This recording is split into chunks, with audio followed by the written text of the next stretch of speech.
good at this. Nowhere to hide. Double-edged sword! I never miss. I am too good at this.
Hello everyone and welcome to the American region version of our relegation and qualifiers. My name's Dogman, joined by Gaskin over here. And first of all, Gaskin, how you doing? Because today's an exciting day. We get to see finally, teams qualify for Ignite yet again.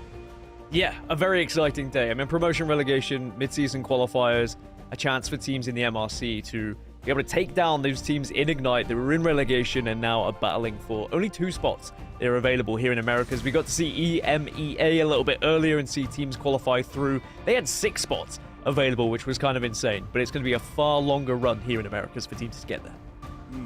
So what you're saying is it's kind of like a harder region over here in American qualifying. But we'll talk about that more later. Obviously, as we, have a lot of new skins available for everybody that have dropped in the shop recently. But like you said, there's 2 teams that qualify due to the fact that we have so many partner squads, right? So, like you mentioned, over in EMEA, they have 6 spots. In China, there's 4. Same thing with the PAC regions, also 4. So, I mean, we have to wait till Sunday, basically, to see who's going to qualify for Ignite. A lot of these teams as well, I think people expect to qualify. But, we can talk about expectations later. Because, obviously, a lot of this is the setup. A lot of these teams are kind of sitting out because of the, events coming up later. But yeah, Gask, I think today we're going to learn a lot about some new and up-and-coming players because there's so many talented players that we've kind of not been able to see just yet. But we can see, and what we have seen recently drop as of the 16th is these brand new skins, dude. So we have the brand new Devil Dinosaur skin, Hawkeye skin, and same with Gambit. All of these are now available in the shop as of July 17th. So go and grab them while you can, because obviously some fantastic skins that have just dropped. Gask, obviously, easy question, layup. Favorite skin here. What do you think? Honestly, I like Gambit. It's just a different vibe, isn't it? We're starting to edge closer towards Halloween. Maybe that's a bit of a stretch, but we are edging closer to the mid-season finals, of course. Tickets are on sale at the moment. You can make sure you can come and join us, who are going to be there, and of course see the best players in the world all compete July 29th to August 1st in LA. It's going to be a great time, Dom. Yeah, absolutely will be. I mean, like, dude, that's going to be so much fun. You have a chance to meet, like us, for example, or the players, or maybe even Guang Guang, right? So we'll have everybody there. You'll have the chance to get these 2 exclusive skins, or, Jeff and Luna Snow patches, and that's what you get for coming on by. It's coming and starting on July 29th, guys. So make sure to get your tickets. It'll be in Los Angeles, back in California. And I mean, Gask, you've been to so many of these type of events in LANs and stuff. It's exciting, right? So the grand finals will be on August 1st, and I'm excited to obviously see you there, but all of our fans that I'm sure we're going to have a bunch of seats in the audience for the midseason championship. It's very exciting, especially if you consider the lifespan of Marvel Rivals and Marvel Rivals Ignite. We're still in the early stages as well. We're still kind of learning about these players. We're seeing how they develop when they get into a LAN environment. Moving from online to LAN is huge. It's going to be a massive event. I think everyone's very excited for it. I'm sure all the locals in LA are going to be just itching to get their tickets. And as you said, you get those exclusive gift items as well with every single ticket purchase. I'm hoping we do as well. I'll be looking into that one, Dog, to make sure that we do. But you've still got to get there, right? We know full well the teams that are going to be there and competing. Today is an entirely different story. It's mid-season qualifiers, and it's about who is going to be playing in Ignite when we get to Stage 2. Yeah, absolutely. I mean, this is the final sort of matches, like you said it up perfectly, for Stage 2. I mean, everybody, I'm sure, will be watching, like you said, the LAN that's coming up, but it's a few months out, right? And the metas are changing. Everything has flipped on its head, right? I mean, you were talking about the last couple of days. You've been hard grinding, and so many things have changed in this recent patch, right, guys? Like literally 100+ team ups and everything, right? There's so many new things to learn. It's funny. I was away in Paris, and me and Vicky were watching the updates, and we were like, "Oh my god, this is an entirely new game. What do you mean I've got to learn a whole new game?" But yeah, I've been putting endless hours in recently just to try and keep up with everything, but also I've been having a ton of fun. I think the team up changes have really changed how the game works. It's given a lot of heroes a new identity as well, and made some heroes that were unplayable now playable. The rework onto Black Widow, and we're seeing that now suddenly Black Widow is a meta character. Like, what on earth? I didn't think I would ever be saying that, but we've seen Black Widow appearing in quite a lot of compositions, so we'll see. Maybe we'll get a bit of Black Widow today as well. Yeah, she's been fun. I mean, she kind of plays like a little bit like Punisher does slightly. Yeah. It is a very, very interesting rework for sure. If you haven't given her a shot, definitely give her a shot in Quick Play or something to figure it out. But most people kind of have been taking that for sure. But also, bear in mind, too, just to reiterate it again, for the LAN coming up, like you said, that everybody is qualified for and ready for, you can get those tickets, by the way, at MarvelRivalsEsports.com. So make sure to go there to get those tickets, just to real quick throw it out. But Gask, obviously, like you said, so many changes came through. The Black Widow one came through. Is that your favorite of all of the changes so far that you've sort of partaken in? Or, are we back towards that Gambit, like in those strategist lines a little bit more? I think in terms of like an actual rework, yes, it's my favorite. Some of the team-ups that we've seen re-added, I'm liking the fact that Magneto's got the option to get the Chaos Sword again through the Wanda team-up. Although, interestingly, with Wanda actually there as the enhanced team-up, I haven't been enjoying that as much. I almost like, hey, stop playing Wanda, just let me do my thing, give me all my normal abilities. But I just love that we are adapting quickly to hotfixes, to patches that are coming out as well. Anything that seems to be a little bit too strong has been changed very fast as well. And now we get to see some of the best players, not just in the world, but of course that have been playing and grinding online. I want to see what they've got to offer, because this is going to be a little bit different from what we see in Ignite. It's not necessarily going to have the exact same structure. We might see some funky stuff. We might see some ranked grinders saying, hey, well, this is my main. I'm a one-trick pony, and I'm going to be playing it. So we are going to see some different stuff today, that's for sure. Yeah, absolutely. I mean, we expect a lot of versatility, a lot of things to sort of, be in play to adapt. I know that, like, obviously we saw a single patch where, like Black Cat fell off for like a second. But then, she's back, obviously, with the damage boost and stuff that she's gotten in the Spider-Man team-up. It's just crazy. I know there's always a back and forth between, like, the melee characters, players, and one-tricks, like you said, and then also the hit scan players. So there's always that, like, oh, my God, the hit scan is too strong. Oh, my God, poke characters are too strong. Gask, I'm going to throw you on the spot already. I know this is already, we're 10 minutes in, and we're already getting hot takey, but because we're waiting for the matches, might as well. What side do you lie on, okay? What side do you lie on? Do you lie on the side of Necros and those guys who are thinking that melee characters are strong? Okay, we're luckily saved by the rule explanation here, so you can hold that thought. We can come back to it, yeah, and we can finally get the hot takes. But what isn't there's a hot seat, rather, for the players that you've mentioned before is that, we have so many players competing for these 2 slots. It's the only region with 2 slots, like you said, Gask. You talked about it perfectly there. Do you want to kind of talk about that a little bit more too? Because so many teams qualified via other methods and so many methods to be able to play in today's matches. Yeah, self-explanatory. You guys can see it on your screen. Top 4 from MRC Season 8, and then the top 10 from combined MRC Season 7 and 8 with the point standings. And then we had our bottom 2 from Ignite Stage 1. You might be wondering, why are only 2 teams from Ignite Stage 1 here in promo relegation and the mid-season qualifiers? That's because there is some protection on the teams that are partnered, the orgs that are partnered with Marvel Rivals. So we had 2 of those teams down in the bottom.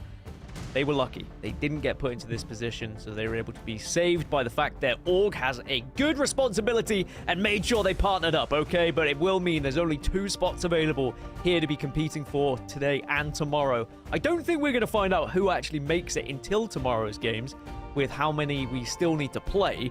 There were some matches that were played yesterday. You may have already seen them in-game, in client. You can kind of go and check the MRC, the Marvel Rivals Clash, and you can see some of those matches that have happened.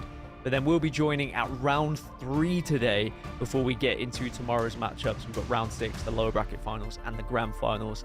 And the grand finals will be the 2 teams that have already qualified, and by that time, it will be a little bit of a show match, a friendly between the 2 teams that we will be able to see and witness in Marvel Rivals Ignite Stage 2.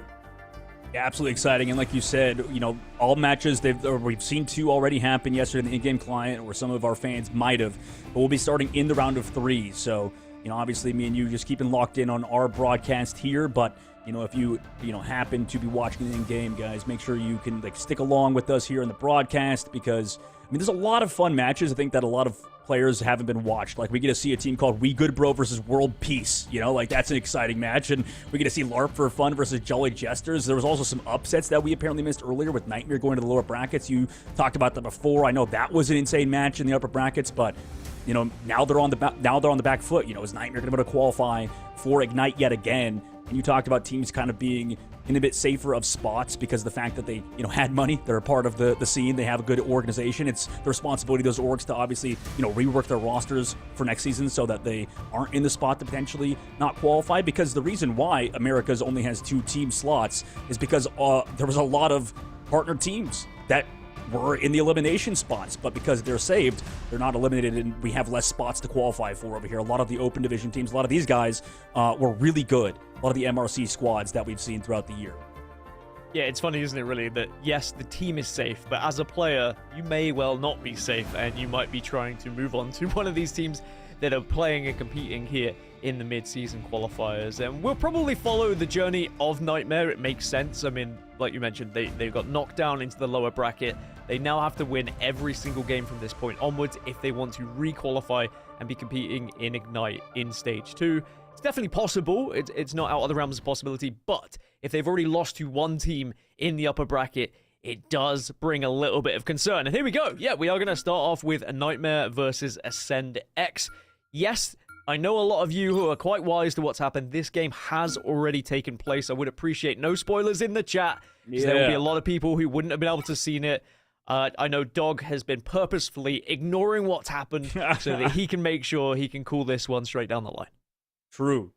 Not the fact that I am incognito mentally. That's the way I like to phrase that. But well, I guess a team that has been a little bit in that department, and they've made a lot of changes and stuff too, was Nightmare. Obviously, a lot of those guys know over there. The Pains joined the roster alongside SJW still here, but losing Mace and stuff is kind of interesting, and I'm curious kind of what happened in the offseason there, whereas Ascend, a lot of kind of newer players on the up and up too, right? So I'm sure today, like we talked about, is going to be super fun to kind of figure out not only the meta, but to kind of see these new players and kind of listen and watch out for up and coming names that potentially could upset some of the guys that have been around for a long time, because it is going to be a best out of 5 as the ban phase kind of comes through so far. What are things that you're kind of picking up down here in this ban phase so far, guys?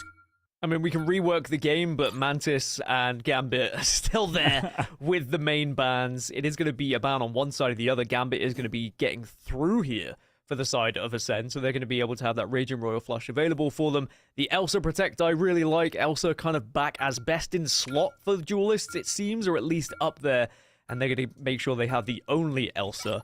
So that's going to be important for Nightmare here. I think that gives them a distinct advantage. Question is what they're going to do on their back line to try and counter the fact that there's going to be the Gambit on the other side, especially as they've lost the Loki.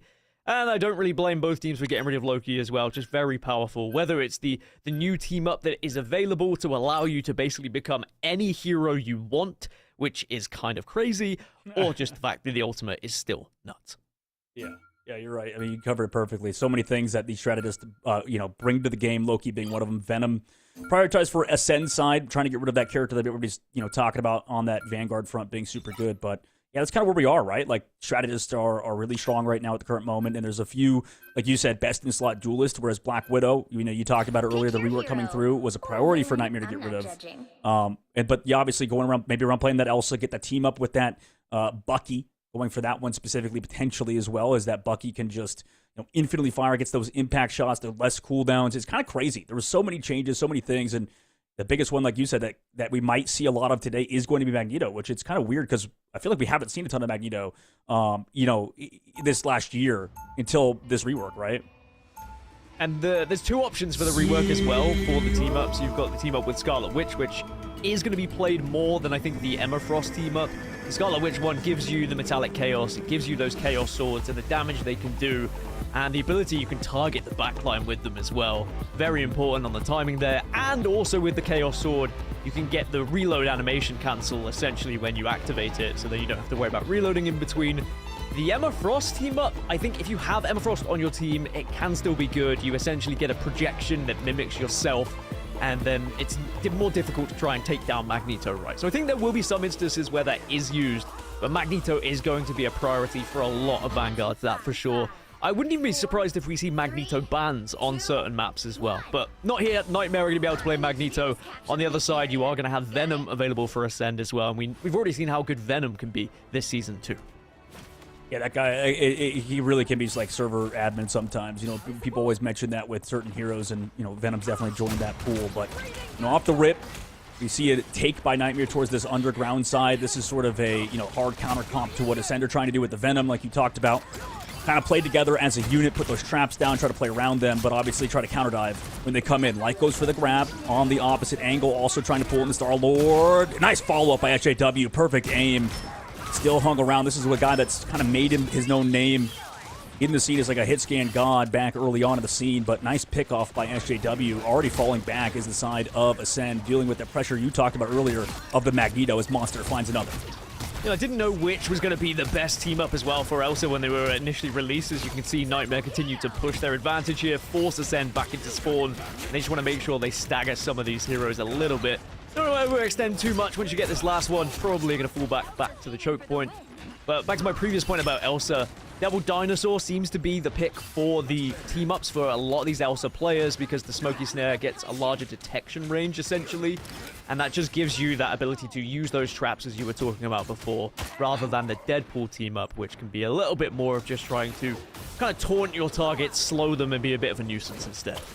Oh, yeah, absolutely. And CC can be one of the most horrific things to deal with in the game as, some of these duelists or even Vanguards. Dive coming from the Venom. Follow-up maybe there. Health goes low. Yeah, my God, deletes him.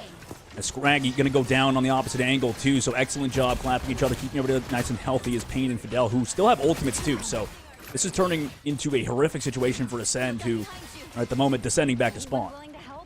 I will say this season has been tough for strategists and strategist mains, I'm sure. But if you've got someone on your team like we just saw Fidel doing on the Luna, the CC is so important. Getting that freeze, being able to just give your team the ability to get to you and help you before you get jumped on. Because a lot of these strategists are struggling, especially in ranked. Different when we get into pro play, though, because people are just far better at being able to help and assist their backliners. Nightmare now have 5 out of 6 ultimates, 86% as well. It's not looking good for Ascend here. It's not, but maybe they can turn it around in this upcoming fight. Going in with the Gambit ult first, but Nightmare, they're already ready to disengage. They've already played back. That was a very early ultimate commit. Also, the Magneto dropped down in the middle of the open. Monster removes Crush Fan, so that's brutal, even up in numbers. Nice job with the trap placement from SJW. Fine Stel. Also follow up there from the clap of Fidel, and this is a bit one-sided at this point. Not even having to use any other ultimates besides the Invisible Boundary is the side of Nightmare. Excellent job out of them. 100-0 over Ascend. I think this is very important for Nightmare as well. If you think about the fact they just got dropped into the lower bracket yesterday in the match that they had played, I'm sure confidence was going to be a little bit low, and they were probably delighted for the fact they got a night of rest before they were able to come in and play this matchup, because otherwise you might just snowball out of control, get in your own heads a little bit, start to get at each other's throats as well. But it looks like they've been able to reset. They look very good in this first round. If you're wondering who they lost to, it was LARP for Fun, by the way. And LARP for Fun will move on into that upper bracket where they're going to play the Jolly Jesters. I believe Jolly Jesters were the #1 MRC team as well. So that'll be an interesting matchup up there in the upper bracket semis. Maybe a little bit later on we get to catch wind of what happens. But for now, Nightmare, they only used 1 ult, by the way, in that fight. I said they had 5, and they were like, all right, bet we'll be able to pop 1 and just make sure we get the invisible boundary down. Easy as you like. I guess technically they used the meatball as well. Magneto ult came out. But now Nightmare potentially going to go for a quick portal. They're going to switch over to Doctor Strange here, and they might be able to catch Ascend off guard. Yeah, that's exactly what you mentioned. Maybe they'll try to force out an early shrouded assault or even go for an early combination with impunity, because a lot of those breakpoints have changed as they do portal out. You know, Crush does have that Magneto Meteor M. Freeze came through, but impunity doesn't take advantage. Goes for that Jeff team up as well, and vulnerability on the outside, but just walking out towards them at the current moment. Far enough away where you could react with that Meteor M, but they're still gaining space, and they're not even going for the dive. Now here comes this high local ult. Everybody coming together around this Meteor M now as that Fidel ult comes out, but the shield being saved for the last second, saving Fidel potentially, but no. Stell follows through with impunity. Excellent job with that Meteor M from Crush. Results in the first fight win for Ascend, which is incredibly important because it's winner go home, as you talked about earlier. I think top 10 worst portals I've seen in Ignite matches. Yeah, not a very good one from Nightmare. Didn't really think about the placement. Didn't capitalize on anyone being out of position. Maybe a little bit of a panic.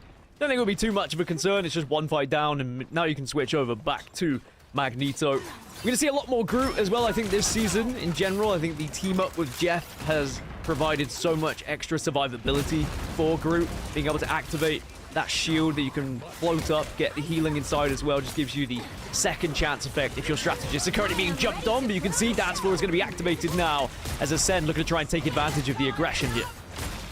They're walking towards them at the current moment, but everybody sort of backed up towards that health pack side as they couldn't really find a KO, but they extend the fight a little bit further with that ultimate. Nice job from Impunity to try to watch it. Nice job by the team to follow up on Impunity outside of that Jeff team up that you mentioned earlier. Scraggy to try to create space, get the invisible boundary out, and Pain goes down in it. Light also commits the ultimate, so this is looking bad in like you said with the portal earlier, but now from bad to worse as they lose yet another fight with a lot of ultimates committed in that one. Yeah, Ascend come out top. They're the first ones to pop it, really, and now they're going to have Galactic Legend as well available for them. So all eyes over towards Star-Lord to see whether you can actually pop that and kind of commit with anything. Psylocke's another interesting one in Season 9 as well, with her team-ups in general. Just a great kind of poke/dive hero that you can play. And we know how Dance of the Butterfly can be one of the best ultimates in the game if used correctly as well. But Nightmare, they need something here. They don't have any ults to work with, so they have to play a little bit defensive in this neutral at the moment before they can potentially get something on the go. Light goes in early by the backside of the fight as Gambit ultimate commit on the right too, and Light goes down immediately to that follow-up. Fidel does trade it though. Meteor M in the sky also does find Verso, so excellent job to remove the Gambit. Still has to build that ultimate. Crush also committed the ult as well. Monster able to find or get found by Stell. Nice job with the invisible shield as well to block that Meteor M, and the movement by SJW was too clean. Not Tyrell goes down, but is brought back through the Adam Warlock team up. Everybody trying to group up again into that Psylocke ultimate. Can the Psylocke live outside of it though? As the Dance Lord does keep them healthy. Light comes back into that Psylocke, does have the wall hack, so can find that Psylocke very easily. Unfortunately, Captain America not save him, and now it's going to be too much damage to the front line from Nightmare, forcing Ascend to fall back. Fantastic retake from Nightmare, and this is now a little bit worrying for Ascend, right? After what we saw in the first round, Nightmare were very good at being able to hold point once they had control. My concern was, were they going to be able to break? And now they have done. They're going to have Glatrox available on SJW.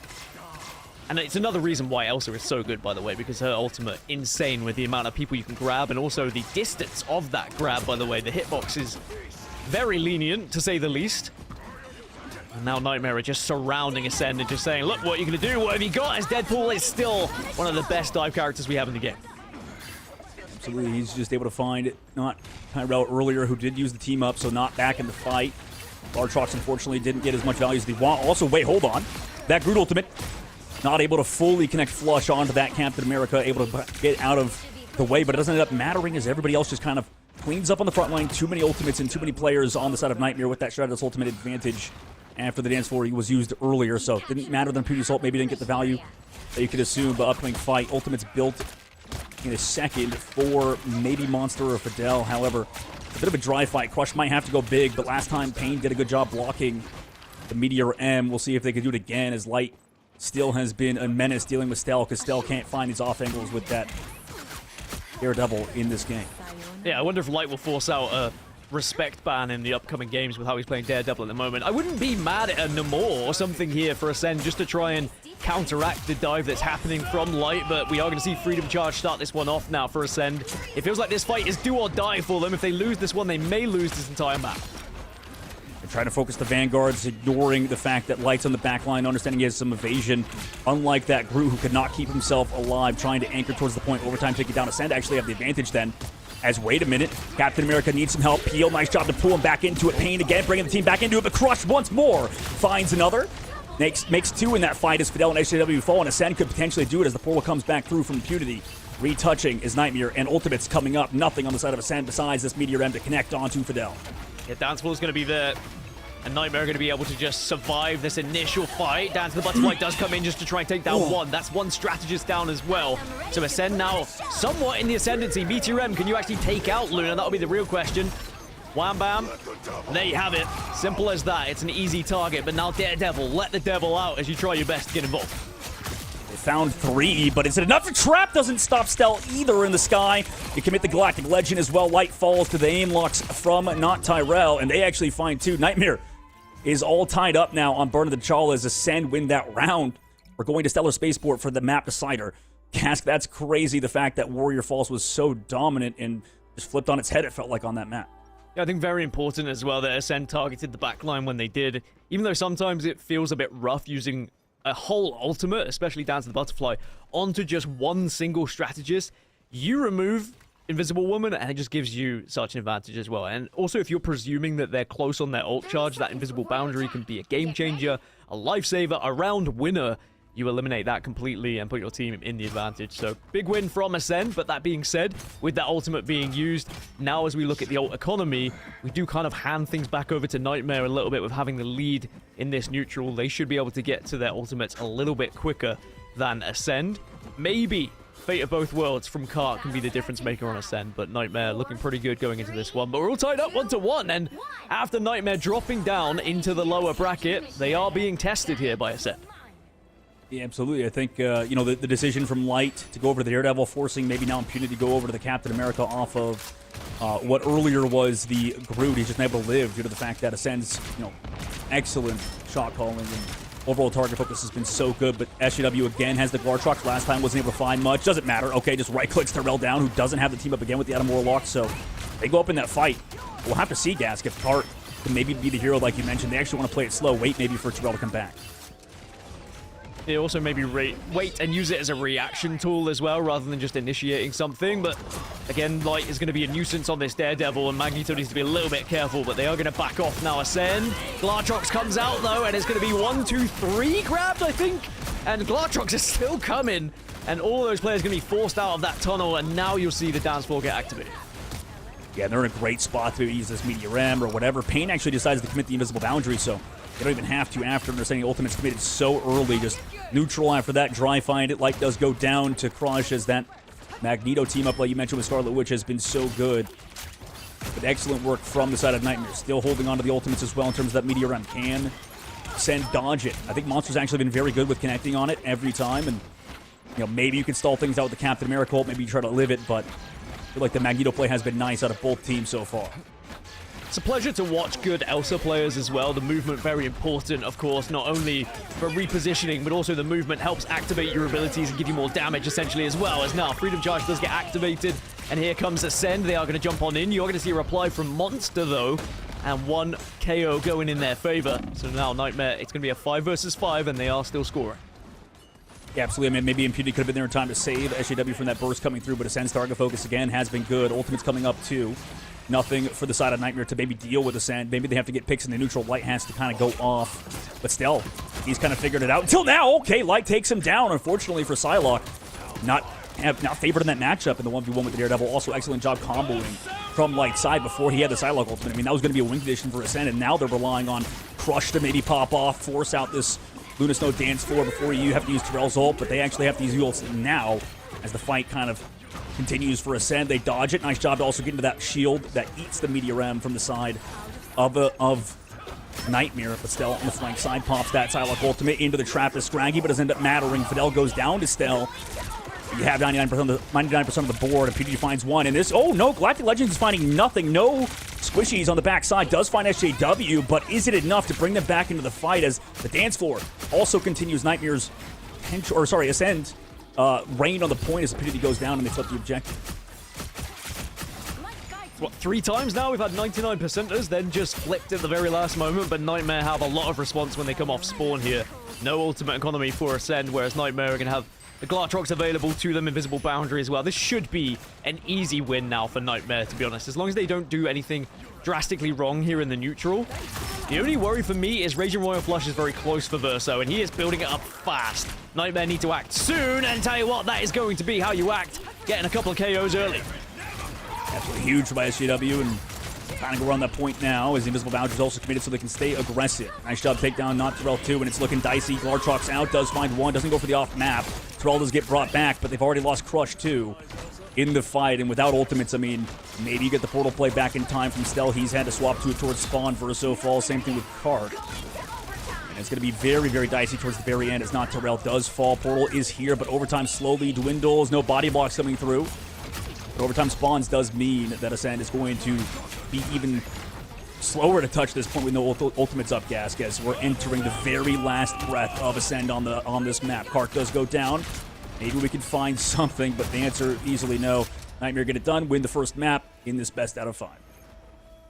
So Ascend were trying to cling on at the end there, but yeah, I think Nightmare, they timed their ultimates correctly, and they just looked a little bit more solid than Ascend did in a lot of the neutral that was happening, especially the work that was being done on Elsa Bloodstone as well. I think if you've got a good Elsa, and the fact they were the only team that had the Elsa, just the damage output she has, insane when it is one-sided.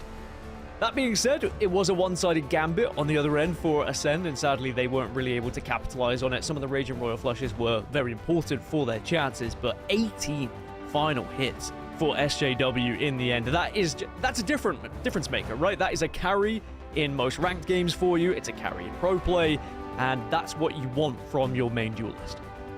Yeah, absolutely. He's looking really good at the current moment, and obviously he's going to be a star player, a standout for them. And for the opposite side, like they were given, the Black Cat. We kind of saw them hovered at the beginning. I know that everybody's talking about how Black Cat is so strong right now. So, maybe the hero pool gap aged a little bit for the side of Ascend. They have more hit scan type players, which is why you go for that Black Widow one-sided Elsa that you talked about. So tough situation for Ascend to be in, considering all things. I mean, they were kind of figuring things out towards the very end. I mean, I feel like Stell was playing it well enough for how difficult I think that matchup, Daredevil Psylocke matchup is. In fact, he can always see you, even if you press the invisibility is a bit crazy. But huge counter dives, huge counter plays by the side of Nightmare, and it's like you said, SJW is playing it well. I think Pain had an excellent map as well with those pools. So, overall, Nightmare looking solid on the map one. Obviously, they lost the second round, oddly enough, due to maybe some awkward exchanges with Impunity, figuring out how to play the Captain America instead of the Groot that you talked about earlier. So, we'll see what happens as Nightmare moves on forward. But that map number 1 was pretty one-sided on the first round, and then kind of got a little dicey maybe for Nightmare there. Yeah, and I think as I was alluding to, I would like to have seen a bit more of an adjustment around the Daredevil. I think Light was given too much freedom there, and of course you can't ban mid-game, but there are tools to deal with dive, and especially with Namor, with the changes with the team-up as well, the Hela team-up giving you the possibility of extra squids. You've got, of course, the Gamma team-up as well, giving you the Gamma squid, which is so important. You can destroy any sort of dive, but there was not really enough initiative shown for me to be able to try and counteract where they were getting beaten down. Yeah, absolutely. I mean, we'll see if they can do the bans a little bit better, like you mentioned in the next map. But maybe they're just lacking the hero pool to kind of deal with these sort of ban phases. There's a lot of things I know that they could do, like you mentioned, and maybe upcoming patches. Maybe that's what the Hood's gonna bring to the table. Maybe he's gonna press an ultimate and he's gonna be able to ban mid-competitive series or something like that. That could be a thing. Could be a thing. Maybe like, you can't play this character. You might be cooking something. Netties are taking notes there. Like, hold on, maybe. Were you in the same boat where maybe Deadpool was maybe he had a passive to never die? You know, when he gets KO'd, he just be a puddle of meat on the ground. Did you also think that what he was going to be when he came out? I think everybody was thinking about what he would do. I thought there would be something, especially Thor now apparently can just revive himself as well. Yeah, that's crazy. KO, the new team up that we see. I do think that a lot of these team ups have just given so much more freedom to some of these players. I think if you are a one trick and you've been playing a hero since season 1 or whatever, now suddenly you've got this entirely new different way to play, and you're not reliant on someone else to be playing a hero as well. That's what I kind of like about the team ups, that you get your normal team up, but then you get the enhanced if someone is going to play it. So it just gives a lot more freedom for expression, I think, for when people are playing on certain heroes. And I think you're right. You know, I'm saying, yes, I want Namor to be picked here, or just someone to change something.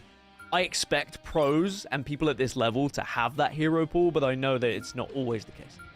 Yeah, absolutely, you're right. I thought you brought up a good point there, too, because, as we enter the ban phase again, you talked about Mantis being a permaban. You know, the damage boost is a little bit crazy. I think we saw some Storm even in the EMEA, but Loki ban coming out on the other side, okay with that one-sided Gambit now is Team Nightmare.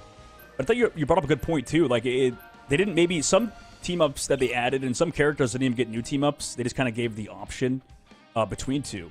And as someone that played a ton of Psylocke in the Emma Frost team-up meta, and then also the Cloak and Dagger meta, it was interesting in the previous map that Stell actually decided to pick up the Cloak and Dagger team-up for a bit more survivability earlier on. Maybe he changed it later. I didn't remember if we saw the POV, but that's always an interesting decision, right? Because I think what you brought up is the fact that you have those decisions, but also it makes characters more versatile now, right?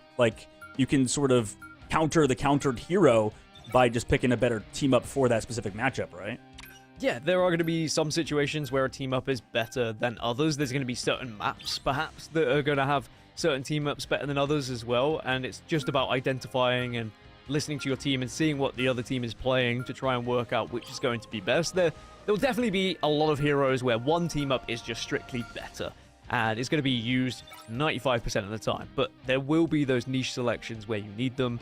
Speaking of niche selections, everything here looks pretty normal, what we'd expect. I guess the Magneto ban is pretty big from Ascend, making sure they take that Magneto away after they saw how strong Magneto can be. The Loki Protect, though, will come through.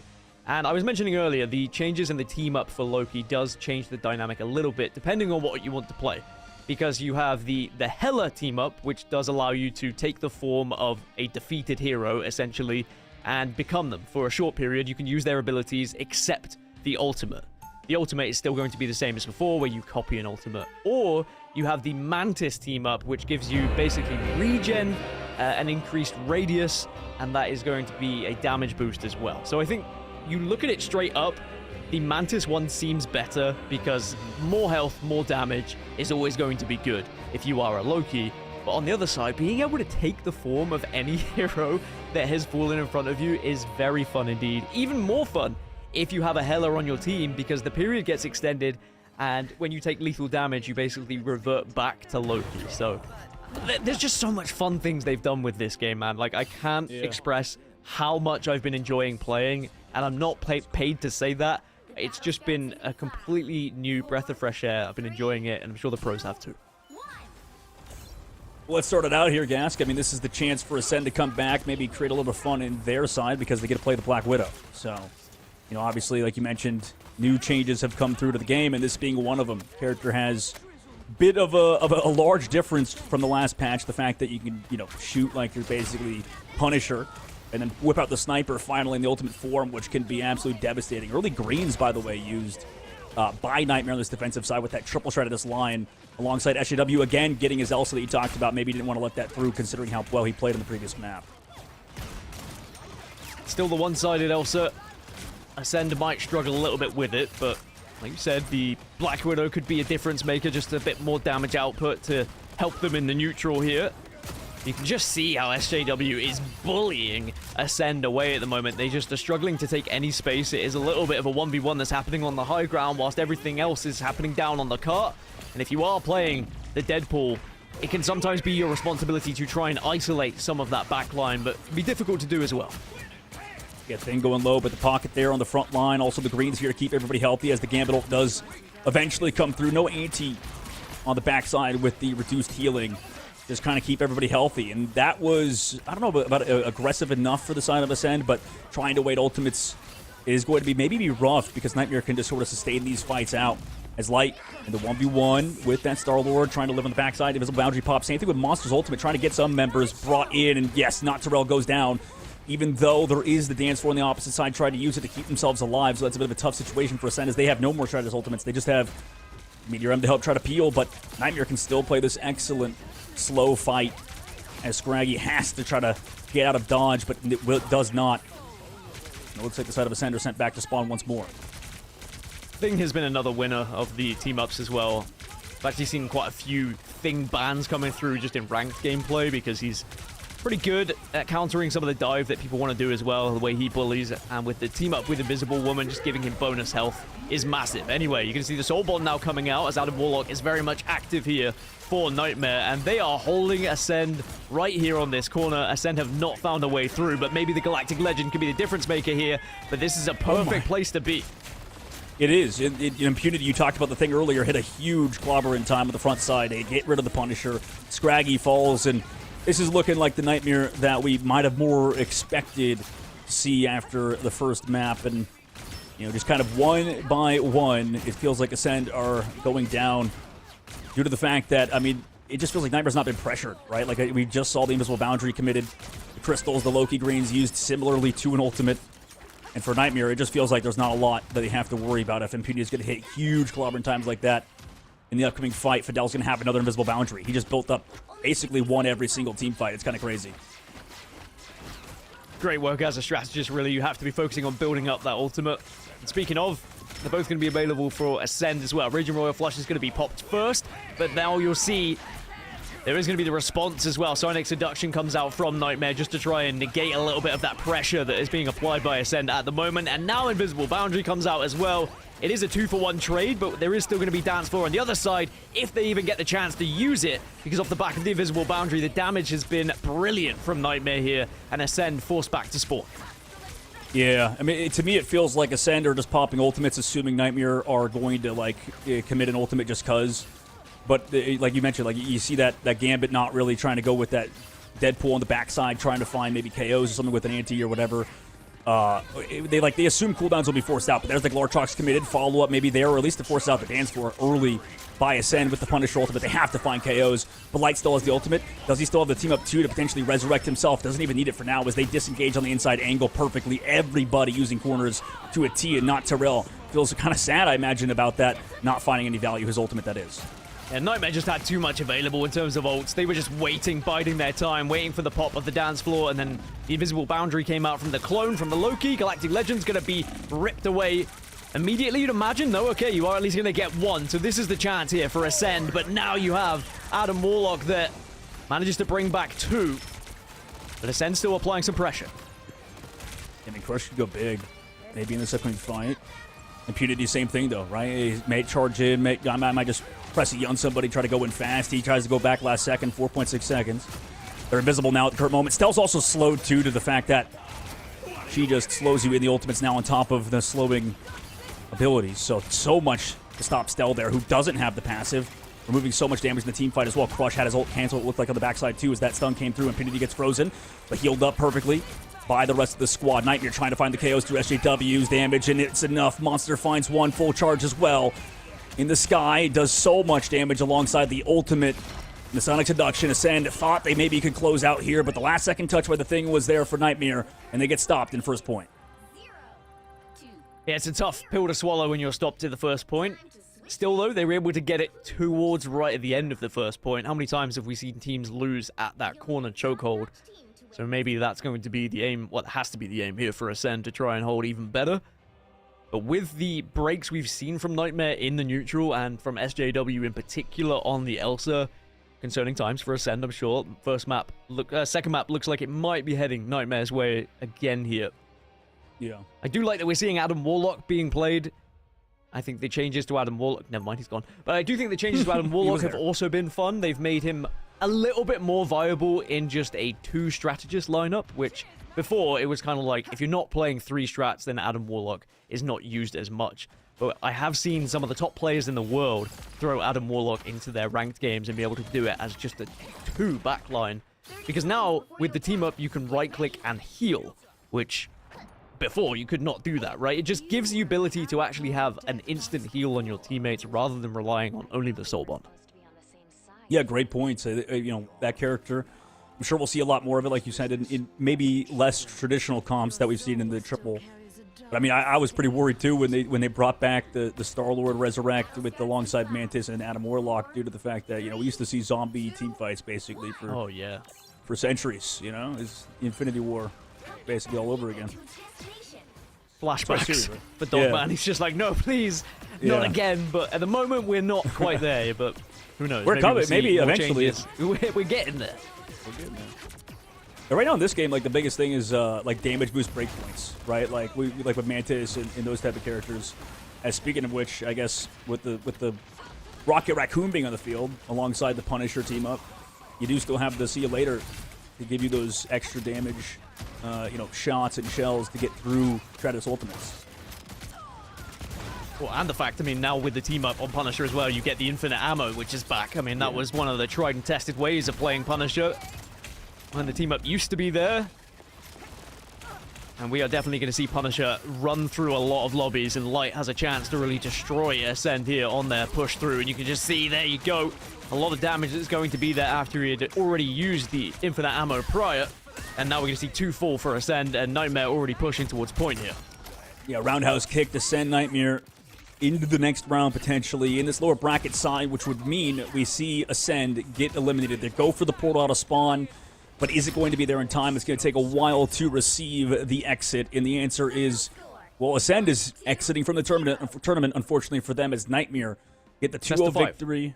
It's best of 5, right? Oh, you're correct. You know what? I'm slow mentally today due to the fact that we're starting it back up. So you're right. There is a chance for them to come back. Apologies, Gask and everybody else, but not mad for Nightmare to get the 2-0 win, and we get to see another, I imagine, escort map as well, considering or how that went for Nightmare. 2-0 so far for them against Ascend.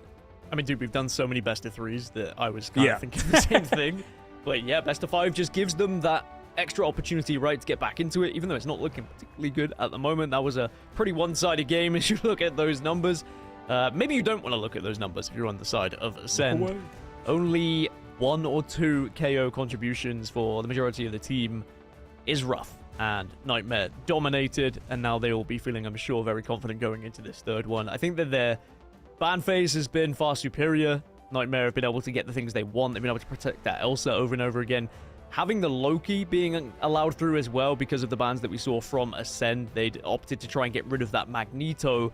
Nightmare were like, all right, bet we'll take Loki. And you were talking about, you know, how much the damage boost can affect things at the moment. Loki being on the field, and also just the sheer copies of those ultimates are huge.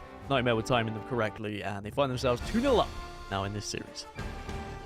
2 up, and, you know, we'll see if they can close out too, right? Like, that's the big thing for Nightmare, is just trying to make it easy on themselves after getting sent to the lower bracket. But, you know, I mean, if any team can keep it up, can continue this sort of run in the lower bracket, it's somebody like them. It's a team that's proven it before and has made Ignite, right? So theoretically, they have the skills, they have the capability to do so, and they made a few roster changes too. So, you know, obviously losing Mace and, you know, changing up this roster has been a big talking point, I think, for people. In fact, it's probably one of the bigger storylines, I think, in the relegation and qualifiers for Ignite. And with only 2 slots, Gask, there's a lot of pressure on every team today. But we're going to have to actually wait to see if Ascend can come back. As we're going to a short break, when we come back, we'll see you for map number 3.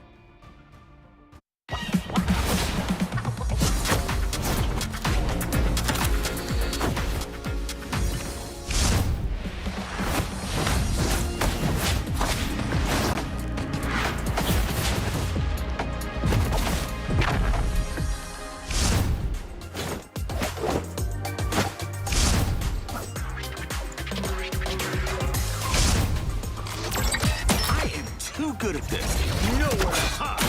Double-edged sword. I never miss. I am too good at this.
Welcome back, everybody. It's myself, Dogman, joined by Gask, and we are in the middle of a series where it's 2-0 for Nightmare Gask.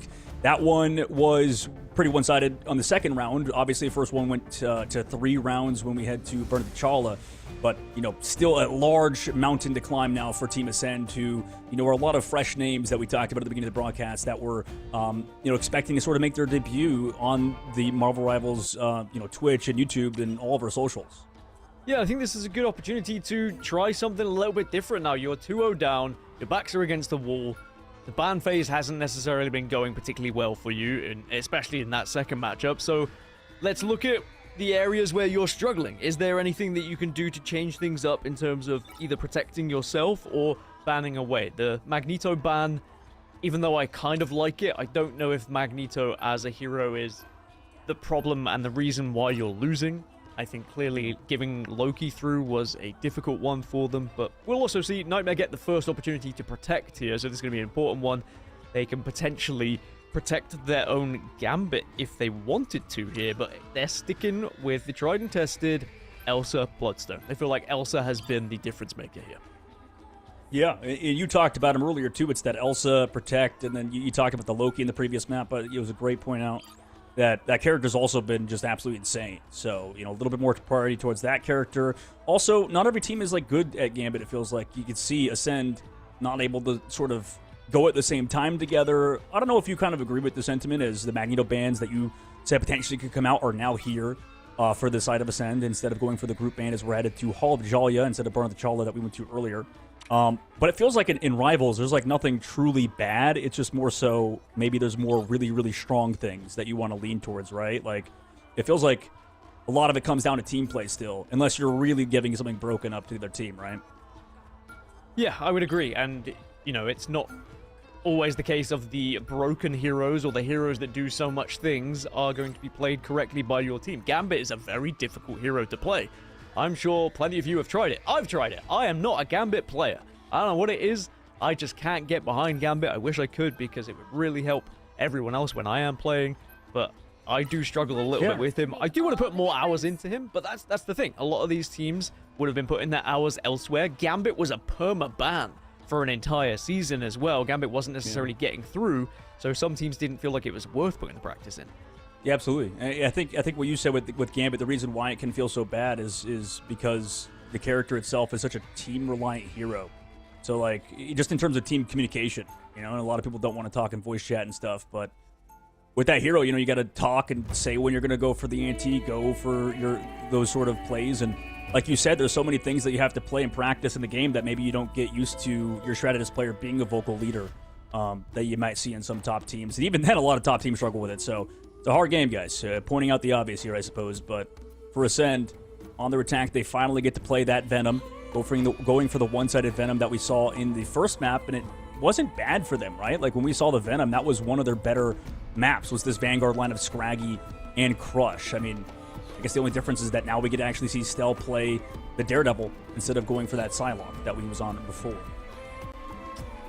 And the switch over to Hela. Hela does have a team up with Venom as well, so you could get the enhanced Hell Tendrils, which gives Piercing Knight more health. I think it restores health, but I still prefer the Namor team up for Hela and being able to get the spawns of the extra little, basically, turrets on your side every single time you get the KO. We'll have to see which one they do opt to go for in the end. And whether it can be the difference maker, as I said, they do need something on their side. They're going to be relying on, you know, these dives to come through and be coordinated, right? Like, maybe with Stel playing the Daredevil, he can call, tell when to dive. Everybody's coming to disengage. You can see Nightmare's kind of playing around it. And meanwhile, just takes cross-map shots on Tyrell, who peeks the corner and just kind of has been getting a little rolled. Like, one-sided matchup for SJW. It feels like it's just been not Tyrell and KO feed on the bad side, on the negative side. In this case, Light as well kind of collapses on Verso. High ground, they all fall. So they rotated to the high ground, all to no avail, as 1 minute is off the clock already. This could be a pretty one-sided affair. They make sure they go and try and hunt down the last player as well, or the newly spawned player. And Light is just going to town at the moment. Much better. Ascend really struggling to deal with the Daredevil. Again, Hela is a good way at sometimes being able to deal. You have the stun, you have the ability to do a lot of damage, and if you do get one of those KOs, you get the squid, and maybe that can be a little bit of a replacement for Namor, but it's about getting there first, and they've just been unable to get those KOs on their favor. As now, Ascend being forced back once more, the Magneto getting bullied, having to use the shield to back away as Light goes in once more onto the Gambit. There's your next target. Easy as pie. Well, see, that's that coordination we were talking about earlier, right? Is that they all kind of close together, they go together. You know, any idea can be a good idea, even if it seems stupid, right? Like Light goes aggressive, you know, seemed like he was going to go down, but gets saved by the greens, the crystals, by Pain, because they all commit towards that team fight. So, an excellent commitment together by Team Nightmare, who, you know, obviously showing that they've been practicing, you know, at a very high level for a bit, but obviously still having to come back down in this lower bracket. It's going to be tough. Maybe okay later on, but right now, Noxrel finally getting the better of one of the duelists on the side of Nightmare, and no res to bring it back either. But Shadow Ultimate is coming up for Nightmare soon. Did they go aggressive enough early on as they go and fly towards Impunity? Oh my god! That was a bit of a nice play by Noxrel, going aggressive with the speed boost of the Gambit, then with the Crow form. But is it going to be enough? It just feels like one KO hasn't been enough for them on this offensive side, finally finding SJW. There is a touch. There is going to be the chance of being able to try and portal in as well for Nightmare, potentially. Dance Floor is going to be activated as well, just to try and extend this even further as Nightmare try and rescue this one back, as Ascend now do have abilities available. Meteor M is going to be there to pop if they want to use it, and they will. Doesn't quite do enough, but in the end, Stella's going to finish things off. And surely, Ascend are able to close this point out. I don't know how Nightmare is still surviving. They do eventually get the portal. They are so staggered at the moment, they should struggle. Yeah, and Pain has to get a copy target. He does copy. Oh, no, he's copied so late, too. he's in the Luna Snow Fort right now and has to go back. I imagine they've only lost that fight because they were playing slow, you know, maybe for Pain to get the copy. I don't know if Scraggy was body blocking him, so he couldn't get the copy onto the Luna Snow. But brutal. I mean, like, yeah, usually you kind of want to go for your Loki copy first, maybe, in that fight, because that took forever for Pain to go for that copy, and that sucks, because I know that in the past, Nightmare have had these problems with you know, uncoordinated support sometimes, strategists, but Light finds not Terrell, and a bit of a mistake maybe on the backline of Nightmare, as again, they don't have ultimates in terms of strats to deal with Scraggy, who goes aggressive with Steel, and they find those KOs. It's looking a little bit cleaner so far for the side of Ascend and these dives, but will they be able to keep it up as the trades do come through from Nightmare to at least equalize it slightly? Yeah, Venom is just so oppressive. I mean, he always was, but even more so now with the team-up changes, and alongside Stell on this Daredevil, they are putting the dive to work. And I do think this is a better attempt in terms of what they wanted to achieve when they go through the bans, and they recognize that Light is going to be a problem, but they're trying to counter it with their own dive, and saying, look, we can out-dive your dive, and then we'll have the advantage of we taking out your strategists first. But now Light adds us back and says, actually, I'm a one-man army. Makes it 3 in a row. He's probably going to go for the 4-piece, but SJW says, no, not today. I'm going to steal it. Boink. That's going to be one more in the statistic feed for SJW for sure. And, you know, finally we get some more stabilization again in the second phase. I mean, Nightmare were already looking good first point, right? Like, there wasn't necessarily anything bad that happened, except they didn't go for that Loki copy, which can feel kind of daunting for chat players. Like you said, it's not an easy job right now, especially if you get lulled into a sense of security like they did on the defensive side. But Venom, we talked about him earlier. We'll see if Scraggy can finally capitalize with the speed boost of the Gambit, and the ultimate charge rate increases. They pop that ultimate from Versa. Nice switch up from Cart, though, recognizing that he had to heal, but then noticed he was getting jumped on. But Light, speaking of jumping, he's trying to get into the face of Scraggy. The diver becomes the dived, and that's going to be 2 going in favor of Nightmare now. Ascend will probably have to back off away from this one, you would imagine. No Dance Floor is going to be there. Fate of both worlds as an attempt now to try and survive and stay alive, and they do manage to get 1 KO onto the other Luna. But you are going to see Glartrox coming in. Can you get a double tag? Maybe even 3 at this point. A couple of KOs go in your favor, but Scraggy is going to town at the moment on this Venom. He absolutely is, and I like the full commit there. But can they find more? Can he keep it up? Tendrils out, is able to get away with the overhealth afterwards as well. But Nightmare do have Stratus ultimate advantage coming up on Fidel. Same thing with Pain. Unless they don't pop the ultimates in time, this might be brutal. Dive coming in. Do we have greens? We don't. Big freeze! So they canceled the ultimate from Scraggy too. Nice work. The freezes have been nice out of Fidel. Excellent mechanics once more as he got the freeze in the previous spine. So that's 2 huge Lunisno freezes in a row. 10 seconds left to go. We have to commit the Meteor M now. Can we find anything off of Terrell or somebody? Shots coming through SJW. Okay, he does find one. Scraggy's also come back to find Payne, so they come back into this one. Fidel's ultimate too late again. This is what we talked about. Fidel, excellent mechanics, but a little bit too late in that fight. Light also commits the ultimate. Can they find any more KOs? Maybe with the overhealth, they're able to sustain as well as everybody has to go towards that card on Ascend's side. You have to go and touch, and you've lost everybody now. Unfortunately, against Nightmare, against the fully charged Emma, not much more you could do. Job done from Nightmare in that second phase. And I don't think that's going to be far enough for Ascend, if I'm honest. I think with how Nightmare have been fighting in the neutral, they look like the superior team. I think they have some better players. To be expected as well. I mean, that's no discredit to Ascend. I think they've done very well to make some of these fights go the distance and also take rounds away from them, essentially, especially earlier in Domination, getting one of those rounds on the board. Sure, map 2 was a little bit iffy, but the fact they were able to break through that first point, that's sometimes the most difficult task here on this map, right? How many times have you seen teams stuck on that first point, getting caught on that chokehold, trying to portal behind and just getting absolutely ramsacked? But Ascend at least have been able to give themselves a chance now at holding on this first. But a lot of responsibility does come to just trying to deal with the dive of Light. Who is going to step up to the plate on this occasion? We did see the Hella was able to get maybe 1 or 2 KOs, I think I saw in the kill feed, but realistically, Light still has so much freedom at the moment. And it does turn attention to Ascend and how are they going to attack, because if you are going to allow the dive to be that prevalent on the opposition side, you have to do exactly the same thing, but better, and that's why they were trying it with the Venom. But now, defensively, we're going to see something a little bit different. You've got the Angela that is going to come out, and perhaps the Angela can be the answer. Yeah, maybe they can find a solution to SJW on that Elsa. You said, and Nightmare able to slowly walk down Ascend. You're not having to play the dive comps, maybe going for more slow and steady styles have kind of worked out for them. They're going for the Invisible Woman as well for maybe that team up with the Strange kind of full team up that is no, if Fidel goes back through, maybe after the portal comes through, we'll see some more swaps, and Impunity's going to go over to the Captain America now set up for that dive as the rest of the teams on the flank already making Ascend feel a little bit uncomfortable in terms of rotating on the backside. Just stall a little bit to allow the switch up to happen as Captain America will charge back into the fray. Here he is as well, looking to see if he can initiate a little bit of damage to kick things off here, and it does open up the door. Scraggy gets taken out, and if Angela was the answer, sadly, this game seems like it's only going to go one way at the moment as Nightmare are able to take down 2, Ascend on the back foot. They can have to try and maybe pick out a portal here of their own, otherwise they might find themselves giving this one up a little bit too easily. These traps out of SJW have just been absolutely gnarly. You know, the first fight throws one down, does connect onto Scraggy, too, has to come back from the portal play now, disengaging with those greens.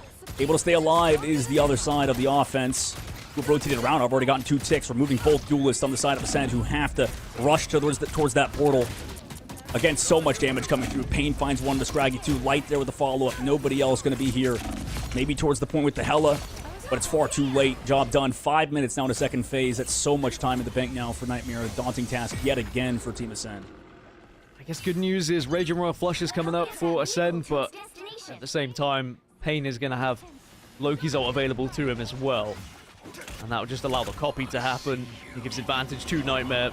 Ascend need to try and make sure they do something special on this neutral, but you have to look towards the Daredevil. And on the other side, Light has been the one who has really been the difference maker when it comes to the diving that we've seen, and it happened right in front of our very eyes. Come on, Stell, what have you got for us? Or maybe Scraggy can do something on the Venom. Work together, work in tandem, you might be able to get an early pick. This gets the freeze out. On the backside, they go for the Ultron triple. They're really getting desperate at the current moment. Time come through from the Venom, but Stealth goes down immediately to SJW. Again, the peel has been too much, and he talked about the Elsa being a big issue. It really has been a massive thorn on the side of Ascend on this defense. Committing the Gambit ult now, but can you even go aggressive down one of the fight? No, exploded on the backside from Light and crew. Makes it 2 in that upcoming fight. 2 Ultron's ult not there to save anybody, basically, as he gets deleted as well. And with 3 minutes and 50 seconds left to go, this looked like a walk in the park for Team Nightmare, as it didn't even look like they were almost eliminated. They win 3-0 over Ascend and move on to the next round finally. Boy, did they need that after the bump down into the lower bracket. I'm sure there was a lot of worried faces on the team, but that is the perfect response to come back into things, regain a little bit of hope and momentum. As for Ascend, a great effort. You know, a team that has taken an Ignite squad to some difficult fights. They were able to take a round off them as well. But sadly, that will be them exiting from the tournament as well. Ignore the fact that it said promoted, because they will not be promoted just yet. Only 2 teams will be promoted into Ignite, remember. It was a very different situation on the side of EMEA earlier when 6 teams found themselves into Ignite. But look at the stats. Yeah, I think the stats tell you everything you need to know about that one, and it was very much in the favor of Nightmare. I respect that Ascend were able to break through that first point, but sadly for them, it was just a walk in the park, as Dogman previously mentioned. Yeah, walk in the park with no dogs today, sadly. As We've got you! Yeah, true. But, I mean, no animals. Wait, are there animals in game?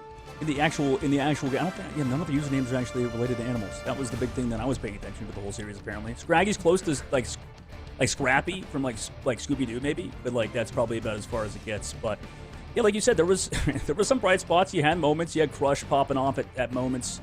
But it is a team game. Yes, like you have to be coordinated, and at the highest level, the higher level you get, it just feels like it gets even more and more daunting.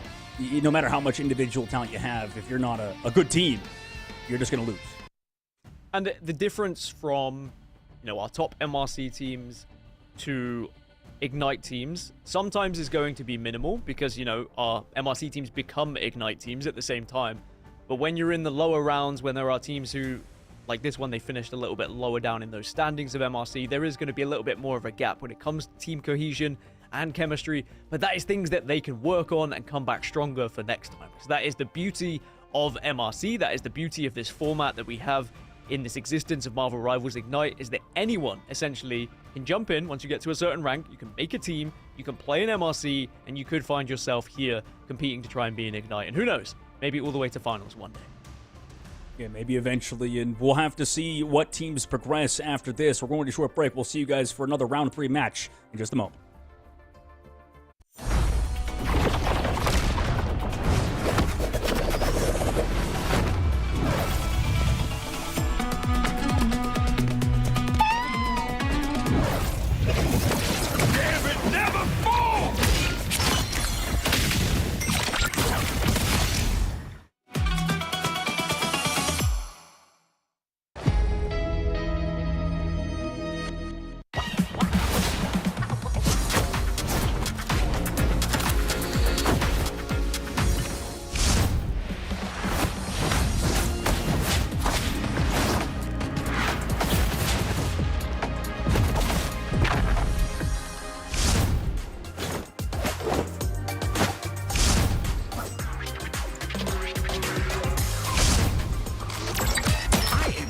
Good at this.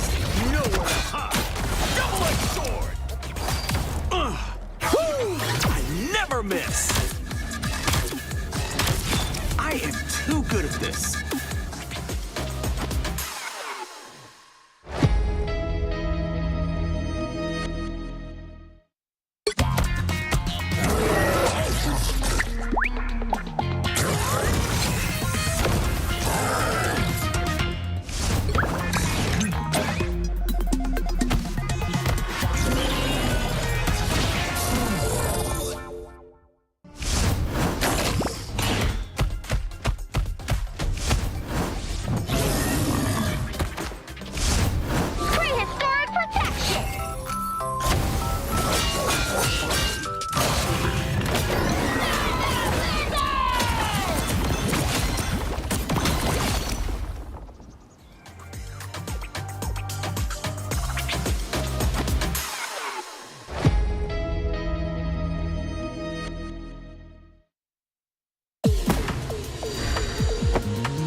again!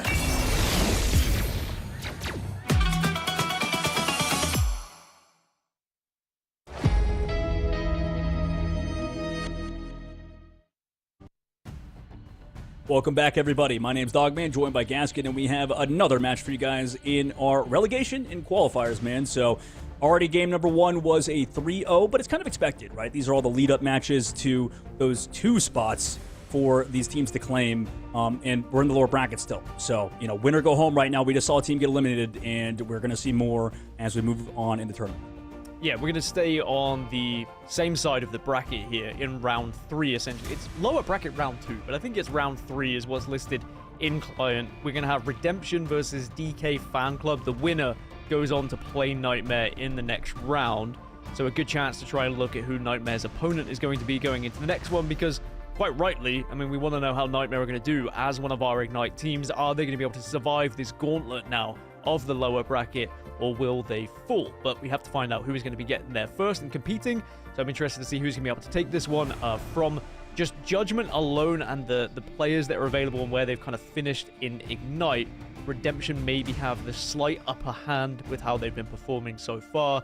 DK Fan Club is a little bit more of the unknown, the rank grinders as well. So I think we might see some very interesting things happening in the Legend selection as well, with getting these bans on the way and making sure that Galactic Legend can be a huge part of it, having those heroes on your side. Yeah, absolutely. And this is all the build-up towards our very first LAN, guys, by the way. So make sure to check out our website, marblerivalsesports.com. If you want to go to the LAN in LA, that's what these guys want to compete in. That's what they wanted to compete in for sure. But like we saw in the last game with Nightmare, I mean, that was a team that got eliminated, right? So, finally has to come back now through the relegation system. And in America, we talked about it, you talked about it too, it's like the most daunting task, because over in EMEA, they had 6 slots. In the other 2 regions where we had 4 slots available for them. So, even less slots, even more competition just to get towards Ignite. And that's not even towards LAN, right? So we're basically towards, and watching a lot of those players, like you said, that are still trying to make a name for themselves, having to compete against already like Ignite level teams. Yeah, and I do think that teams are going to be learning, they're going to be getting better, and arguably this could be the perfect time to be in a tournament like this in the mid-season qualifiers as well, because with all the changes we've had, maybe those teams that have had all that practice Ignite, they learned so much from being able to compete against some of the best teams in the world as well. Maybe now with the changes, they lose a lot of what they have learned, right? Because essentially the game did change a lot in terms of the meta. That being said, fundamentally, it's still a very similar game. It still plays the same. The fights are still very similar as well. Maybe the neutral is a little bit longer with the ult economy adjusted a little bit and how that ult build-up happens as well. But yeah, this could be the prime time to try and be able to break through and catch teams off guard. Yeah, you're right. I mean, you could still figure out what's strong in this crazy meta shakeup. And I think like right now, I mean, this game has never been harder to play for sure professionally. Like the fact that we already had patch changes right before a major tournament is insane. But it's just a part of the game. That's a part of the what you sign up for at Marble Rivals Esports is to we're trying to appeal to people across the world besides just the competitive scene. And sometimes you can get the short end of the stick in this case with having to figure out an entire new meta. It could be fun in that challenge though, right, Gask? It could be an interesting experience, I guess, trying to figure out like what to play and what's good, because like you said, I mean, there's still a lot of heroes that we haven't seen today. We only saw one BO5 in America at least so far. So there's still obviously the Mantis is a mainstay in terms of the ban phase, but there's still a lot that can be determined after that. And there will be some teams who are quicker at adapting as well and will love the fact we get meta changes as often as we do. But there are definitely some teams who are just slower, and we will see them start to get better towards the end of a season. So it really does kind of depend on where it lands in the stage as well. Some teams struggling more than others. But we're into the pick and ban phase of the heroes then, and we'll have to see what we've got in terms of hero selection. We're already seeing a Namor being hovered as well. We've spoke about how... I spoke about how I think Namor is very good this season, especially if you are trying to counter a little bit of dive as well. But in terms of the initial bans and locks, it's similar. We've got Mantis, and we've got Gambit, and we've got Elsa. Yeah, I agree with you. I think, that character can be good against dive, and, there's a lot of... It feels like obvious counters on the outside sometimes that just don't happen, right? Like, in the playoffs, remember the Penny Parker stuff, and then we didn't see any, like, counters or anything like that, and You know, it felt like Penny Parker was going to potentially be hard meta, and, you know, obviously that never happened. But, yeah, for sure, you could always pick out the Namor, I think. And I'm curious if any teams want to do that, right? And like you said, there's so many changes to keep track of. So, you know, I want to see if either DK Fan Club or Redemption are going to show us anything specific. Because I know we've seen Auslander Man before. We've seen Meatloaf Mike before, actually, and a few of these guys. So, you know, it's going to be a lot of fun, I think, to see them finally compete once more, because it feels like it's been, you know, months since we see a lot of these MRC level talents compete, because it really, you know, it has been months basically since we've seen much of these guys in the competitive scene, unfortunately. I do appreciate production as well, just swapping around the names for us. As you may have seen earlier in EMEA, there was a few issues at the moment with the observing client where it just has the team the other way round, but production have been able to sort that on our screen for us and you guys watching. Dog, in terms of our casting client, it is going to be the wrong way around. But so I apologize in advance if we make a few mistakes on some names and on what team they find themselves in. But as I was saying earlier, Redemption, arguably the better side. They finished 4th in MRC Season 8, and they are definitely one of the more favored teams when it comes to coming into this season as well. We did see some interesting locks and bands there as I was yapping as well. You're going to see Doctor Strange getting protected. The Galactic Legend gets removed away. Star-Lord is not going to be there as well. And we'll also see the Rogue being kept. Now, Rogue being kept, I do still think Rogue is a fantastic hero to use, but I do think that there's going to be a lot of players who played a lot of Rogue last season just wanted to try and go for a little bit of a comfort pick. Okay, yeah, let's see if it pans out for the side that opts to do it. You know, very aggressive style of composition, but, you know, we'll see here on Krakoa how things kind of move out and move and shake because, you know, I mean, Dive was really strong in previous patches, and, like, these sort of, you know, kind of surround comps have been really good, you know, around the Black Cat that we didn't get to see in the previous map, so, you know, depending on how things shake out, we might get to see more hardcore dives, and, you know, we'll see if any teams can sort of peel them off, because we only saw the triple strategist comp kind of once, but obviously those are more on the other map types besides Domination. Starting it out, though, we will be seeing Redemption playing a triple Vanguard comp out of all things around the Elsa.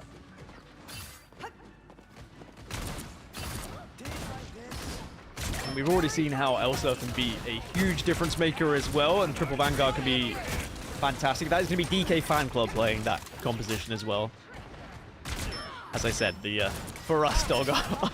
So wait, we're the wrong ones. Are we the wrong ones? Yeah, we're or? the wrong ones, Okay. but the on-stream will be correct. Okay. Yeah, our viewers think we're crazy, probably. They're like, what are you guys talking about? Yeah, they're like, yeah, it looks absolutely fine for us on our screen. You can already see some important damage that has come out in the opener here as well, but still no early picks to be found because fantastic work from the strategists at the moment to keep everyone up and thriving. And already you can see how Deadpool very quickly gets to ultimate, by the way. You can also see how quickly Black Cat gets KO'd. Jesus. I mean, goodbye, Meatloaf Mike. You looked like a snack for Black Cat in that fight. I didn't know Black Cat was into the sharks, but, you know, I guess she is a cat, probably into most types of fish. And, okay, Zarek just takes down everybody, basically. That damage is just crazy after the changes come through. Nice win there for the side of Redemption as they cap the point first.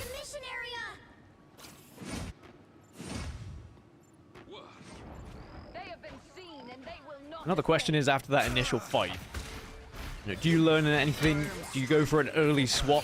Often with the ult economy being built up, you do have the opportunity after one fight to say, okay, it's not going to work. After fight 2, you're probably holding on to an ult, or you're very close to one as well. So this would have been the time for any changes if you noticed any immediate concerns. But there's going to be the first KO going in favor as well. Rogue being able to do that damage initially, and now with one down, it's going to be the Elsa that has already fallen. So a lot of that damage output that is there and relied upon has suddenly disappeared. Neutral engages have been so good for DK Fan Club, and for Redemption, I mean, they don't have, you know, necessarily like super strong Stratus ultimates for peel necessarily. With the start with the Deadpool and the Strat pool, you can maybe find these KOs in the middle of the fight, also have the damage boost, but it doesn't matter. I mean, Zuxa with another one. Shots down range. Here comes that Jeff, but can we dodge it? Go through the portal. It's going to be awkward. Does it come back for the peel? At least, yeah, it looks like it comes back to the team. The Gartrox does capture on her 2, though. Nice job with it. Brings it back, though, and it gets deleted. On the opposite side for Yatsu. So right now, these Shadow ults have been too strong for this side. Going with the Black Cat now. Gets the reset, too. Goodbye to Asian Pablo. Removes him. Elephant falls. Same thing with Auslander, man. And they're gapping the point behind, but it doesn't really end up mattering. I mean, actually, maybe it does, but it's your Doctor Strange who does so it can't even go for like a cute little portal play touches. That will be for just a split second as that point is flipped back. At least they're not getting 100 0'd, but that's still a very dominant fight yet again for the defense, dude. Yeah, a nice little bit of a stagger as well for Redemption being able to stay in control of this one with only now 18% required. Eye of Agamotto is going to be there and available for DK Fan Club to use, and also the portal is going to come out to try and maybe create a little bit of Summit here. Strike at me if you dare. And actually, the real question is, does the Eye hit anything? The Eye does connect with a couple, but it was Wild Thing in the end who got the first pick. There is going to be a reply. Yotsu goes down. And now it's going to be a 5 versus 5 on the point, but Meteor M might just make that. Once again, back in the favor of Redemption here, and it is as easy as pie. 1, 2, 3. We take over to 100%, and we will see Redemption take the first round. So DK Fan Club, they tried their best with something a little bit different, go for the triple Vanguard that you had pointed out, but the amount of times the Redemption were able to isolate the Elsa, deny the amount of damage that Elsa outputs, and then suddenly they just had such a huge advantage going into the fight. Yeah, absolutely. I mean, he's really shut down us Slenderman. And you can see as well, like, that was a big eye that you mentioned. People have been talking about it, though. The White Fox, Luna Snow team up.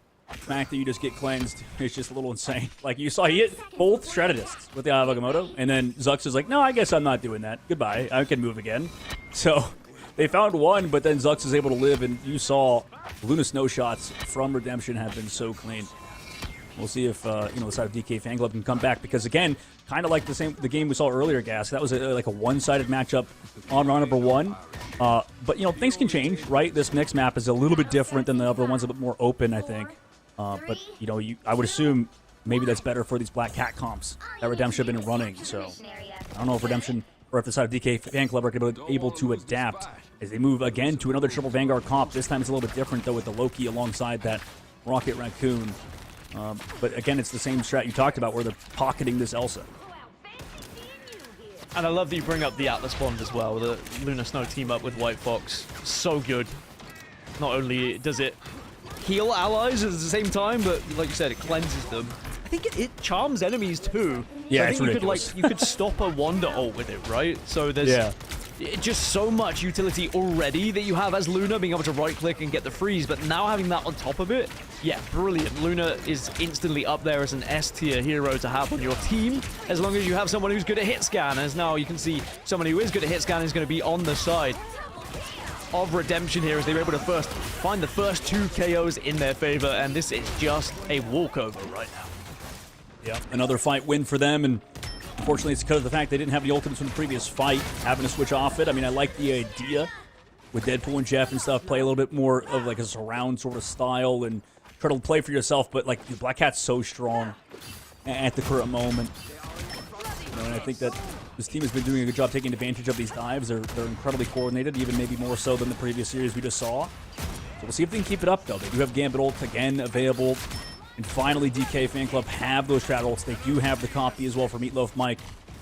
But I like them to find KOs through it. DK or Redemption as well will have damage to KOs through these Stratus ultimates that are surely going to come from Redemption.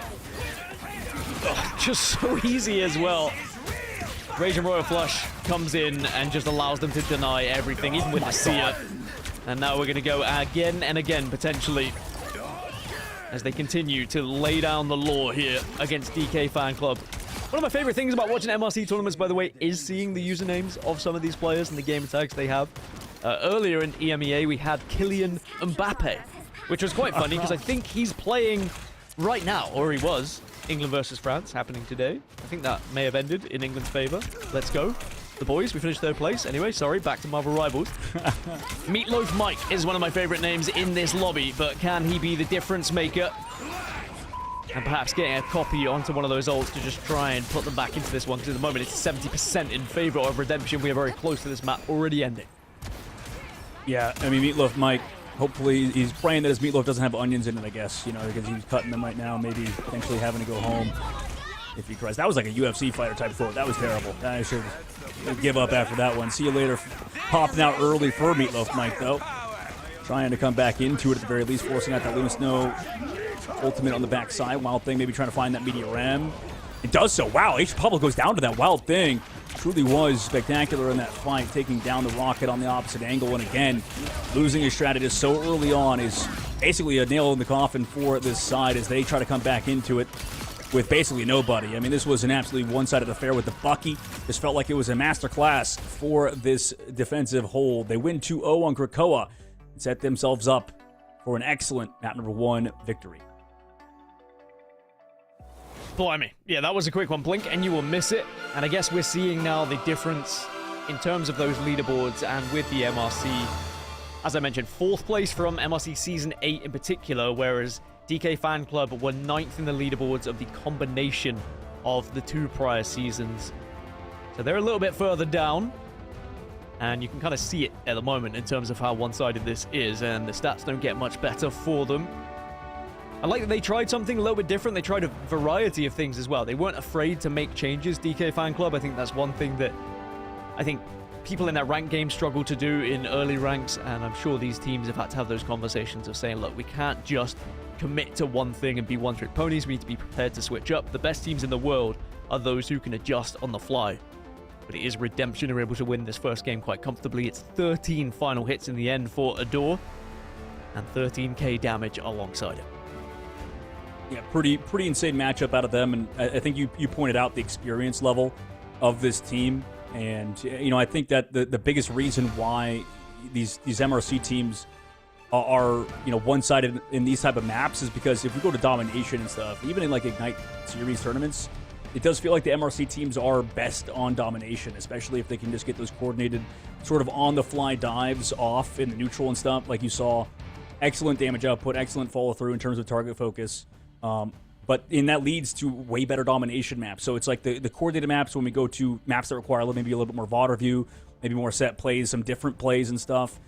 It can be more challenging. But I think on domination, when things are more free-flowing, you're just going to see some really, really good teams on domination, and that's why that map type is a lot of fun. But we're going to map number 2 now, which, I mean, I would imagine maybe we see some struggling there. But like you said, they've already mixed it up in terms of the composition a little bit. The first map, they were on Jeff and Deadpool, Stratpool. But then they go over to the Rocket and the Loki so far. But it felt like neither were stopping this offensive side, right? So I guess the change-up's going to have to maybe come back down to that ban phase. But we saw how dominant Elsa was before. This time, it just felt like it was negated, right? It's a lot of responsibility to be the solo duelist, though, as well, at times. I mean, I know it did switch up eventually, but just that pressure to start with in the game of you're going to be the only one who's outputting any real damage. I know there is going to be, of course, plenty of heroes that do damage as well, even if they are just vanguards or strategists. Actually, yesterday I played a game against 6 strategists. Was very fun. I know that is that is a bit of a tangent, but it was an interesting match. It was just a quick play. I just jumped in. I wanted a quick match, and on the other team, they tried to do something a little bit different, and I thought it was brilliant. I thought it was quite fun, and they did surprisingly well. They did lose, but I appreciated that they tried something, and it was just fun to watch. They lost just like England did in the World Cup, right? Well, I mean, well, okay, we just won. We just beat France, okay? Third in the world. Third in the world. Wow. You're going to hang up on your fridge? Is that going to be your mom's fridge? Where did United States finish in the World Cup, dog? That doesn't matter, okay? That doesn't matter. Whatever that goalie who they kicked the ground, okay, that guy is even worse than, like, the Korean head coach, dude. Like, we got to start blurring his face. I don't know who he is. I barely watch soccer, by the way. Soccer to all you Europeans out there, Mr. Daniel, okay? Anyway. We finished higher, so we can decide what it's called. Anyway. Yeah, I guess that's how it works, huh? DK Fan Club versus Redemption map 2 then. And Dog was trying to tell us that this might be a little bit easier for DK Fan Club. Or they might do a little bit better than they did in that domination. Boy, I hope so, because I want to see a little bit more of a closer matchup. We don't want to see stomps all day, although we might. Because again, it does happen. In these early rounds, you see a lot of 3-0s that can go in favor of some of these teams that are a little bit more experienced. In terms of locks and bans, we're going to see Daredevil removed on one side. The Star-Lord, again, is going to be the focus. Also, interestingly, Rogue has been a ban. A couple of, like, off-meta bans that are coming through that are potentially being targeted towards some of the players who have their picks they like to use. Oh, yeah, for sure. Yeah. Like, you see teams with hit-scan-only players. You don't have to worry about the Black Cat ban and the Daredevil ban in this case. Maybe teams that prioritize the Star-Lord stuff, because that was prevalent for a long time. But, immediately DK Fan Club not want to deal with the Black Cat the previous map. But Daredevil's still viable and strong like we saw in the previous series with Nightmare and Light absolutely going insane on that hero. But both teams going to get the Elsa. Both teams getting the Gambit too. So, like you mentioned, a little bit of a difference of opinion in that regard, but we're banning out the Angela considering, DK Fan Club, I guess, showed it for a moment. But obviously, getting rid of the Black Cat's just fine. I think we've seen a ton of it in EMEA and other regions, and this one maybe not as much. But for DK Fan Club, I mean, they played the triple Vanguard comp, so we've seen that out of teams like Sentinels. But I think this team, this is their map they have to come back on right now, because if we lose Convergence, I mean, Convergence and Convoy basically play the same, and that would spell basically disaster for the side of DK Fan Club. And I have to disagree with you, Gask. I'd be down to see some stompage, Oh, maybe. I'm okay. 3-0s are fun, Maybe. you're just a man who likes to see the world burn, and that's what I love about you.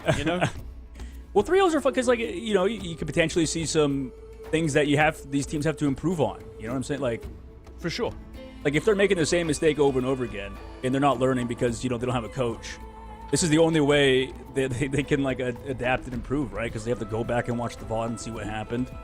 Or they have to find a new team because they hate each other. That's the beauty of esports. Nepo hires come and go. That's life. The question is, do you like squids? I like, yes. Love Because we're about to see a lot of them right now. Not only have you got the Namor in play with the Gamma team up with Hulk, allowing the extra Gamma squid, so there's going to be 3 squids available for Namor, but also Hela in play, which has the Namor team up, which is going to provide another squid upon every single KO that she's involved with. Yeah, so if you're DK Fan Club here, you have to have someone who's going to be on Squid Watch. Are you saying we're in some sort of Squid Game? This might just be the Squid Game of all Squid Games. I can't believe it. It's finally here, Season 3. Anyway, of course, the point is DK Fan Club trying to avoid said squids, like you said, take them out early. But nobody's going down. I mean, they've sustained very long. And, oh no, he's looking behind. He's like, where's my team? Unfortunately for YTP, he goes down. Same thing with Meatloaf Mike. In this case, Adore just hits those shots. Beautiful work from him. And the follow-up is there. A minute off the clock already. For this offensive side is the Raccoon. Tries to hide in the bush. Can't evade the Wild Thing who lives in the forest. What I love about all the team-ups, by the way, is a lot of people I've played with, they don't still know all 102 team-ups, or however much there are now. So sometimes you'll be like, oh, well, this team-up does that when it's enhanced. And they're like, what? Really? That sounds crazy. That sounds broken.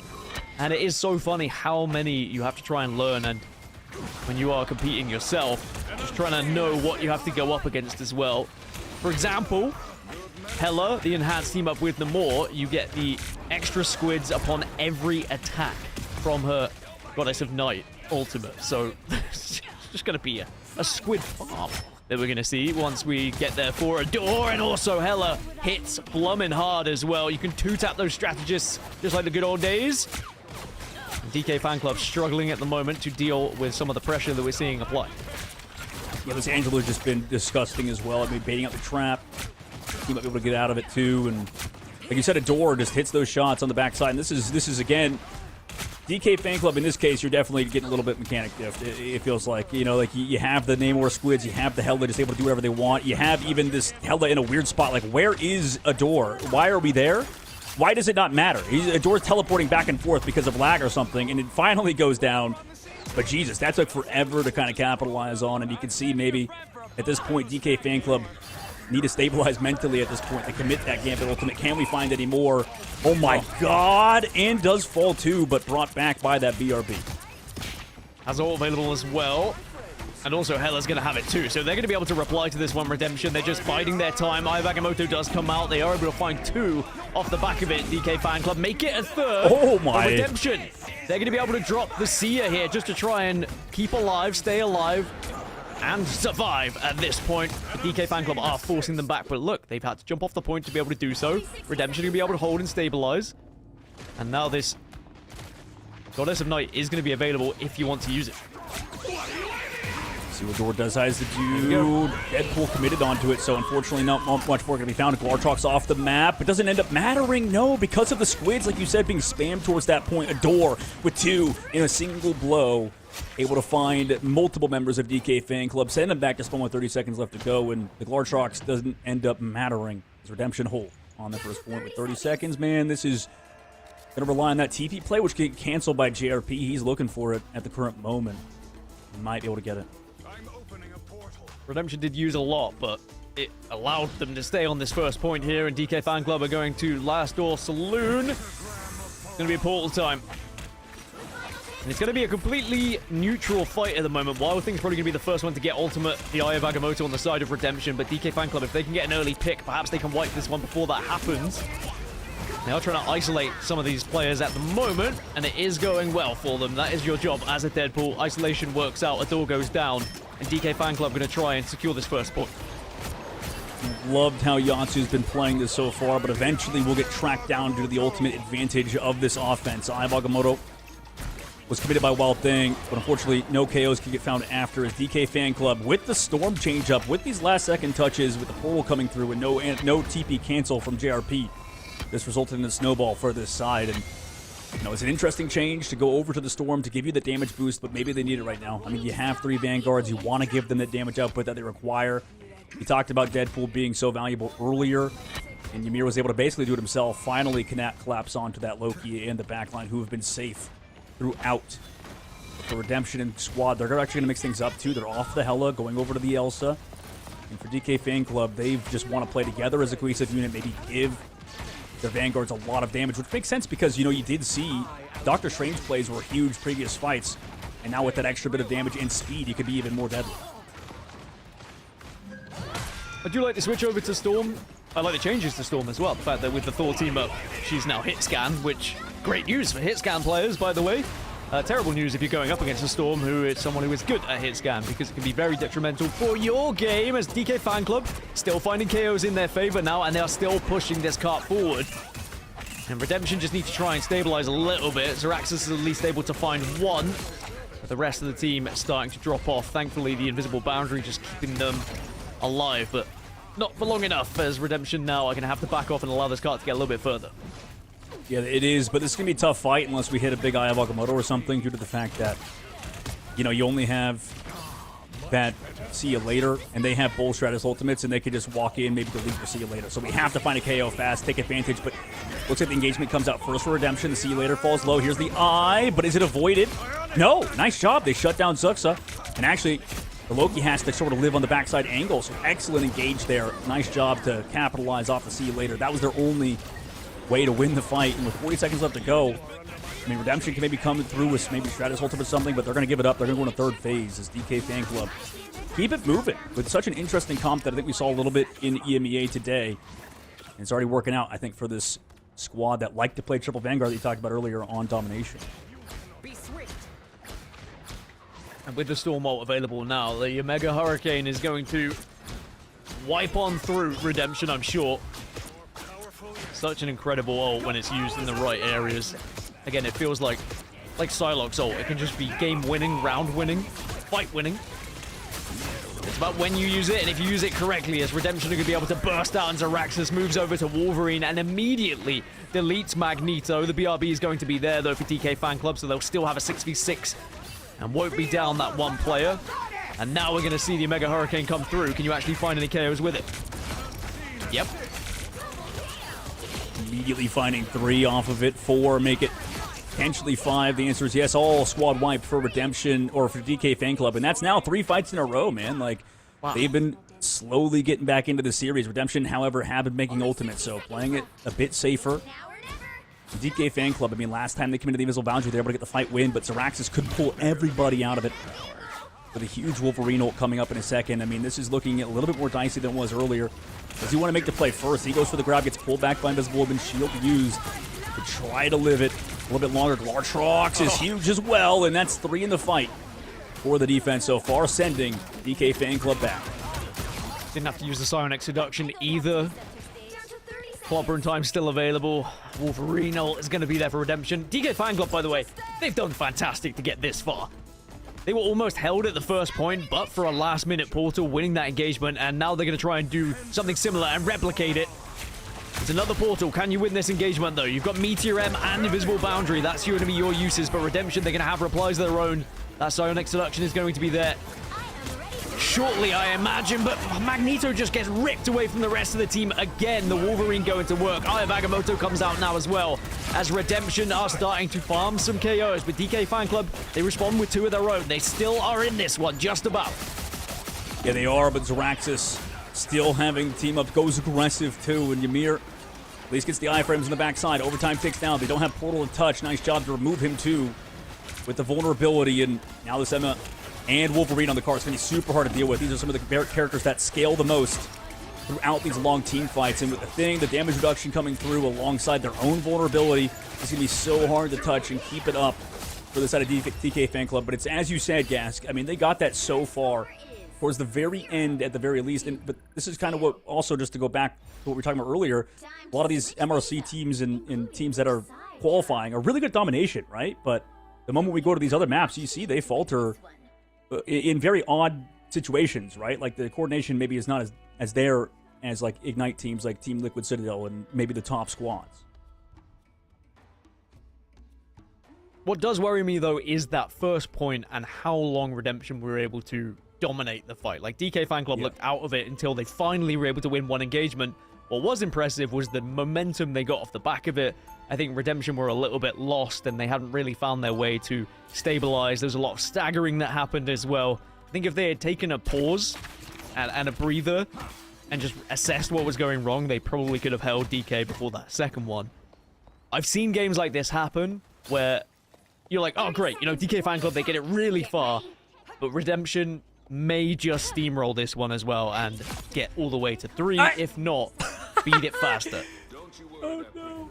He did the Penny Parker thing with in the spawn too. I wasn't laughing at your comment, by the way. That was just oh my god, man! Like what? Okay, off the rip, but he's gonna walk back. He'll be back in time. Sometimes we see that, but you're right. Honestly, I didn't see it because I was like looking all over the place. Did he fall off the map? Same. No, he got hit by the Penny Parker mines. He did the cheese where you shoot it from spawn or whatever. It's some nonsensical stuff. I mean, Auslander's fans back in time anyways, so doesn't end up mattering. But it's like a lot of situations in this game, like you're like, oh my god, that was a big Luna snow freeze, and they still lose the fight anyways, you know? It just kind of happens.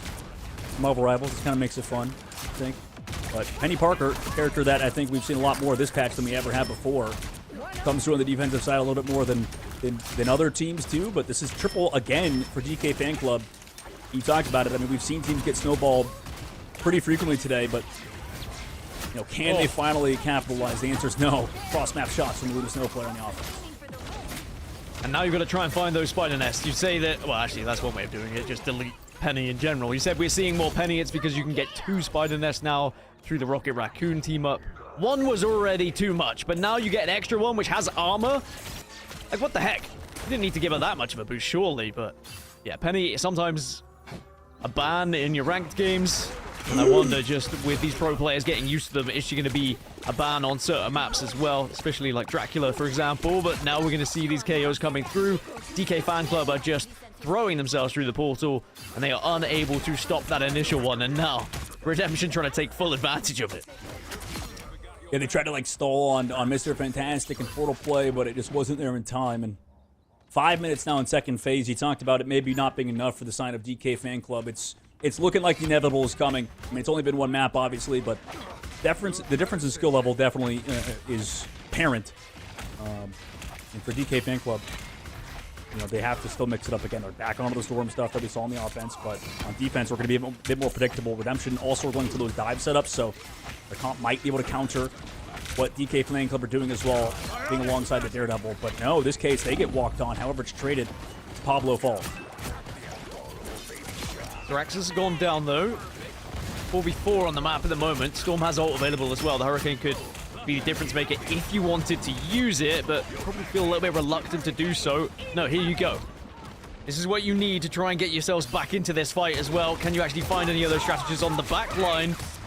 No KOs found just yet. Finally, you get one. Luna gets taken down, but the reply is going to be there from the Elsa. So it was just a 1-for-1 trade for an ultimate, which doesn't feel great. No, it doesn't. That looked crazy too. I think that was just the team up too, alongside Gambit healing with the White Bomb. Just flew up for a second. Maybe like ragdolled themselves. You know, you don't take as much fall damage if you're like a person in real life getting hit by a tornado. But in this case, Lartrox hits the wall on the comeback. No more KOs able to get found as Wild Thing pushes this card towards the end. Meteor M available. Shield's going to be there with the Venom team up, or Venom Slam. Beast the Abyss also connects. Also, Eye of Okamoto gets canceled. So rest in peace and Elephant in that fight. And we're moving to third phase in incredibly fast fashion as ultimates are all for naught for DK Fan Club as this triple Vanguard composition is just getting dismantled by Redemption in their dive. I said, I've been here. I've done it.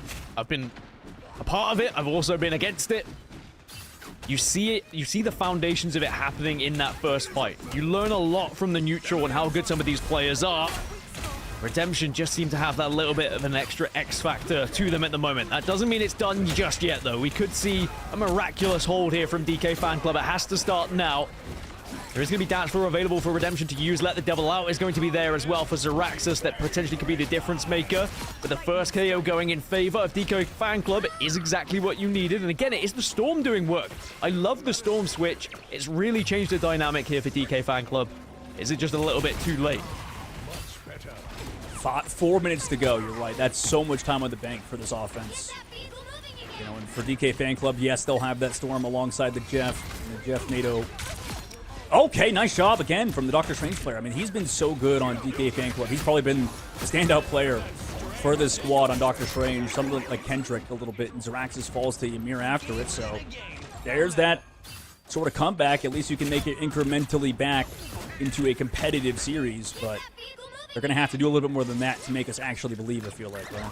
That's the thing. With the amount of time available for Redemption, they can play a few of these fights just in the neutral, force some of the ults out from DK Fan Club. There you go. There's one more that's going to be forced out, and you can start to build up a big ult economy to then just come back and take the fight.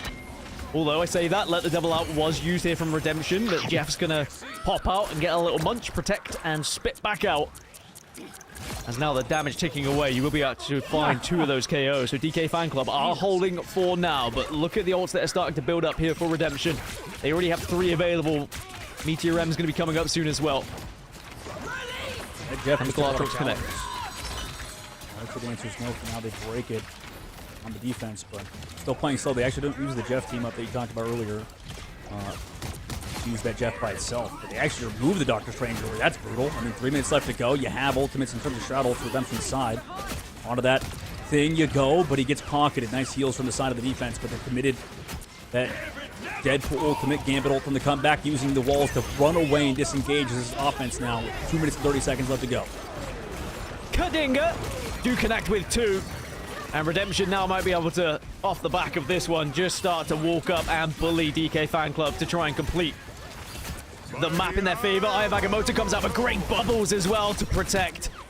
And sadly for DK Fan Club, they will not be able to hold for 4 minutes. I think it was going to be too much time really to try and hold on. And Redemption will take map number 2 in their favor. But it was a good and valiant effort from DK Fan Club, especially if you look back at the fact they almost were held out at the first point and they were able to get it pretty much the entire way across the map afterwards. Yeah, absolutely. I mean, they were, 2 minutes or whatever of hold. Their offense was looking a little bit better in overtimes, like you said. But still, I mean, this is the one thing that we could take away from I think, this map type on domination. It could be a bit, I guess, for us spectators, a bit more random unless we're seeing, like, very high amounts of domination maps and scrims or whatever. But we move over to these maps, you can see, man, like, it just feels like these teams, one fight goes incorrectly for them and they can get snowballed or whatever. It just feels like one of those maps you need to have, excellent VOD review for and improve at, because it does feel like this is a consistent thing for MRC teams. But still, Redemption do win it and are trying to redeem themselves in this lower bracket, similar to Nightmare earlier. Maybe they want to play against Nightmare later on in the tournament if we get to see those two go head-to-head. But for DK Fan Club, now they have to try to come back. It's still possible, but like you said, the pressure's ever mounting, and at this rate, it might be too late like the last series was, man. So looking at the stats, that was pretty one-sided yet again, but there was moments for the Storm comp that you talked about. Would love to see a comeback, though. I'm all for it. Would love to see if we can go the distance rather than have it being a 3-0. And certainly there are things there for DK Fan Club that they can look back on and say, okay, we succeeded in these elements. We were able to find a few successful engagements because of X, Y, and Z. I mean, in particular, I do think the switch up and just being able to have that little bit more of a damage output from Storm really helped them as well, rather than forcing too much on the other side from the Elsa. and even just having the elevation to be able to get away from some of the nonsense that was happening on the ground from the other side from Redemption. Just being able to be in the air sometimes can be very beneficial. But that's going to be a 2-0 map lead then for Redemption. We're going to go for a quick break, but when we come back, we'll see whether we conclude or whether we keep going. Don't go anywhere.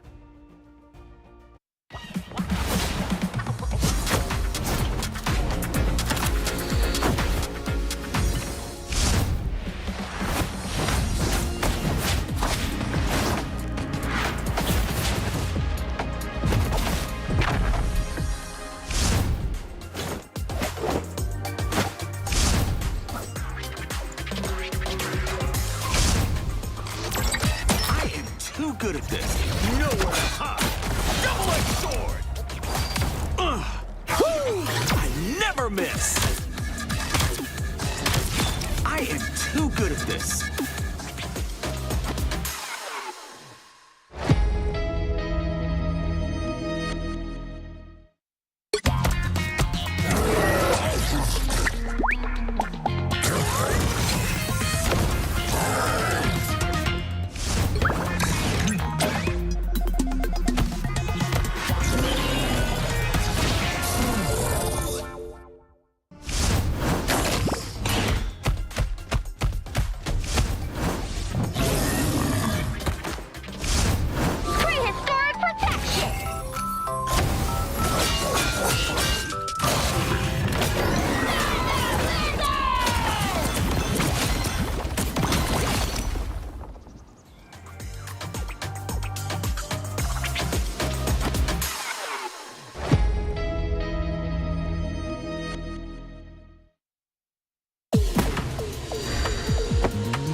Welcome back, everybody. My name's Dogman, joined by Gasket, and we're in the middle of another series, guys. I don't know if you were aware, but it's been going on, and it's 2-0, and it's a qualifier match yet again. If side of DK Fan Club lose this, man, they're headed home. Well, they've already been home, but they're out of the tournament, out of the qualification rounds, and we talked about it earlier. It's way harder to qualify via America in terms of slots available. Rather, the competition skill level, that's up for debate, but in terms of only 2 slots, being here to play for, it's going to be a tough matchup, and especially an uphill battle for DK Fan Club now.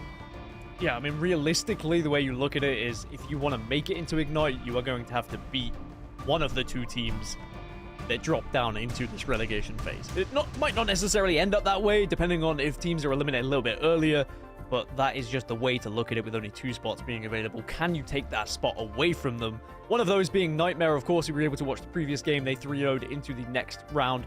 They will be playing the winner of this matchup that we're watching at the moment. And right now it looks like it's likely to be Redemption, but maybe DK Fan Club can bring back this in the 3rd map and show us something a little bit different. There were certainly signs of life here that certainly shows that they can actually take it to Redemption, but we do think Redemption are the better side at the moment, especially with their fighting ability and certainly just being comfortable in some of these fights. Absolutely, they should. And guys, I think if this one's a 3-0, you got to join me in the dark side, okay? You got to join me in it, like living in it, you know? It's the... Just embrace the 3-0s, embrace the stomps, just live for it. I feel it flowing through my veins. No, I'm not quite there yet. Not quite there yet, Dude, dog. You're too happy for a British person. You know, this is... Well, that's why we're together, because I am the yin to your yang, right? We can so counteract each other. You can be the person who lives for the chaos, and I can be the person who wants to see a hard-fought game. But wait, you know, that second one was better. It was better than the first. It was, at least it wasn't a one-sided storm. It did look a little bit dicey to start with, though. Well, the early Angela, it did look dicey. You're right, and I think, you know, maybe this is the way I like you want to see these like hard-fought battles. You know, really fight to the very end, and I just want to see the team get put down. You know, like it's like a peaceful, quick. You know, it's like an old animal. That's the Dogman that I have come to know and love. Since the very day I met you, there was Reddit threads being made about, Dogman this, Dogman that, the way he sees things, you know, and you call it how it is. And that's what we like about you.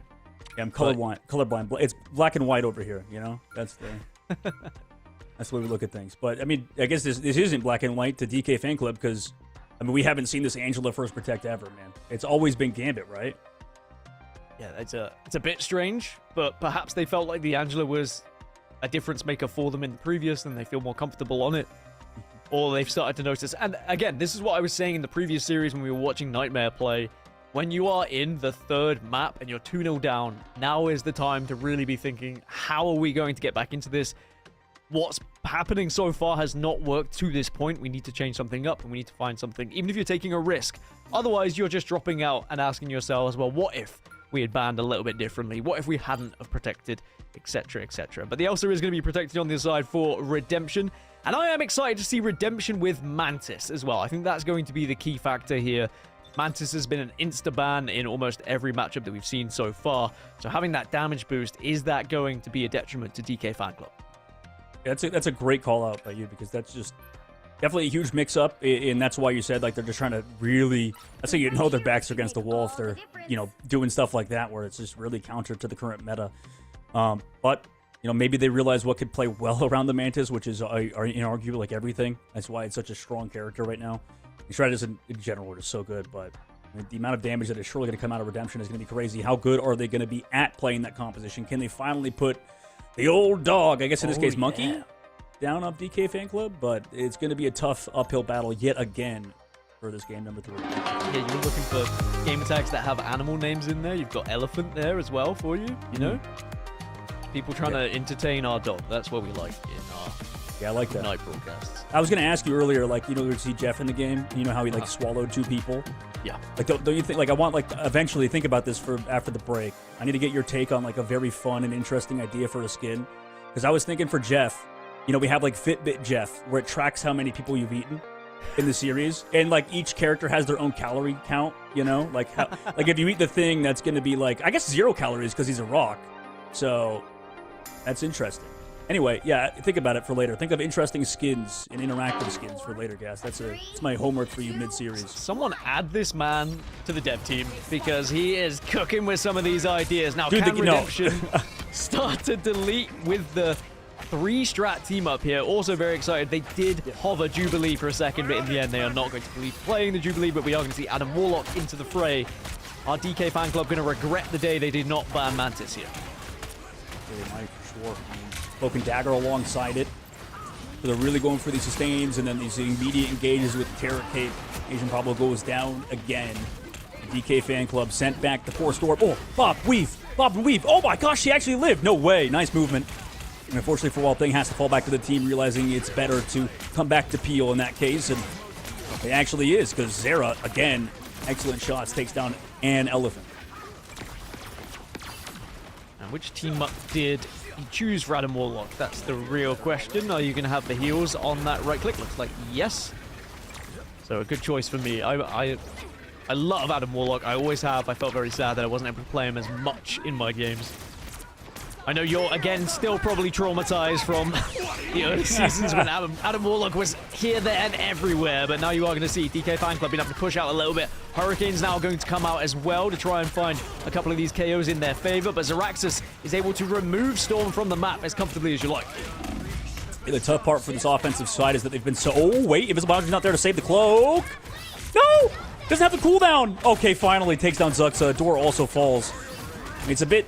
I think one-dimensional for the Doctor Strange comp, but it does work for them. I mean, this has been their strength, is walking forward and just getting KOs with Doctor Strange with the speed boost and stuff out of Storm. So, they're able to get those KOs. Nice job with that. Agamotto was getting a little dicey. Ultimate's also up, so portal blocks coming through. Also counter portal coming off the map. See you later, JRP and Adore. Adios.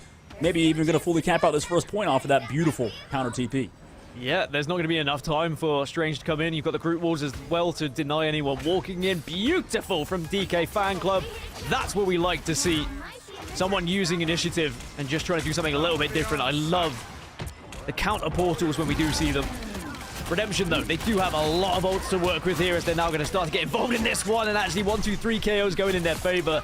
DK Fan Club may have got the point, but now Redemption will regain their territory here. And again, this is, I need to see, a little bit more coordination on this Redemption squad because, yes, even though they were winning the series, and now in this one, DK Fan Club fully caps out that point. Again, we need to see some more cohesion in certain aspects, but maybe a few fights in a row could go the way as ultimates are up. There's the Groot ult on the backside. I think it just got eaten by the Magneto shield, though, so nothing of value found in that fight. As everybody on this defensive side gets to push forward with the Mantis now. And nobody goes down. Even with the damage boosts out of Yatsu, they still have to sustain in the fight using the Soul Bond to keep everybody up in the Deadpool ult, but nobody falls just yet. Asian Pablo coming up with that Jeff ult in a moment, but Adore comes back to peel off Ymir, and he does fall. So excellent work from him to remove Ymir out of that fight. That was so much damage with that Deadpool coming down range, but again, Adore, the shots have always been clean onto that Bucky. Nice job to pull back into Doctor Strange. Here comes the Storm, slammed by the Bucky, but is the follow-up damage there? Oh. Yes! Removes out Slenderman. Kraken Impact doing its work. DK Fan Club are going to have to pop the invisible boundary, but now you'll see the response as well. Cloak and Dagger ult comes through for Redemption, just to give them that carpet to walk on. And providing that healing they so desperately needed to force back DK once more here. And now DK are going to have to reassess how they want to approach this one because Redemption have just gained control of this bus. And they've just got ults galore to work with. Still got Adam Warlock to be able to bring back everyone with that Karmic Revival if they want to use it as well. But they're just getting the pick over and over again here.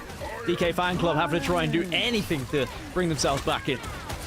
Poor Pablo. I'm looking like Pablo Sanchez right now. He's getting absolutely smoked on this offensive side.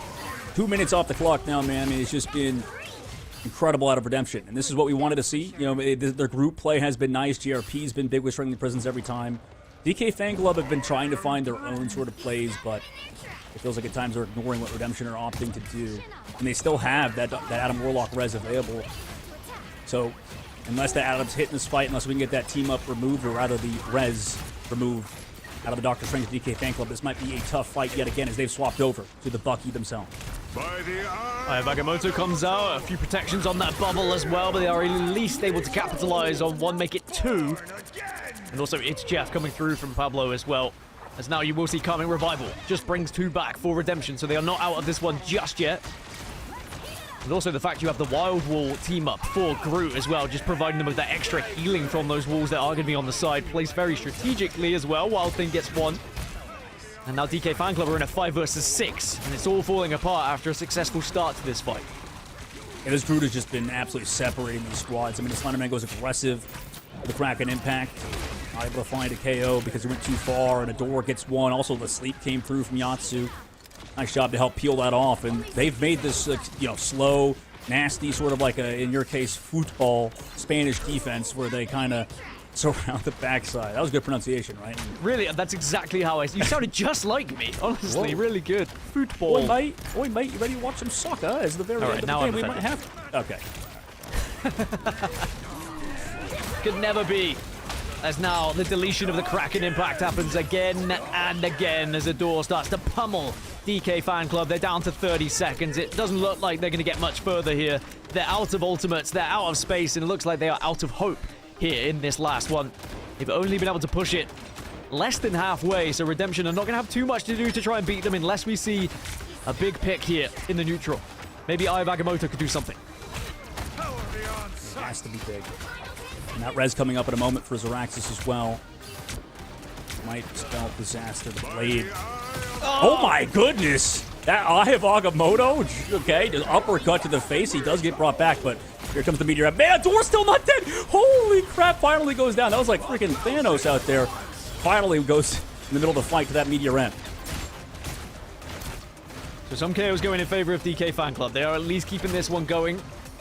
And they haven't just fallen over and gone limp and allowed Redemption to dominate this one. But now you're starting to see Blade doing some work as well.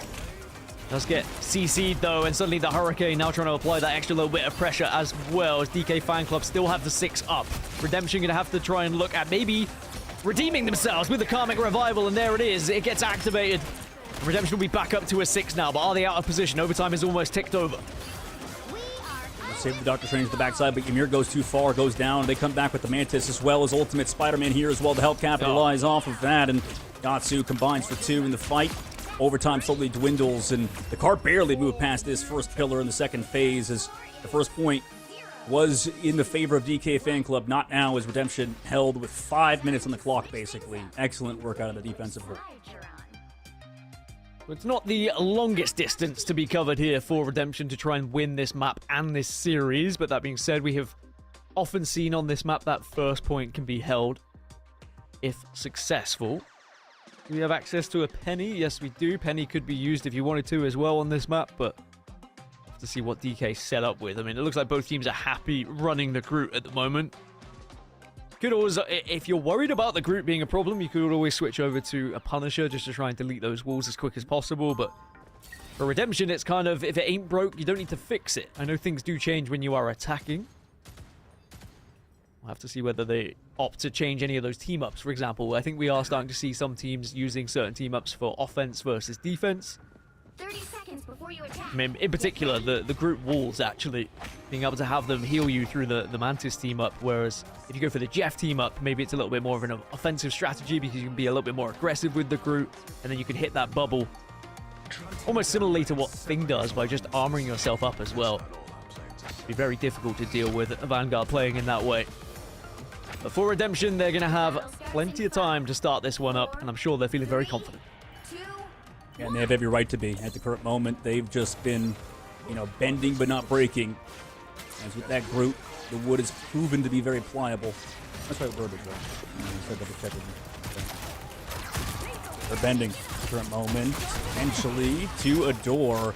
It's Anne Frank. Look at the opposite way. Just kind of more like a rubber band slammed into his face. And, even though you use that BRB to bring back one, the hook brings you into the Elsa once more. And you've seen Adore play this entire series basically flawlessly. What a great hit scan player they've been. And DK Fan Club sent back to spawn. That's a brutal situation to be in, too, against these group walls that you talked about earlier, man. Question is now, with Redemption starting to find themselves in the ascendancy here and getting closer and closer to the next round in the lower bracket. Remember, they have Nightmare waiting in the next round. Have we seen enough from Redemption to think they could kind of take the game to Nightmare? And I think the answer has to be yes so far. Like you mentioned, Adore looks really good in terms of his hit scan ability, but also what the rest of the team offers with their chemistry right now. But DK Fan Club say, we don't want to allow you to get too comfortable a route through just yet. But as I say that, Adore goes off again alongside Zaraxus, who also has been a brilliant Bucky, may I add. I do think that Bucky is going to be very important in this season in particular, as now the portal will come out. This is last chance here for DK Fan Club. And near the one go to Black Cat. He's been on Deadpool throughout the entire series. Does go down to Zaraxus, but at least you trade back one. Close spawns, however, for the offense. So this might still favor the side of Redemption, as a Cloak and Dagger will spawn and be right here. Zaraxus with the hook again. Can they find something? Talk about good, he's been on Bucky, but the Thing on the right side to the group walls is able to live for now, however. They lose one, Adore finds another with the Glartrox off the map, goes and Elephant. And also the Storm Ultimate, will it be able to find anything without any team to help support the Storm? And in the middle of the Eye of the Storm, Adore finds Ymir. Can we find, potentially on the defensive side, anything? The answer is no. And unfortunately for DK Fan Club, the portal, will it be here in time? I mean, the Mantis to help kind of follow through and capitalize. And there's somebody touching the Thing, but nobody else going to be here with 4 minutes and 20 on the clock. Just kidding, there's one. And there he goes. Ymir falls. The DK Fan Club. I think a good way to send them off is this. Gaskin. DK. Eliminated. The DK Fan Club get their own fan song from Dog. That's what we like. That's why we keep him around. He comes up with ideas about game skins and also theme songs and chants for some of these teams. But ultimately, it's going to be Redemption who move forward to the next stage of this lower bracket, and they will have a date with Destiny, and Destiny is going to be Nightmare in this one. Can they take down Nightmare to progress and get one step closer to Ignite, or will Nightmare be one step too far? As we take a look at the stats as well, pretty one-sided game in the end. Redemption just the better team in many a way, but I do think I've got to give respect to DK Fan Club with their ban phase there. They tried something a little bit different. They felt like the Luna was a problem, but in the end, it did open up the Mantis. And that's another thing to be said. Mantis is not only a trip strat hero anymore. With the changes and with the team up that you have with Star-Lord, the fact that it applies that extra healing as like kind of a burst with anyone that surrounds when you put your leaf on someone, it does make her a viable dual strategist hero. So I am excited to see more Mantis in the coming weeks, and of course in the coming games that we have here today in our mid-season qualifiers of Ignite. So Redemption, they look brilliant. DK Fan Club, sadly, we have to say goodbye. Yeah, I mean, maybe we'll see them in the future. It's just, it's tough for these open teams, these teams that have to, build together last second, through MRC, kind of come through. But like you said, there was some excellent plays. We've seen some nice Doctor Strange moments, I think, for them. But yeah, they will be going away. For Redemption, they get to stay alive in the lower bracket, and that means we move on the next round after this one, dude. So for DK Fan Club, goodbye. It was an excellent performance. But for Redemption, I mean, this squad is looking better and better. Obviously, they have things to improve on, including those Convoy and Convergence map types. But, I mean, I imagine throughout the rest of this tournament, we're going to have some banger dominations. And then, if we see one team maybe lose a map on map number 2, it just feels like it snowballs since then. But we'll see you guys for the next round after this short break. It'll be myself and Gaskin going away for a couple minutes. We'll see you guys on the other side of this.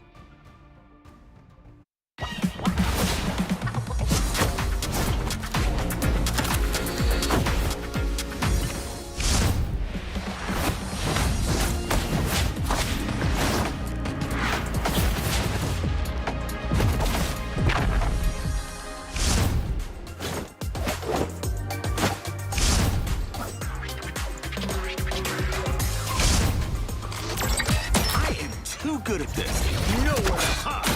Double-edged sword. I never miss.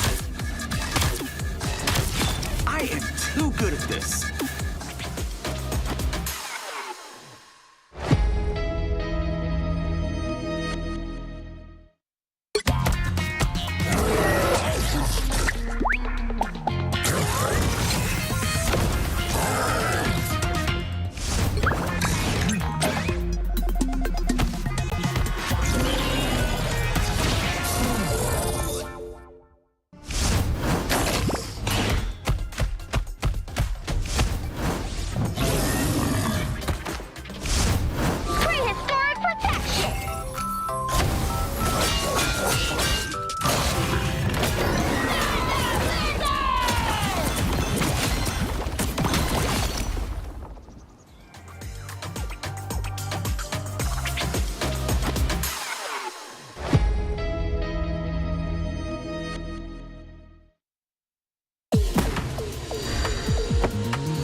Welcome back, everybody, and we're now entering the upper bracket. My name's Dogman, joined by Gaskin today.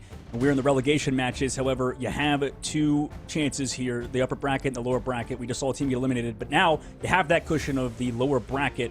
But Gaskin, because of that, where are we in terms of the overall all standings? What's about to happen? What's on the line for both these teams?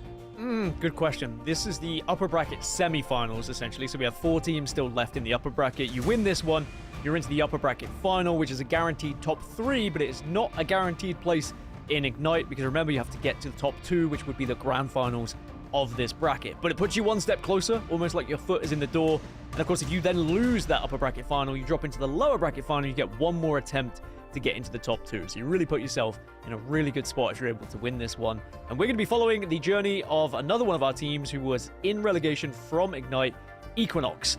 I have to make sure I say their name right. They weren't happy when I called them Equinox. It is the British pronunciation, but that's the last I will say about it, guys. I'm sorry. Equinox, a team who looked, really fun to watch during the Ignite, Dog, and I'm very excited to see how they've transitioned to this period and how they're going to look here in the upper bracket.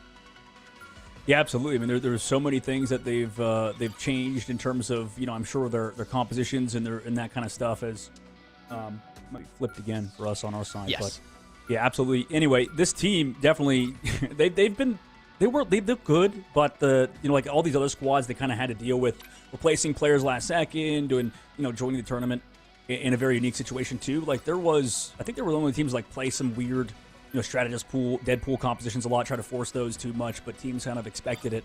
And now they go for that early Black Cat Protect alongside the Gambit ban, so trying to avoid going for that Mantis, ban early on. Instead, they're focusing on the Gambit, focusing on the Elsa this time around. Excited to see what they'll do with the Mantis. Again, I do think that she is a must ban if you get the 2 bans. But Venom, clearly a concern for them. And I think that, when we look at the bans across the board at the moment, I do think that Gambit, Venom, Mantis are going to be the focuses for quite some time. Sure, we might see some Elsa creep in there as well. But what I love is that we are having, 4, 5 heroes that feel like you have to ban them, and you don't have necessarily the ability to ban all of them before the locks come through. So we are going to see some of these heroes that are very strong in compositions get through because of the locks. Black Cat is a very interesting one that you had mentioned as well. We always like seeing a good Black Cat. If someone can pop off with a Black Cat, it's very difficult to go up against. So when you see that Black Cat happening, you've got to start thinking about how you're going to transition into your team and find someone that can deal with the Black Cat. Pick your hero. Excellent points all around. And I'm not they get to judging. lock the Gambit at the very end because it wasn't touched, understanding that maybe for the side of Foxhound, they don't have to worry about maybe what Equinox are going to do on the Gambit. But this team, out of any team, I don't know if I would underestimate that, their ability to play the meta compositions, and especially with that, you said the Black Cat. I mean, you can just, pace of play can just go through the roof when you play the Gambit alongside the Black Cat. So Equinox in this case able to play, or not, sorry, Foxhound in this case able to play the Mantis. We saw it dominate the previous map, right? So is it worth it to hedge their bets so much so on that department that you don't have to worry about Gambit in this case? Some names on this Foxhound roster that we notice as well from being very prominent in the MRC scene, and even some like Ignite qualifiers that I remember as well. So this is not going to be an easy game for Equinox. And actually, Foxhound were the #1 team on the leaderboard from the combination of MRC Season 7 and 8 in terms of points. So when you look at teams that you probably don't want to play against, it's probably Jolly Jesters, who were #1 from Season 8, and then Foxhound, who were #1 from both. 2, And sadly, for those teams that are in relegation, both of those teams are still in the upper bracket. So can we see Foxhound pull off an upset here? Or will Equinox show just why they were in Ignite in the previous season? I guess the only way to find out is get into it here. Well, on that note, you said it's fun to see these guys that compete in MRC.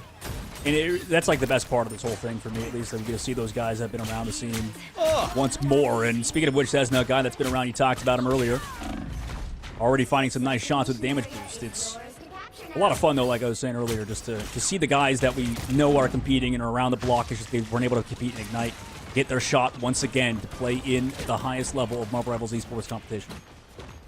Swag have been running the Black Widow as well. A lot of damage output going to come through, but Chesna Oh, this is what you want from your Hela player, by the way. That kind of damage output and those kind of headshots that you hit can be the difference maker. But on the other side, we know what Pro Builder can do as well from his season in Ignite.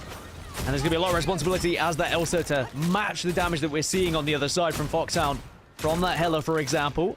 But at the moment, neither team able to take control of this point. It has been a great neutral battle. No one able to take full advantage. Yeah, with the damage trying to walk forward from that Hela, but Cessna forced off that off angle. It's incredibly slow at the moment. That's why I play the Angela to the side of Alfie. Trying this around. Here comes that sword you talked about, trying to find those KOs under the back line. But this is going to be a drawn-out fight, meaning we're probably going to see Stratus ult in a minute, even with how much damage is coming out. Swag doesn't get the kickoff, but it doesn't matter. Gets stunned by the Hela, and then Wada does as well. So we come back into it. But does this team on the offense, or rather that's holding the point, want to commit ultimates? Meteor M committed in the sky. Pro Builder shuts down Alfie. Meteor M from Lyric is there onto Swag. But Sleep A committing the ultimate, able to find one onto Respect. Wada also fell to Pride, so they're still holding on to it for Equinox's side. Damage was coming out, and the healing is here. Invisible Boundary also committed, so kind of looking like those old fights we talked about earlier where incredibly extended Adam Warlock team fights with the reses and stuff made such an extended, long first fight, and this one's still going. Nobody's captured the point. Well, it's insane. Like, picks have happened. We've seen KOs. Finally, surely, yes. Okay, we will see Foxhound gain control of this point. But the picks were happening, but the responses then came through. The duelists were really stepping up at finding those KOs. Just eliminating some of those players that were going to be a nuisance for them. And no one really was able to wrestle control of it until now. And Foxhound, off the back of it, actually been able to build up quite a healthy ult economy as well to work with. Real question is, does the Glatrox connect? Looks like no. That is a big whiff on the Glatrox, and that is going to really put them into the advantage now, Foxhound. Like you said, this would be a huge upset if it did happen. Alfie able to take down Lyric 2 to keep this moving forward. Cessna in the sky does commit that Hela ultimate. And Lyric does get brought back by a BRB, so this might not be that bad for the side of Equinox, but off angle, try to get committed by Swag. Also committed ultimate from Respect, but they play it slow for now. Here comes Wada with the ultimate Meteor M to help peel it off from Pride. Pro Builder on the flank, able to trade it out. Same with Wada. He finds one. Pro Builder in the fight with other two. Follow up onto that Captain America dive. Make it 3 in terms of final hits. That's a nice job to flip the point back in their favor. That's why this team was at Ignite. Excellent retake. We've won the battle, but the war So Equinox are able to finally get the point. And a lot of it has been down to a lot of the pressure that Nobine's been able to apply on that Captain America alongside Lyric as well. The two Vanguards just giving that space for Pro Builder to do the damage. Haven't seen it as much of the Black Cat as I thought we would from Wada, but that might just be a POV thing. Before Chestnut. That's what we talked about earlier with the damage boost stuff, I guess. Like every time Wada comes in, you just get freaking 2-tap by a hit scan or something. Like Light in the background screaming about it, but Wada takes down Sleep A. There he is. He's showing up finally. Oh, dirty, filthy. Nice. That's what you want to see from Equinox as they work beautifully there to be able to eliminate those final couple players from Foxhound. And now Foxhound struggling a little bit to find an opening, but they are about to hit another ult phase for themselves to work with. Mantis ult is going to be there for them, and to be fair, Fate of both worlds is not going to be far behind. Every little bit helps. Swag is going to have Black Widow's new ult as well, which turns her into the sniper that we knew and we loved before the changes happened. And honestly, you can 2-tap a lot of those heroes on the back line as well, so a big responsibility if you are playing that Widow, as the first KO has gone in their favor. Yeah, I think, oh my god, and it gets the lead in the sky. Alfie still removes that Magneto, but also no BRB for Wada. Wada went aggressive because he thought he was going to get brought back by BRB, but they KO'd it as I think Wada was respawning. So excellent work from them on that retake. And again, Foxhound take control. It makes sense why you want to play aggressive, kind of like squads do with Rocket Raccoon. Just go in for a single life, try to find damage or a KO or force out cooldowns, then get respawned by a BRB. But that case didn't work out. See you later available at the very least, but we'll be able to get KOs through it. Last time the Mantis ultimate was up for Equinox, or for Foxhound. They did excellent playing around it. Can't do it again. Coco falls so low. Again, good work from the Hela, though. Oh, and okay, you see a Captain America pop in front of your face and you shoot one into America's ass, and he's able to find the KO. And now Foxhound are going to have the Seer available for them as well. They should be able to, off the back of this, do so much damage. Glatrox is going to be there as well. Has a little bit of a reply. And Equinox on the back foot now. Unfortunately for them, they're going to get stopped and, forced away. Man, I was just blindsided by that Captain America thing now. Going to touch the point is the side of no binds. Unfortunately, he is looking like the ass of America right now as the captain falls once more. And wow, no way. Foxhound just won the first round. I mean, you talked about an upset potentially being in the works. We're going to Cradle next, a more open map where they just play double hit scan. I might actually be a little terrified if I was an Equinox fan right now. Just with how well Hella has been doing, how well Chesna... I don't know if it's Chesna or Cessna. I'm going with Chesna. Well, see, the thing is, if everybody gets mad at you... Yeah, just say get away British. with it. Yeah. Just like Equinox instead of Equinox, but... That's yeah, crazy. The Hella play has been nuts, by the way. Like, just being able to hit some of the shots that they've been able to get, and then Swag with the damage output on that Black Widow as well. You combine the two, and then you've got Alfie running rampant at the moment on that Angela, just being able to steal people away, take them out of position, and give them the advantage in the fight. Like, the recipe for success is there for Foxhound at the moment, and we are going to need to see a reply from Equinox. 4, 3, Yeah, we will. I mean, they definitely have it in them.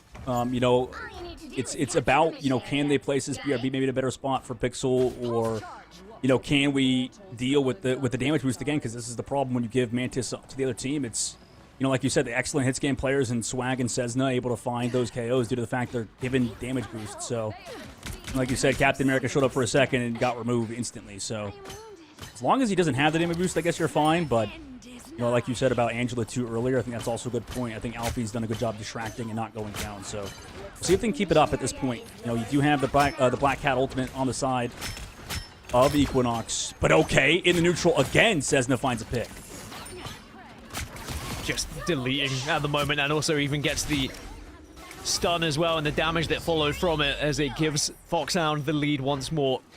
They'll be able to take this first point. It took a lot longer in the initial round here, but now it looks like they're really finding their footing in this one, starting to maybe work out where some of these cracks are in the team of Equinox and where some of the weaknesses potentially. They're really focusing excellently, as you mentioned, to be able to get these KOs in the neutral in this way. And now they have the ults to play with as well.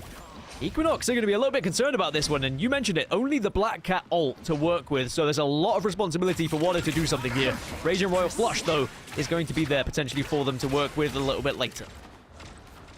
The play on the backside, you do have the damage boost popping. The ultimate Swag gets to stay in it for 3 more seconds, and then it gets reset back to regular fire. But the damage boost is out. Hella ultimate committed to help peel off Wada. Here comes the Meteor Ram. Doesn't want to charge it up, so he's not shooting any more shots until the Meteor Ram gets launched. No binds, falls low, gets frozen, but doesn't go down. Pops off the ultimate. Wada still fell to Alfie, who has been a consistent force on the Angela so far. Pride connects on no binds. Assembling to nothingness is no binds in this case. Also, Mag falls. And right now, Foxhound, we're looking like the Ignite team, not Equinox. Yeah, this is brilliant from Foxhound. I love how they're playing at the moment. Alfie still has an ult available as well, as Chesna continues to rub salt in the wounds here, as does Swag. They are hunting down these remaining players from Equinox and deleting them, staggering them to give them even more of a time advantage. And there's still little to use on the side of Equinox to actually work with right now. Pro Builder is going to be the first one who gets something with this Glatrox. This Glatrox is a must-hit now. It absolutely is. And will it be able to get deleted on the backside as well? Respect! Oh! Jesus. Gets deleted by Pride, but is the BRB... No, it's not even close to bring it back, so Pixel also falls to Pride with the team-up that was brought back. This patch is showing its dominant once again. 3 in the fight for the side of Foxhound. And can anybody even touch last second? They do, but... where's the portal at this point? Pixel's going to be showing up late with it. And I can't believe it. Foxhound might have done it on this map number 1. What? The answer is yes, they have. They've beat Equinox in the first map. Strap yourselves in, ladies and gents, because we have a series on our hands. I know that Dog loves a 3-0 stomp, but maybe this one is going to be a different story. Actually, well, maybe it still could be a 3-0 stomp, but in favor of our non-Ignite team, perhaps. It would be quite the upset, but already... they are demonstrating that they can go toe-to-toe with our Ignite side. Yeah. Foxhound take the lead and go 1-0 up. Wow, that is a big loss now here for Equinox, but it is a best of 5, remember, so still is going to be time for them to come back into things as we look at the stats. And wow, yeah, that one was even more one-sided than I thought it was here, Don. Absolutely. You know, maybe don't give this team Mantis. I don't know. Like, that's going to be a talking point for sure moving forward. It's worth the effort, maybe, in trying it. But, you know, we talked about how these teams are really good domination. You know, maybe the fact that Equinox have, you know, played a lot of domination can sort of take some solace in that moving forward. But, damn, yeah, like, you just give Mantis damage boost to Cessna, and he just has some crazy shots. I don't know if it's a Cessna or Cessna. It doesn't... Like we said, you get... Yeah, you're in my head. This is the thing. You say something, and I'm like, oh, he's British. He must be right. So then I say it the same way, and we're both in hot water. I think I got you in trouble, actually, for Equinox originally. I think you followed suit. Yeah, it was also Equinox Equinox. ago. But, and Well, we Shib. may I think I never- got Shib in trouble as well. You're just the troublemaker over here. My God. Jesus, Gaskin. I mean, it's fine. If Equinox gets eliminated, then we never have to say the name again, in this case. But Unless they decide to pick up a, you know, re-sponsor A another map. team. That's what can Oh, always true. happen. You never know. But right now, it is Positive all spin. about the Foxhounds, right? They've been able to show us that. By the way, that first fight on the first round of the first map, insane. Felt like it went on forever, but it wasn't a situation where, you know, you had the Adam Warlocks bringing people back like you were mentioning. Instead, it was just pick for pick, and people actually stepping up and clutching up when they needed to, and allowing themselves to put themselves in a position where they weren't just falling over one by one like dominoes. But in the end, it was Foxhound who got the better of Equinox, and they take the first map here. Very exciting time. yeah, absolutely. And this is the difference, that, again, just to point it out once more, and I might be overstating it, but the Manta stuff changes the game, and that's Marvel Rivals in general. You know, people assumed when Blade came out, they were talking about like anti-heal's going to be a difference maker. You know, everyone was worried about it and stuff. And I know Gambit definitely has been big with the anti-heal in previous metas. But in this one, you know, like in this game, it just feels like damage boost is the game changer, right? Like that's the thing that changes up breakpoints, allows you to KO through stratted assaults and stuff. And even in the neutral, like you saw, like this game, we don't usually have like picks happen in the neutral a lot of times with the good teams. Like usually, you know, there's so much shielding, there's third person and stuff. So the pro players are very good at using walls and stuff. So I think the difference maker is that once you add Mantis, like we just saw, I mean, it's just you can't react to a really good hitscan player that we just saw on the team. So hitscan maybe making his return and kind of shutting up all those melee specialists, melee one tricks in the lobby. I'm with you, dog. All right. Okay. I cannot play a fighting game. All right. I am a shooter. I like to shoot things. I don't like to melee things. I'm very impressed at those who can find the ability to play some of these dive characters, I will say, because it is all about combos. It does feel like a little bit of a fighting game, and that's one of the reasons why I love Marvel Rivals, because you blend so many different factors into the 6v6 environment that we have, and you need to rely on different skills from different players, whether it be through their ability to play a dive, to play a hit scan character, or to be able to play a character that's good at zoning and creating space, for example. It just is the perfect blend to what is one of my favorite esports to watch and play, to be honest. But that being said, with dive, yes, I know a lot of people struggle to deal with it, but how do you deal with one of the poke hit scan characters, like you say, like a Hela, getting a damage boost and just being able to pluck you off one by one? These strategists just seem to fall so easily at the moment. Do you need to be protecting them a little bit better? Perhaps you need to be using more heroes that have shields, for example, a little bit more Strange, more Magneto that can just work alongside those strategists, because as soon as you leave them, they're just like lost little puppies, and you're worried, like, where are they going to end up? Is anyone going to be able to take them? Is anyone going to adopt these puppies? Because you need to, otherwise they are just going to get taken up.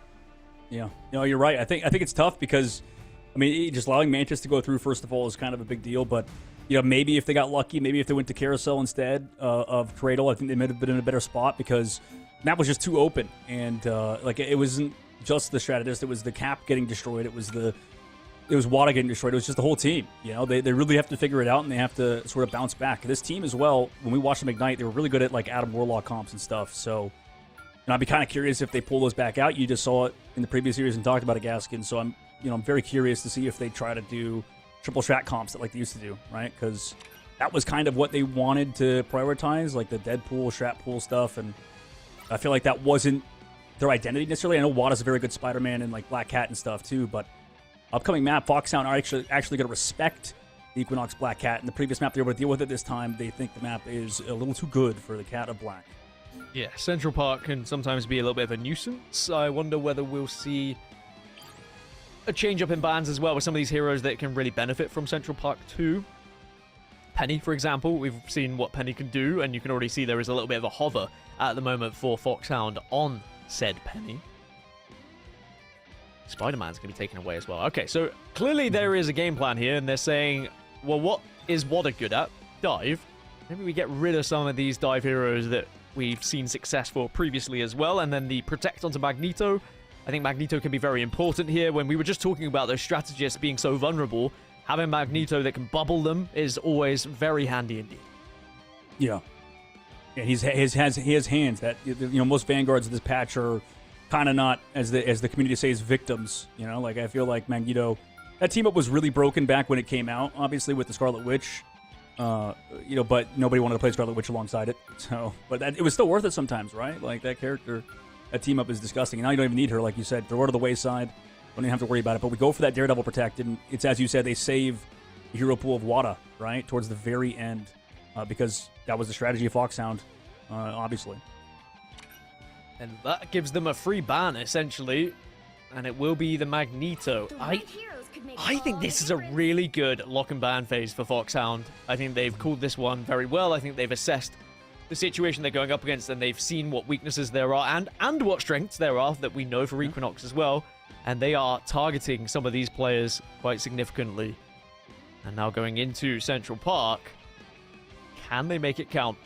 Or will we see a reply from Equinox? Because the Daredevil can still be very much a problem, right? We know that Daredevil, for me, is one of the hardest players to play against as well. We'll have to see whether Wada can make it count. Well, you've seen it before out of the squad, and, you know, it's as you said, I think it was a really good ban phase. 100% agree with you with the Foxhound.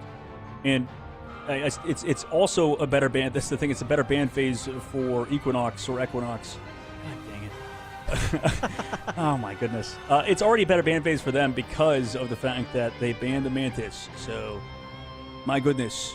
I know Vicky Kitty has mentioned that she's bet the house on Equinox. Okay, so they lose. With channel points. Oh, with no, channel points. Vicky, you know better than that. Classic Vicky. She's a gambling, she's doing well. gambling woman. 3, 2, With her channel points. Oh, yeah.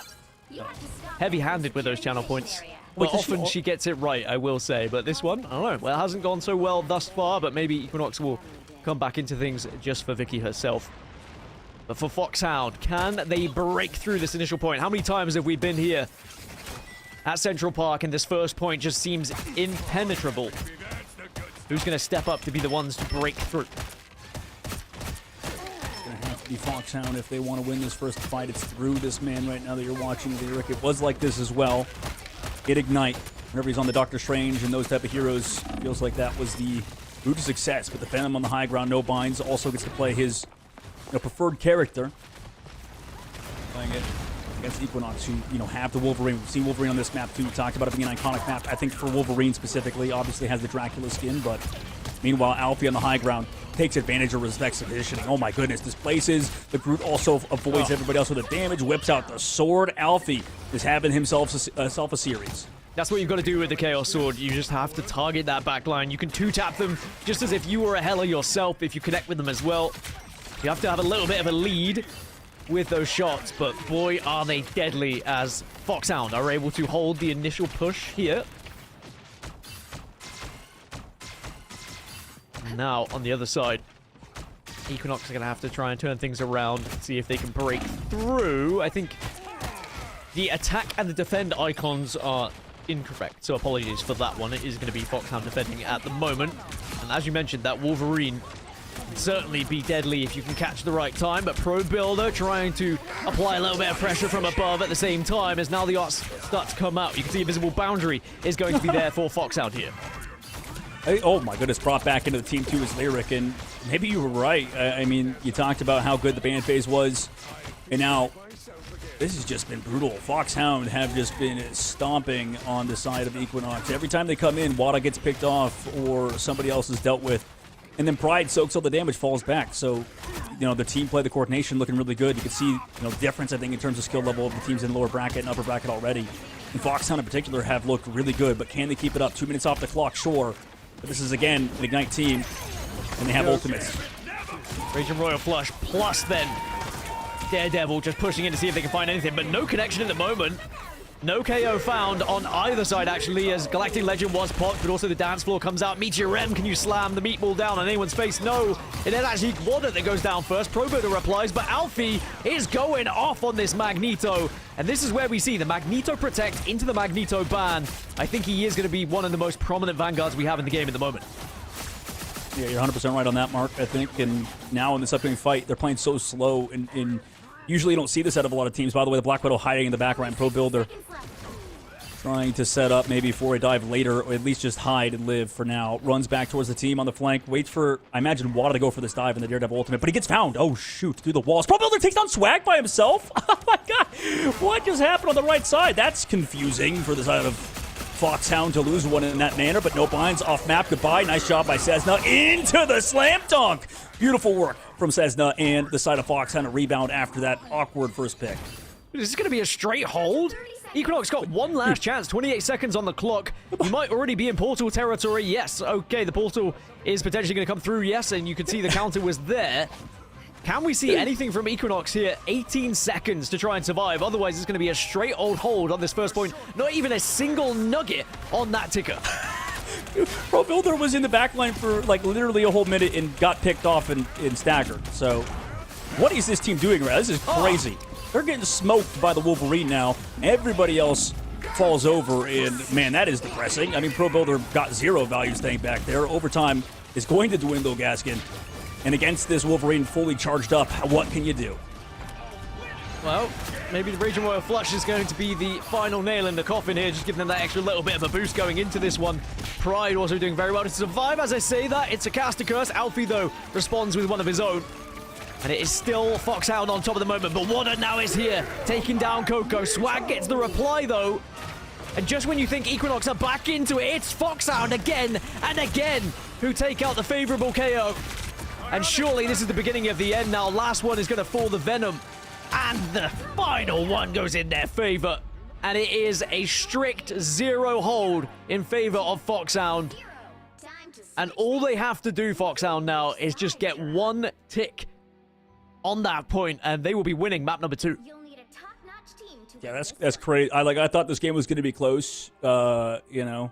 And maybe we're joining back into that 3-0, you know, is kind of hype, kind of fun train because, I mean, we saw the Wolverine pop off. We've seen it in the highest level. I think a lot of North American teams don't play a ton of Wolf generally, but this map has always been a classic Wolverine map, dude. Like, it just feels like every time we get to see that character, it pops off, and, you know, finally a team today plays it. With the Gambit, too, you get the full team up alongside it. So, I mean, it feels so strong at points, and especially with the grouping meta you talked about earlier. I mean, there's your counter right there, potentially. Again, Wada kept going down too early. They were a little bit uncoordinated, but also the damage output. It was just... Do you think this is more so like Foxhound playing out of their minds, or more so Equinox sort of faltering to incredibly high expectations for an X-Ignite squad? I think a little bit of both. To be honest, I think that Foxhound have done well in the bans, and also they're playing to their strengths. And perhaps, again, that comes down to, if you are an Ignite, you are subject to scrutiny, right? You can be studied a little bit more. And I think Foxhound are going to know a lot more about Equinox than Equinox perhaps will know about Foxhound, regardless of whether they've had history with these players. I know that they've played a lot in MLC against one another on various different rosters. But for Foxhound, it is simple here. Get one notch on the point, and you will be 2-0 up against the current Ignite team who are fighting for their lives at the moment. But this is upper bracket as Swag deletes Water. I mean, you talk about having hit scam players.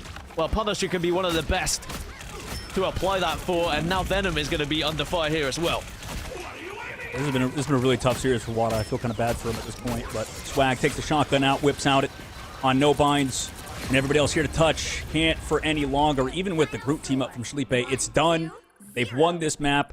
There's still obviously more games to be played, as it's a first 2-3. One more for Foxhound, and they're through to the next round. Get themselves one series away from qualifying for Ignite, Gaskin. And that was an insane way to do it. I mean, are we looking at new names that will be casting in Stage 2 already? It's looking pretty good. If you're putting your channel points on the series, I mean, it's hard not to be going in favor of Foxhound at the moment with how they've been playing. And again, it's another one-sided matchup where Equinox are just unable to get going. They got completely dominated on their attacking side. And then when you've lost and being held at 0, it's very difficult to try and do the same thing for 4 minutes. But even then, they weren't able to hold on for longer than a minute on their side. A 5-minute and 25-second matchup, one of the quicker ones that we have. Can they go all the way, though, and make it a 3-0, or will we see a response from Equinox? What does worry me, if we were to see Equinox lose this series, and I'm just going to say, by the way, I don't know who wins this series or not. I recognize that this is a replay and this may have finished already, or maybe it's still a mixed. I don't know. But if we were to see Equinox drop to the lower bracket, remember, we've already got Nightmare in that lower bracket as well. Only 2 teams can go through to Ignite. If both of them are down in the lower bracket, only one of them would be able to get to Ignite because they would have to play each other eventually in that lower bracket final. Insane that we would be guaranteed to lose one of our Ignite teams if that does happen. But we know what Equinox are capable of here. We know they can come back into it. I wouldn't be surprised if we see a reverse sweep, to be honest. But the question is, who is going to step up? And are they still going to get a little bit focused here in this lock and ban phase? Yeah, they're going to have to prioritize a lot for Equinox to fix. Last time, obviously they let the Mantis through. Didn't work out for them. That time it was even worse. So you're right. These might be new names we get to cast and get a watch moving forward. It's not over just yet. But, for this side, for Equinox, they really have to figure something out now. And it arguably looked worse in the first map. And the first map was dominant. So, it's kind of interesting. The relegation tournament, MRC in general at large, is just an absolute bloodbath. You never know who's going to win. Rock, paper, scissors applies here, I think, where, even the best teams can lose to a team that should be theoretically worse. But we'll have to see what happens after this break. We'll see you guys in C if Equinox can come back.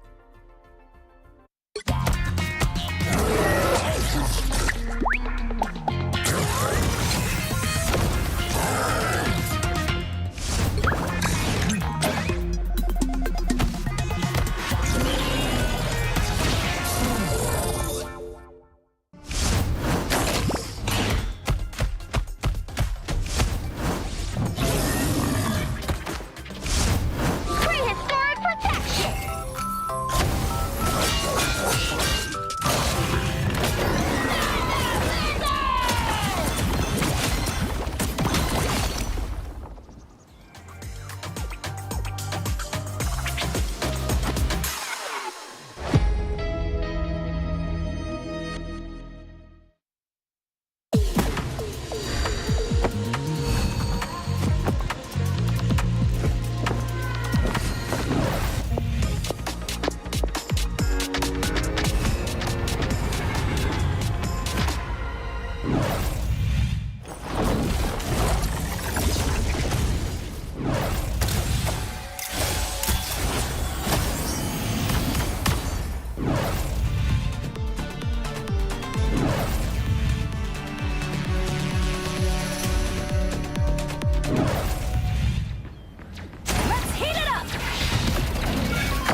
Welcome back, everybody. My name's Dogman, joined by Gaskin over here. I hope I pointed the wrong way. No, I pointed the right way. We're here, back again. Equinox, they're on the wrong direction right now, dude. Equinox, they're in the wrong direction, which is that way, which is the door in my room. You can't see it, but for, obviously sake of, consistency, Equinox, they were the Ignite team, right? They were the team that should have been up in this series 2-0, but now they're choosing their foot. With their paw in this case is Foxhound, are hunting their first victory in this upper bracket to get themselves, or first big victory rather, to get themselves one step closer to qualifying for Ignite. Yeah, because this is in the upper bracket, so loser of this one still has that safety net of the lower bracket to work with, but it would be concerning for Equinox if they were to drop down at this point. So we need to see a fight back here in map number 3 to show that they can actually go toe-to-toe with currently the #1 team across MRC standings from the last 2 seasons. That's who they're playing up against. It's not just any average Joe here, right? This is a team who have been consistent across MRC for the last 2 seasons, not just the last one. So across 2 different metas, essentially, they've still been able to find success. And judging by the games we've seen so far, that is 3 successful metas they've been able to find themselves, as they look very comfortable here in Season 9. They do, and it's hard to be comfortable right now. I mean, we've talked about that earlier. You mentioned it a lot. I mean, this is a brand new meta that some teams can capitalize on. I mean, I think you mentioned that earlier, and if you want to elaborate on that point, I'd love to hear it, because, I mean, there are a lot of changes that have come through, but you mentioned how some teams are thriving in that chaos, right? Yeah, some teams are better at adapting. Some people will have deeper hero pools as well, and the fact that now so many more of these heroes have become viable, it does open up the door for these ranked grinders, these people who are playing the game for 12 plus hours a day to make sure that they can try and be in this position, right? To be up there with the best of the best and potentially have a shot at getting into Ignite. And who knows, maybe you make it to Grand Finals, maybe you make it to LAN, maybe you make it to a trophy lift, and that could be a historic moment from rags to riches. But a long way to go just yet for Foxhound, but at the moment, they definitely look like a team who have found success here in this season. We'll have to see whether the lock-in ban phase is going to be a similar one for them here, where they kind of targeted Water a little bit. Some of those dive characters they did not let get through. And you got to be a dreamer. You know, it's the American dream in this case. Well, the American dream's not involved in soccer anymore, so that's very sad. But for Equinox in this case, they already get that one-sided Mantis.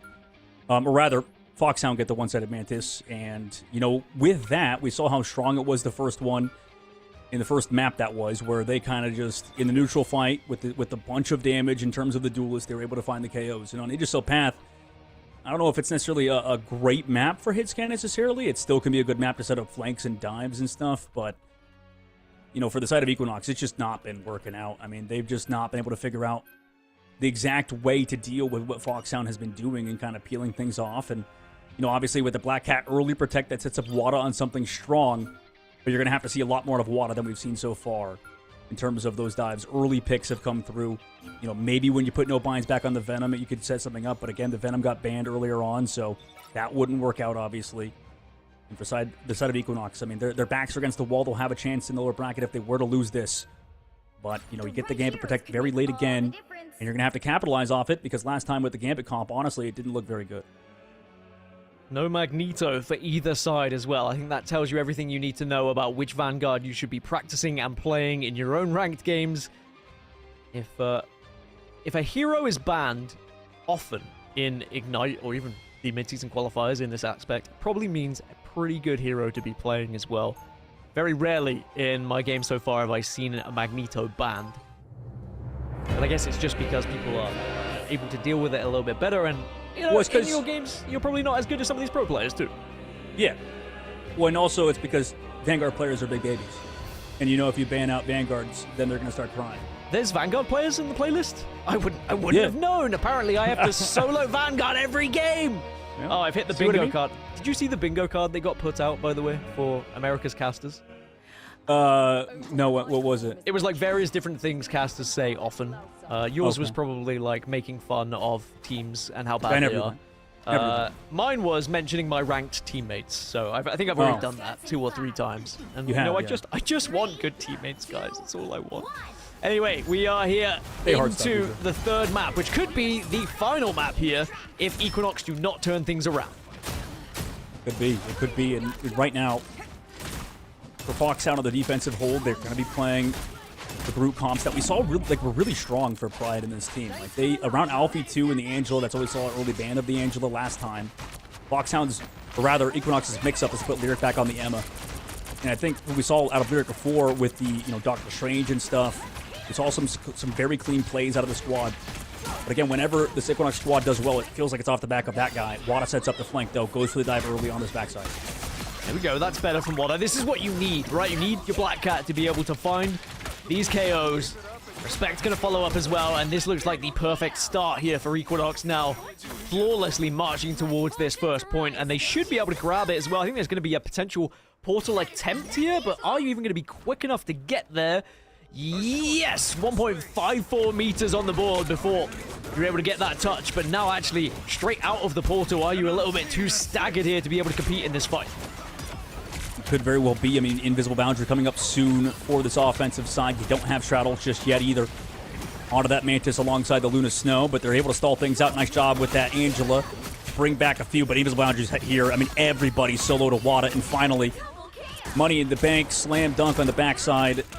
Hit with a wad of cash in this case, and we're headed to the second phase, and we're headed to the second phase, rather, because Equinox push on through. Nice job to build that Invisible Boundary from Pixel. We've seen some incredible Invisible Boundary, or Invisible Woman players throughout the tournament. Feels like such a high skill cap hero that a lot of people talk about all the time for a very good reason.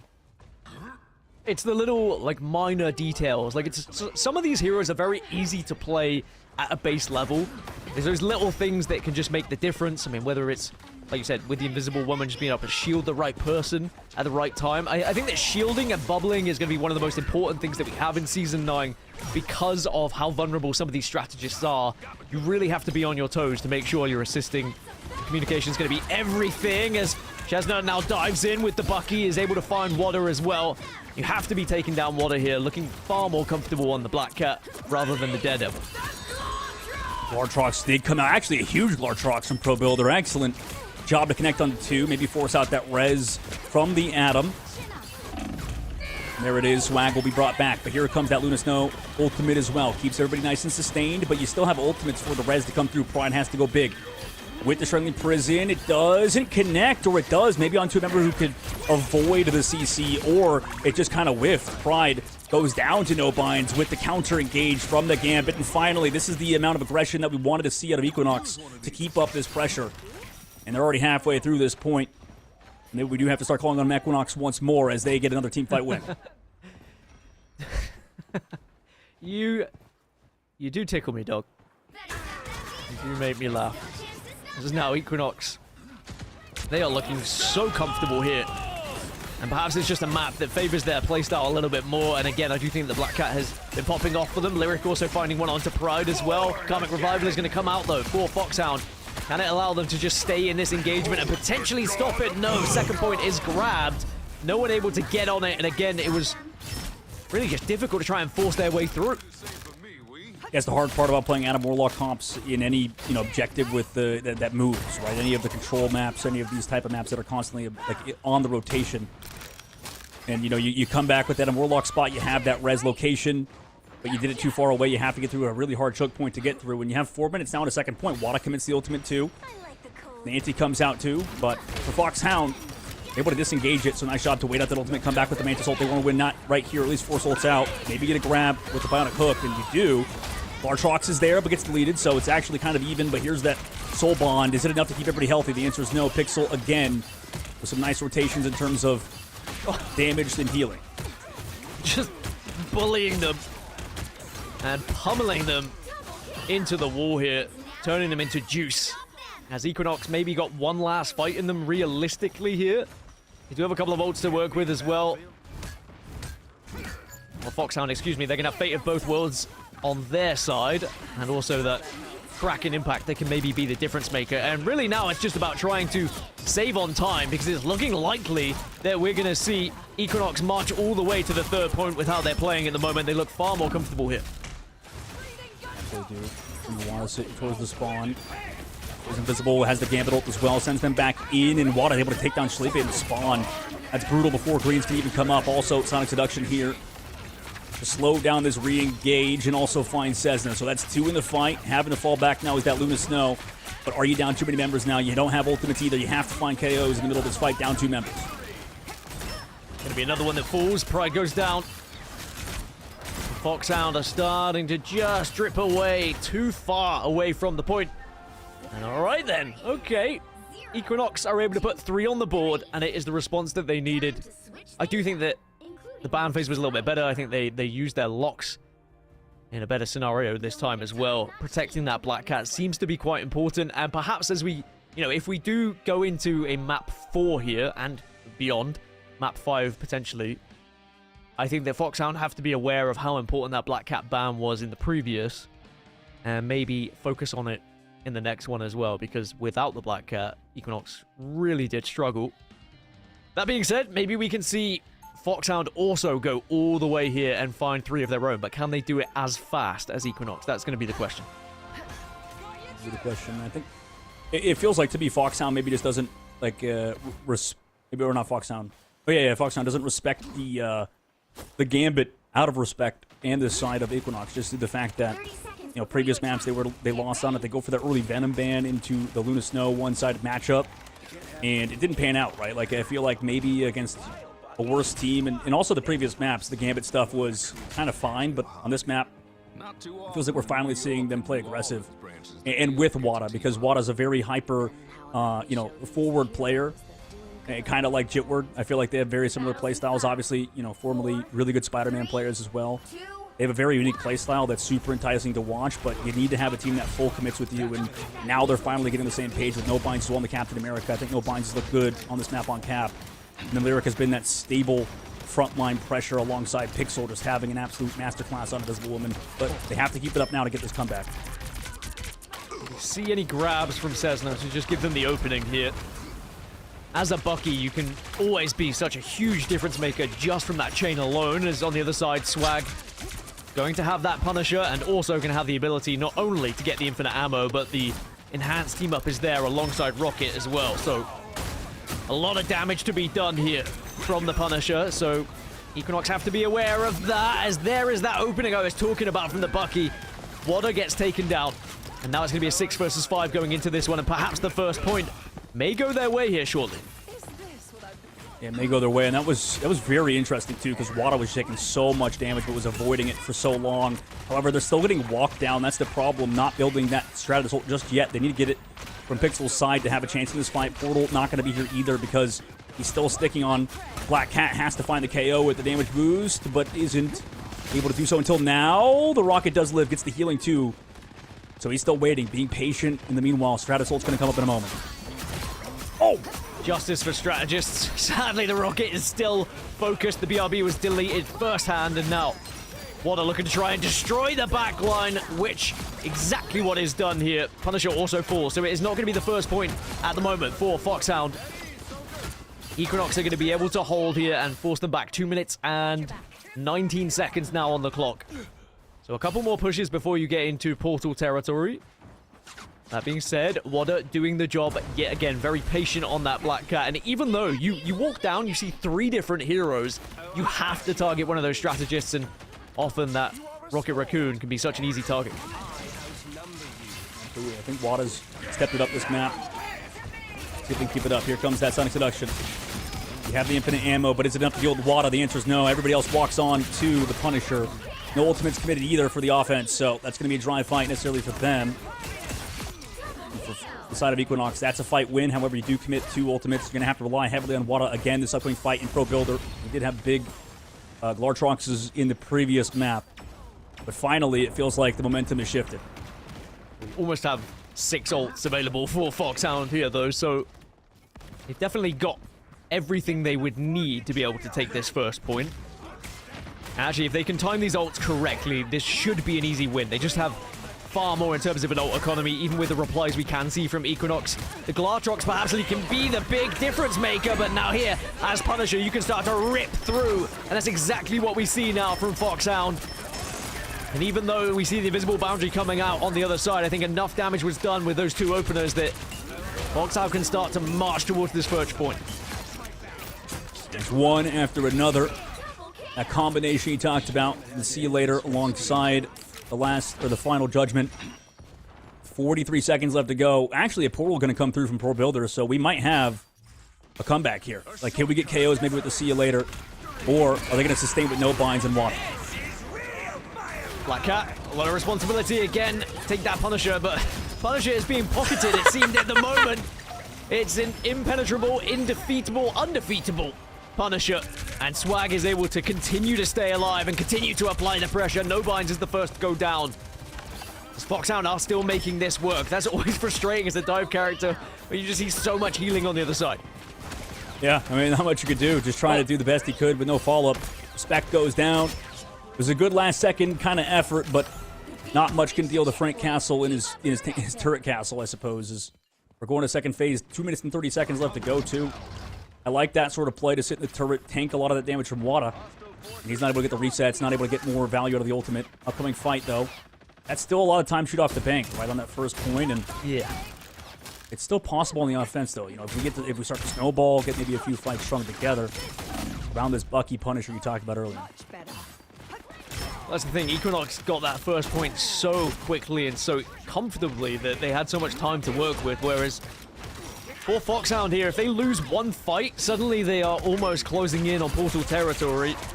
Perhaps they get 2 engagements here, or maybe they wouldn't even need it, but you will see Psionic Seduction now try and answer back a little bit here for Equinox. Just drag some of those in, but there's only going to be one connection. Chestnut will fall. And Lyric actually timing that Psionic Seduction well, but on the other side, after the BRB comes through, Wada gets deleted.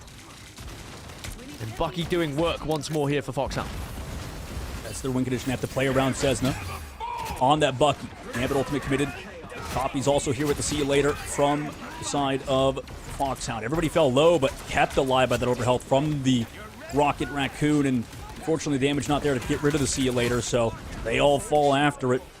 They committed the Gambit ult as well, so upcoming fight might be tough. Combinations up yet again. Gaskin that we saw in the first point. Almost there. Don't turn back now. Strangling Prison's going to be there, and also the Sea is about to be up too. It's looking pretty good for Foxhound. That being said, Invisible Boundary is going to be there as a counter now for Equinox. And actually, 2 KOs going in their favor. And suddenly, even though it was looking good in terms of ults for Foxhound, they've lost 3. And Equinox should be able to hold this one comfortably in this fight, which takes us to 30 seconds for a Portal now probably going to have to come out on the side of Foxhound here. 30 seconds. Yeah, that must have been, I don't know, just like 2 different pages for the side of Foxhound or something. Like Coco not ready to go with swag. Yeah, they lose that combination with 20 seconds left to go. Portal's coming through. They block off one side. But you again have to deal with this Lartrox. Pro Builder throws it out. Oh my god, that's 3. Goodbye. See you, Sleep. Can we find any more after that? It may not even matter because that was such a big ultimate out of Pro Builder. And now Lyric follows up as well. They are falling, and this looks like the beginning of the end to me, unless we see something miraculous from Cessna. Not going to happen. Loki the last remaining, but that's off spawn, and we will see a reply then from Equinox 1, 2, 3. as they are able to win this one 3-1. Take us to a 4th map. So it's not over until it's over, say Equinox, and thank goodness, because it means it's not going to be a 3-0 here. Dog, sorry to tell you. I know you wanted one secretly. Yeah, now I'm going to have to start putting some aspect on Equinox, right? You know, that was terrible.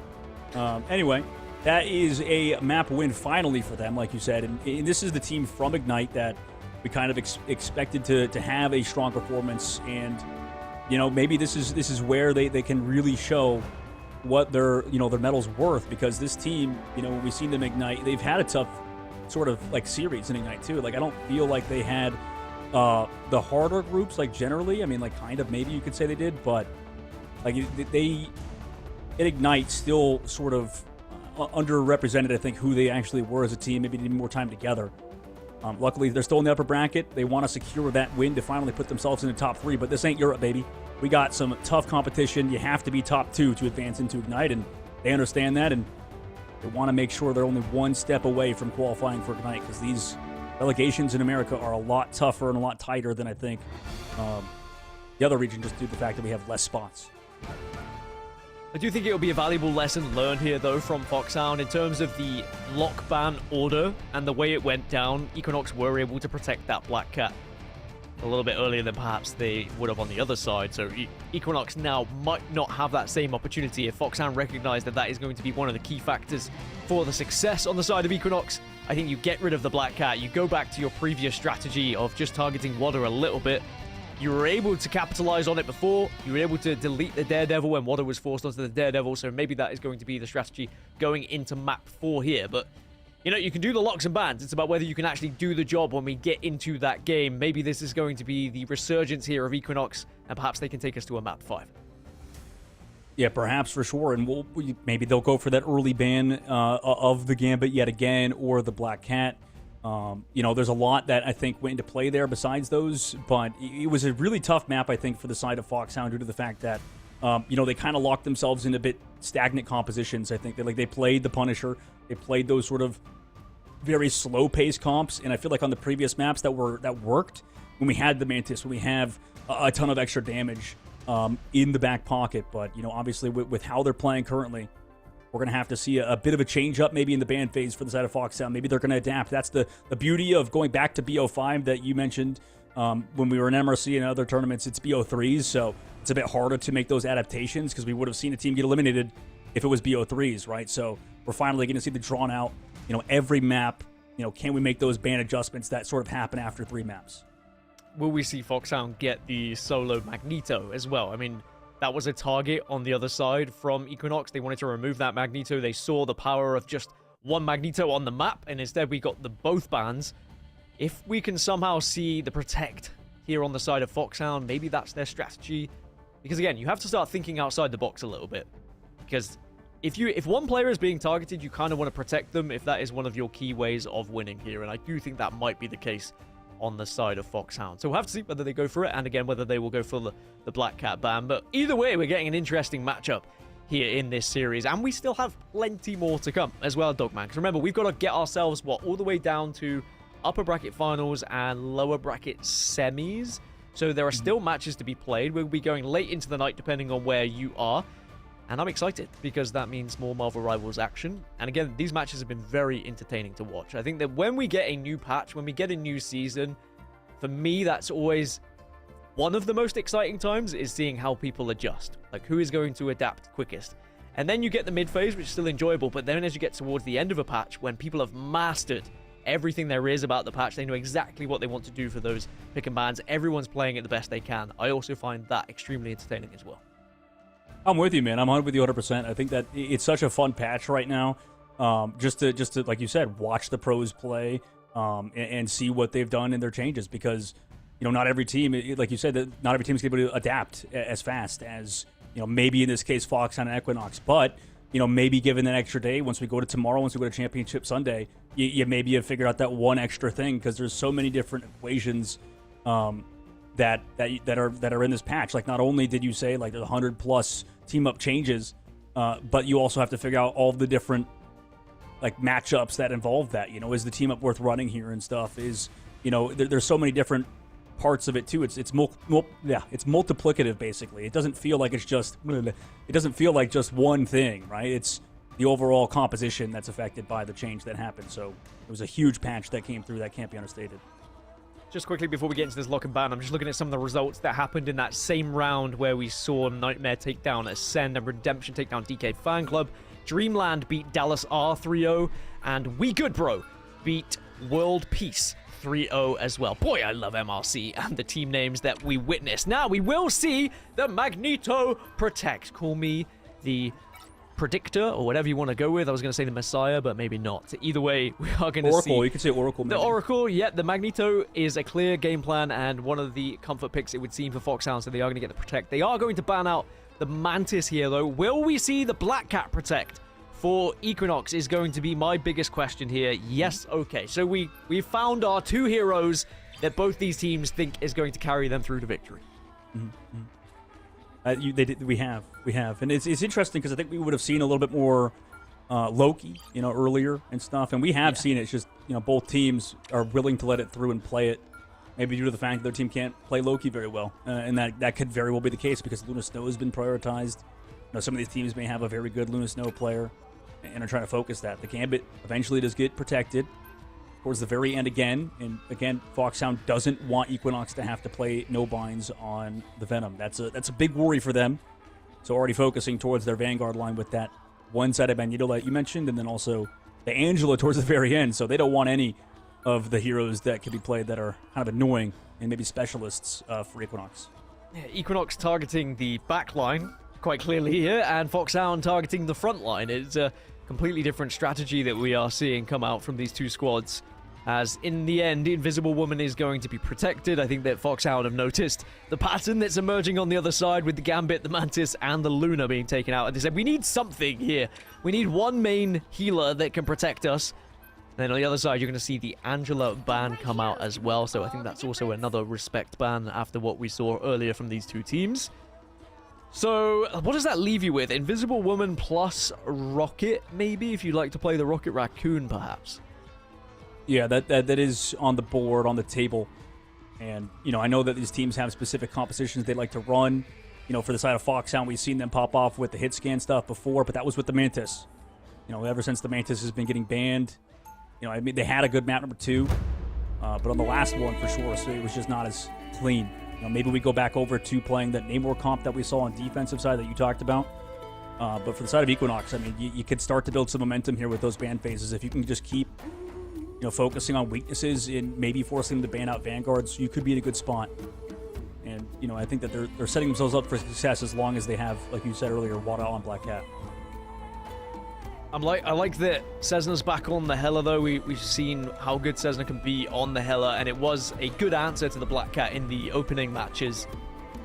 Just being able to get that stun down and then tap, tap, Black Cat's gone. But Pro Builder also going to be playing the Hela again.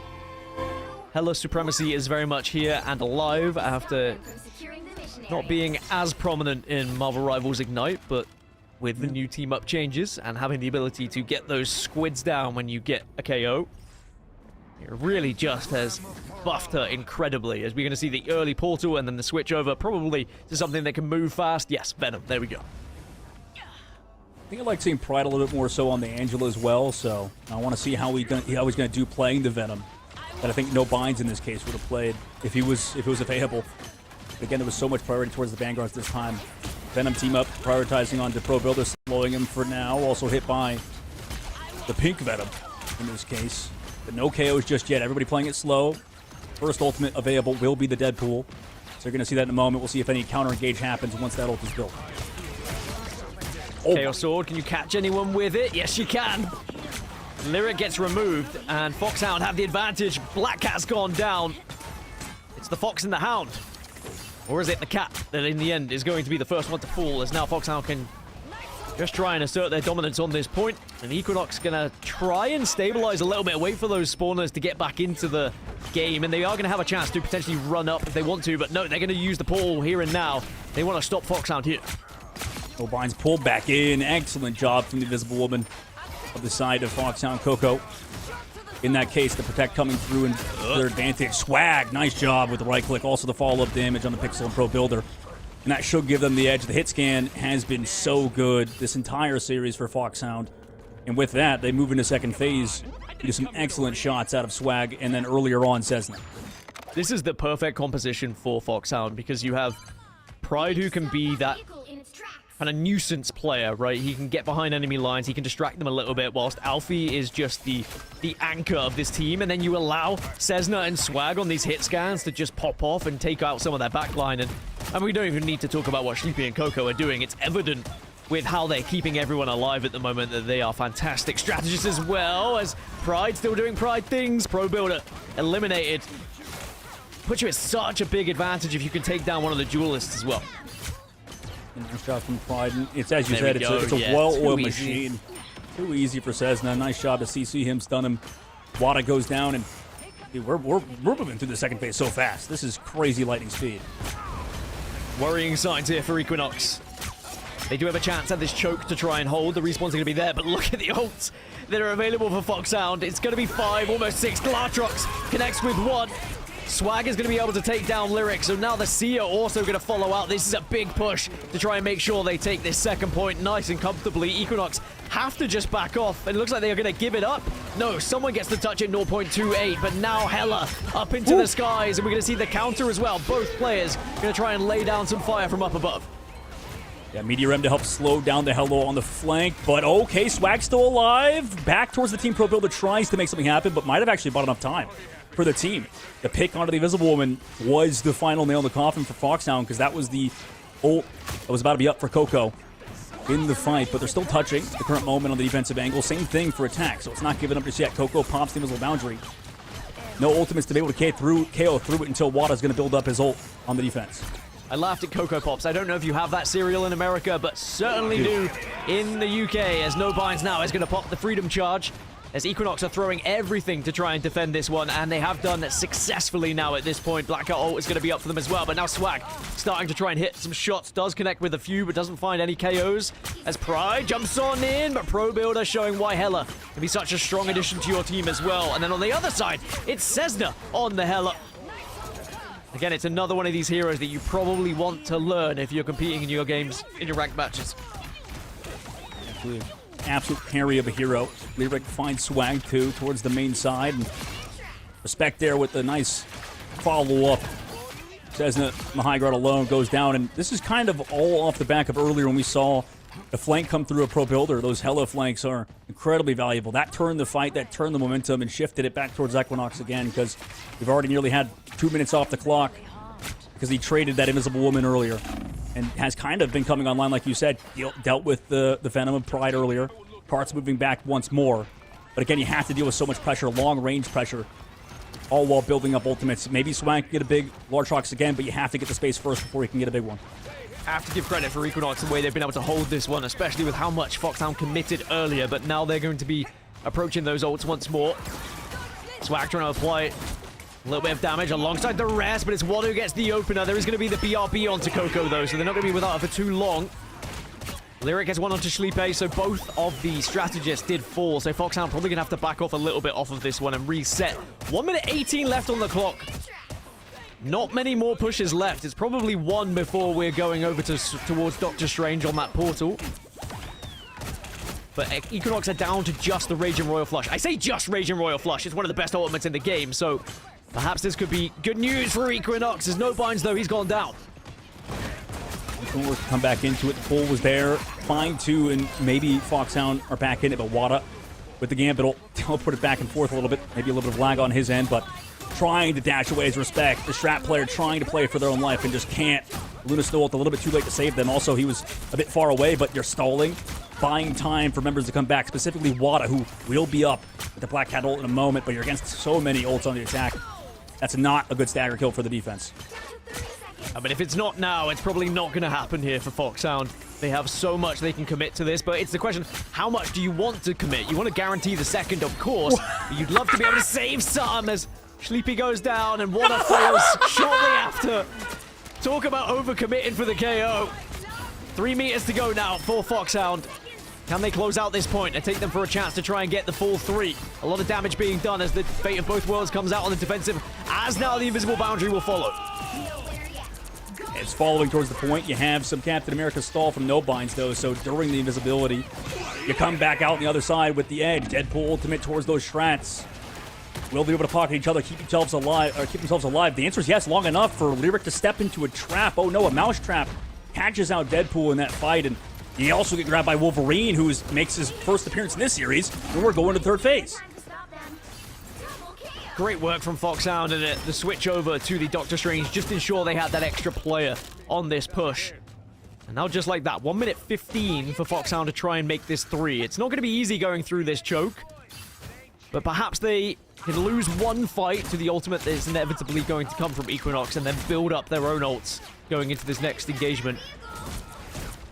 Lyric has often been targeted on that Deadpool as well. Sadly, just hasn't been able to necessarily make the commitment to the backline that he would like. And again, he is going to be a focus, but good use of the dash to be able to get away. The bubble's going to save him as well. A lot of cooldowns, though, to at least get out with your life. Now, can they find anything after it? Wada again, the flank does Wada things. They go with the Gambit ult first, goes for the anti, and the follow-up. Was Wada there to be in the fight? Surely we can pick off one. Nice shots from Pro Builder. The excellent follow-up onto Lyric's engagement. But can we find more? The staggers would be big right now with 30 seconds left to go. They have double Strat ults. You just commit the Gambit. No portal either. It'll be one of those situations that without Strange now, if you've already used the portal, it has to be in this exact push. 15 seconds to try and close in. You've got to get the touch. You're going to need some big KOs, but it's Wada who gets the first. But there is a reply from Cessna. Huge trade from him and brings it back into an even team fight. And Pro Builder once again hit it in the second phase, does it again on a Pride. In the Luna Snow ult, but wait, they're away from it again. This happened before, too. Pro Builder finds one at the very least on the Coco. The cart's also in the favor of the offense. Lartrox comes out, but Pro Builder again! Well, the Lartrox is there, hits the shot! Is overtime, though. And Foxhound is still pushing, and they've been able to gain control of it. Magneto now on the point for Alpha, and even though Pro Builder has been doing absolutely everything to keep them in this, you thought they were going to be able to deny, but now Foxhound starting to reign supreme a little bit. Alfie's going to have Meteor M available next, and they're going to have the Sia available, and suddenly there's only going to be the one ult for Pro Builder here to try and defend. Walking on, Pro Builder on the flank again, has the ultimate to bail himself out. Oh no. Delete it! Walks back toward the health pack side, does deal with the Venom, but still no KOs found. Spider-Man coming through, does have the Venom team up at the very least, but he's out of the fight for now. Alfie whips out the sword, the Chaos Sword you talked about earlier. Can he make another huge play happen? It's a big chance. And suddenly we might see Equinox being sent down into the lower bracket here unless someone pulls off a blinder. No blinds are going to pop Freedom Charge just to try and keep them alive. As Foxhound now only have the 4. And maybe Equinox are going to be able to deny them here. I say they'll go down to the lower bracket. Of course, they'll still have their push as well. But now you're going to see fantastic KOs going into favor once more. Equinox are holding on strong. How are Foxhound even in this? Overtime does tick through. And just like that, we will see the deny that happens. Only the 2 points on the board. Time to switch things up. Kind of going back to that second phase, it was, you know, a really good hold for a long time out of the side of Equinox, starting off of Pro Builder, who, you said it, was popping off third phase, second phase, pretty much everything. All of the phases on the Hella. Considering we saw so many excellent plays out of Cessna and Swag earlier, definitely surprising. But then, you know, towards the very end, Lyric was able to find some good value to the Deadpool, Vanguard pool, to find those KOs. And for Foxhound, that's still pretty far. I mean, you talked about it when we were in the series a couple of series ago. This map, too, I mean, like, getting that far is an excellent, you know, long-term macro sort of thing. And you know, for Foxhound, they can still hold, still on defense, make sure they get this 3-1 win. But then, you know, if Equinox start to string together a few fights on attack, I'd be a little worried considering Wada's also the kind of the tempo setter, playing some of this this Black Cat. So, you know, obviously, despite one situation where you're trying to take Sleepy off the map, Wada's had an excellent series so far, too. So Equinox on the ropes a little bit, but denying the 3rd point could be absolutely massive for their chances of staying in this series. Foxhound have set the pace. Can Equinox reply now? Pro Builder was the man of the moment there, for sure, to be able to deny Foxhound that last point. Can he do the same on the attack now to try and be able to break this first? And for Foxhound, they are going to be playing the Namor. Switching over to get those squids on their side to try and deny Wada the ability to be able to get behind and take out those strategists. Makes sense for the Surf Point defense that we see a lot of the Namor. It's interesting we're not seeing a lot of that Loki alongside of it, but his defensive side still heavily favors, you know, these sort of Namor, you know, defensible positions. Pro Builder, he's going to want to set up maybe on the high ground, but Pride knows that. He's trying to match him at the very least and force the cooldowns onto himself and the damage output. Maybe build up his Strat ults too. By the way, Namor calls himself Namor, but the other characters call him Namor. It's funny. It's an American versus European thing, dog. Would you have guessed it as now? Pro Builder trying to hit with the right click. Does connect with the initial, but here comes... Oh, the rest of the team. And actually deleted them now. And Foxhound... Surely... They just give this point up now, you would imagine. As Equinox are able to find this first, we're probably going to see a portal from Swag very quickly to try and at least contest this one. At least they all died at the same time, so they can re-engage probably as a unit here. Yeah, absolutely. And Pride, you know, he bought a little bit of time too on the Venom, just like a half a second. That's going to matter moving forward. Pro Builder, again, trying to deal that damage with the Hela at the moment. In terms of ults, it is going to be strictly a neutral, and somehow, some way, Foxhound, after coming through the portal, are holding on, or are they? Cessna goes down. Wada now behind enemy lines, trying to do that damage on the Black Cat as well, but Lyric has found one. Wada gets a second. Sleepy's fallen. That's both of the strategists down now on the side of Foxhound, and there you go. Equinox be able to clean up shop. Can they get the final tick onto this one? Looks like the answer is going to be yes. So here we go. Equinox start the charge here, 4 minutes and 30 to try and catch up Foxhound and the pace that they've set. Yeah, that's a rough situation to be in without a Bucky in that, you know, tight corridor. You're playing against the Black Cat. You know, yeah, I know Cessna's on that Namor, the Namor. You know, wow, crazy. People pronounce things differently. That's what a big deal, you know. Crazy. But I think the Namor is good as Alfie. You know, okay, just shuts down Respect on the high ground. Maybe you could find some more. But in those situations, I feel like we've seen a lot of Buckies kind of pop off, and Cessna's coming up on that whale in just a moment. They're going to have to string fights together just like Equinox did. This time it's a little bit more aggressive for Foxhound. A lot of ults. It's going to be a big fight moving forward. Who can find the KOs? It's going to be a difficult one to keep up with, I'm sure, for all players involved. He is going to be popped initially. Black Owl comes out afterwards. Is now Hela up into the sky with a Rage and Royal Flash, but gets deleted as the invisible boundary is going to be there, but Pro Builder takes one to the face. As now Foxhound have definitely gained control of this fight. Equinox on the back foot, probably going to have to reset now. Not going to commit any more ults because they've already lost enough. Foxhound win, and they will be able to now reset themselves, and they still have that whale available you were talking about, as well as the Venom to work with. Still plenty of time here for Equinox.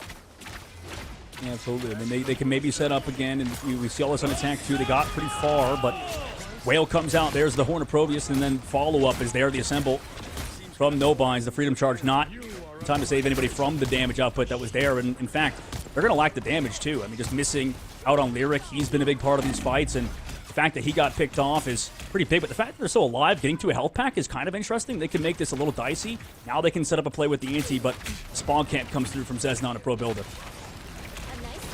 Lartrox is going to be there available as well for this next fight from Swag. Probably don't need it just yet, though, because they're already winning in the neutral. I think Real thorn in the side at the moment. I think a lesser team actually would have maybe faltered there, you know, for this defense, for Foxhound. They actually made the right play, you know, going through for those dagger KOs on the left side. Other teams we might have seen just like collapse and maybe panic due to the fact they have a thorn on their side hanging around.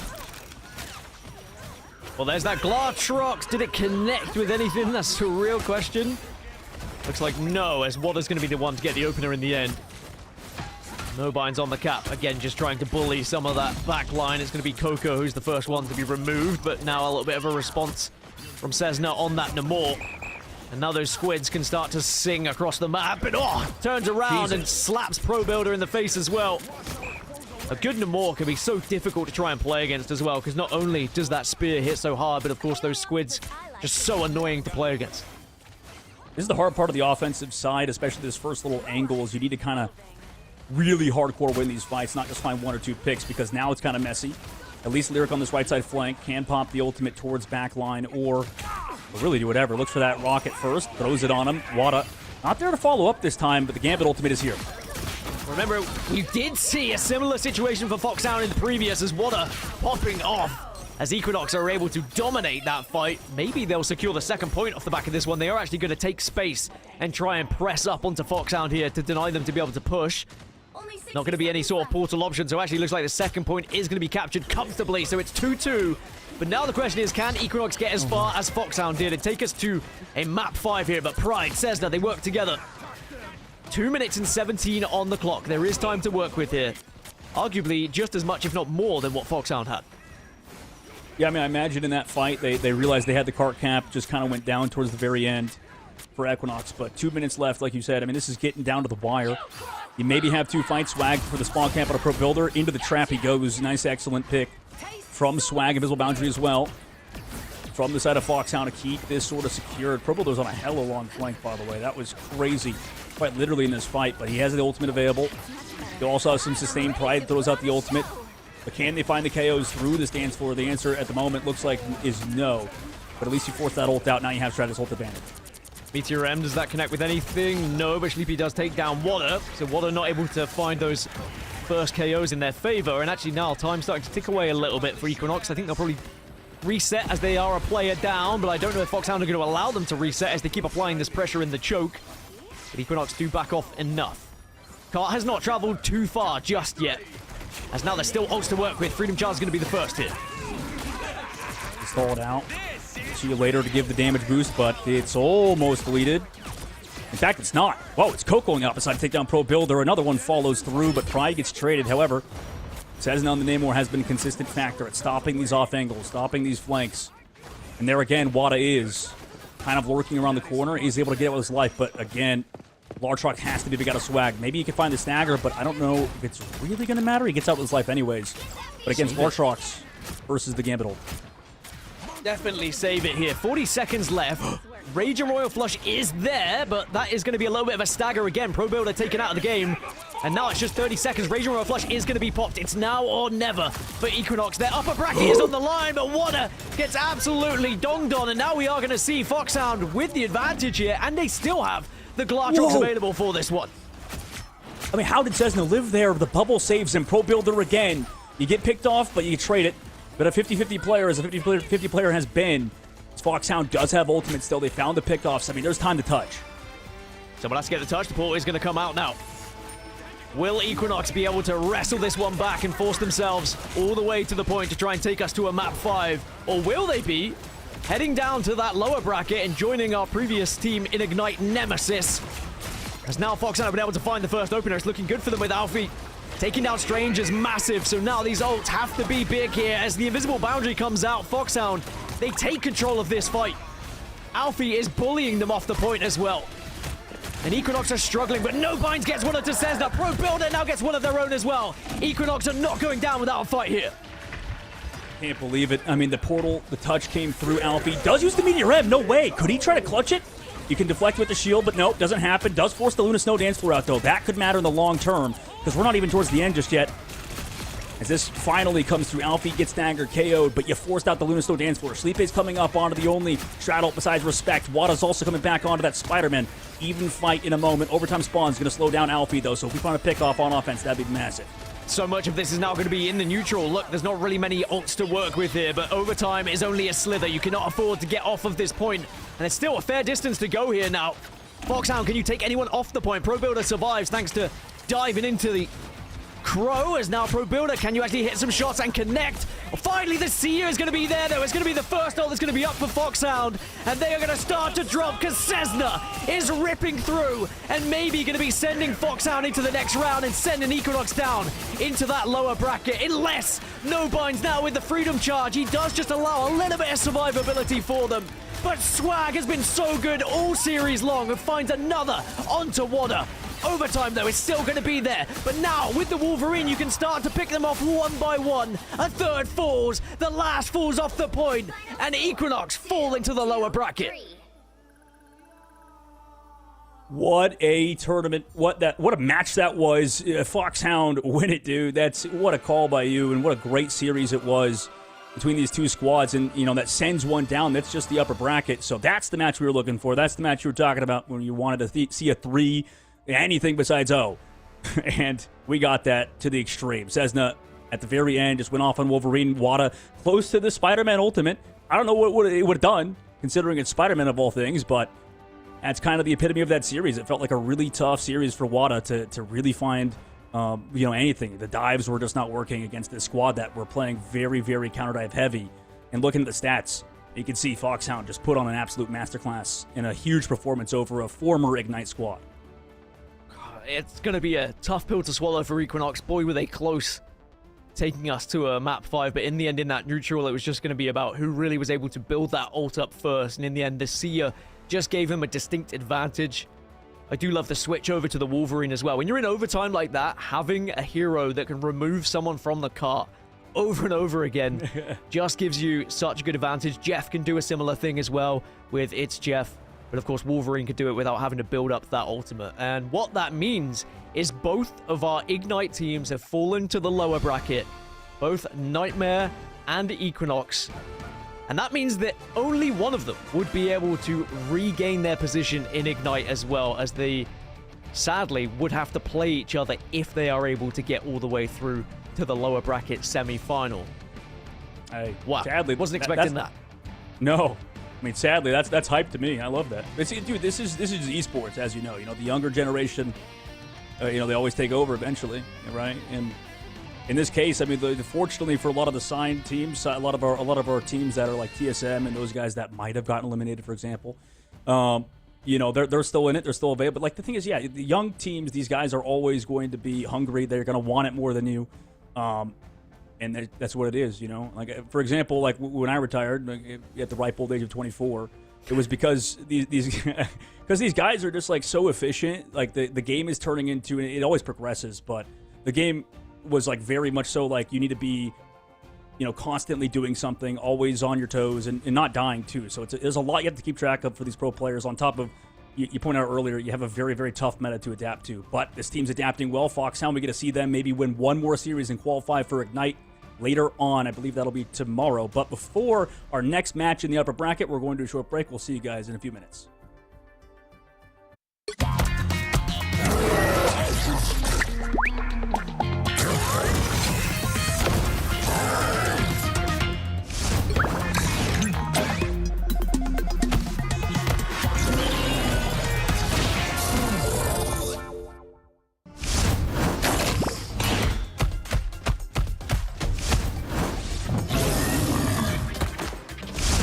Prehistoric protection!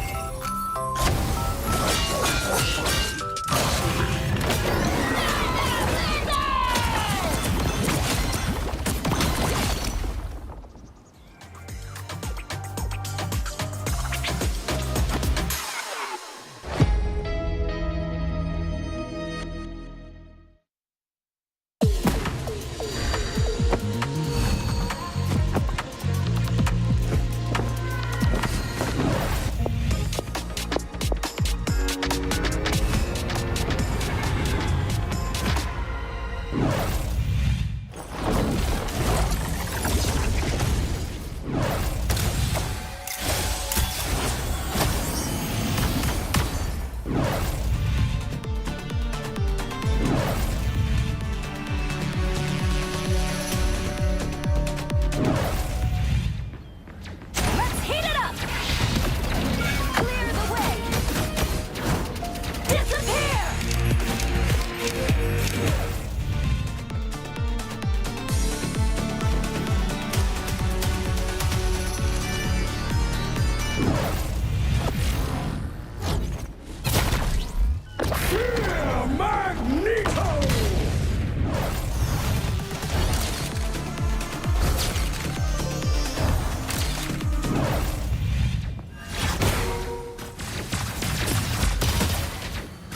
Born again!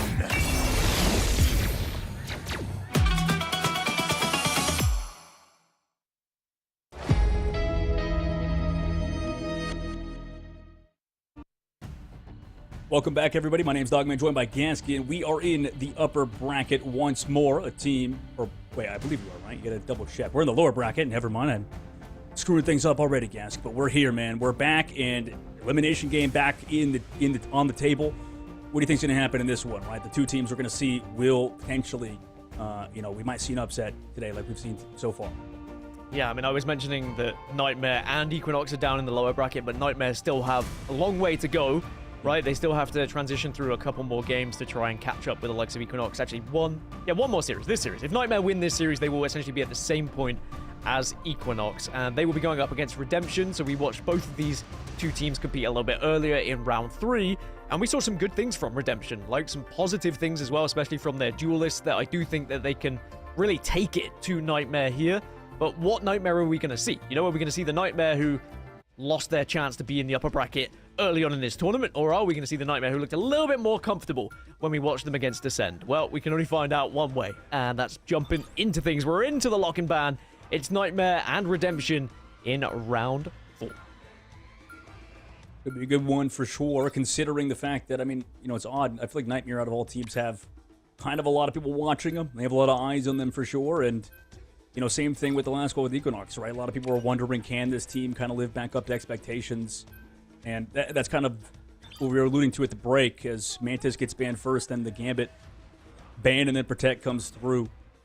That's kind of been the mainstay so far of the tournament. But that's kind of been the thing, is that, a lot of these MRC teams, they can compete with the very, very highest of the level of Marvel Rivals if you have, been putting in the work, grinding, like you said.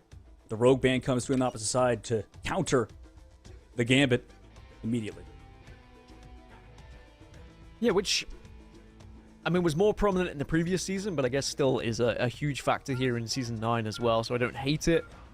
I am excited to see how the Elsa goes down as well. We've already seen how good SJW can be on that Elsa, and they get rid of the Elsa on the other side. I think that's probably for good reason.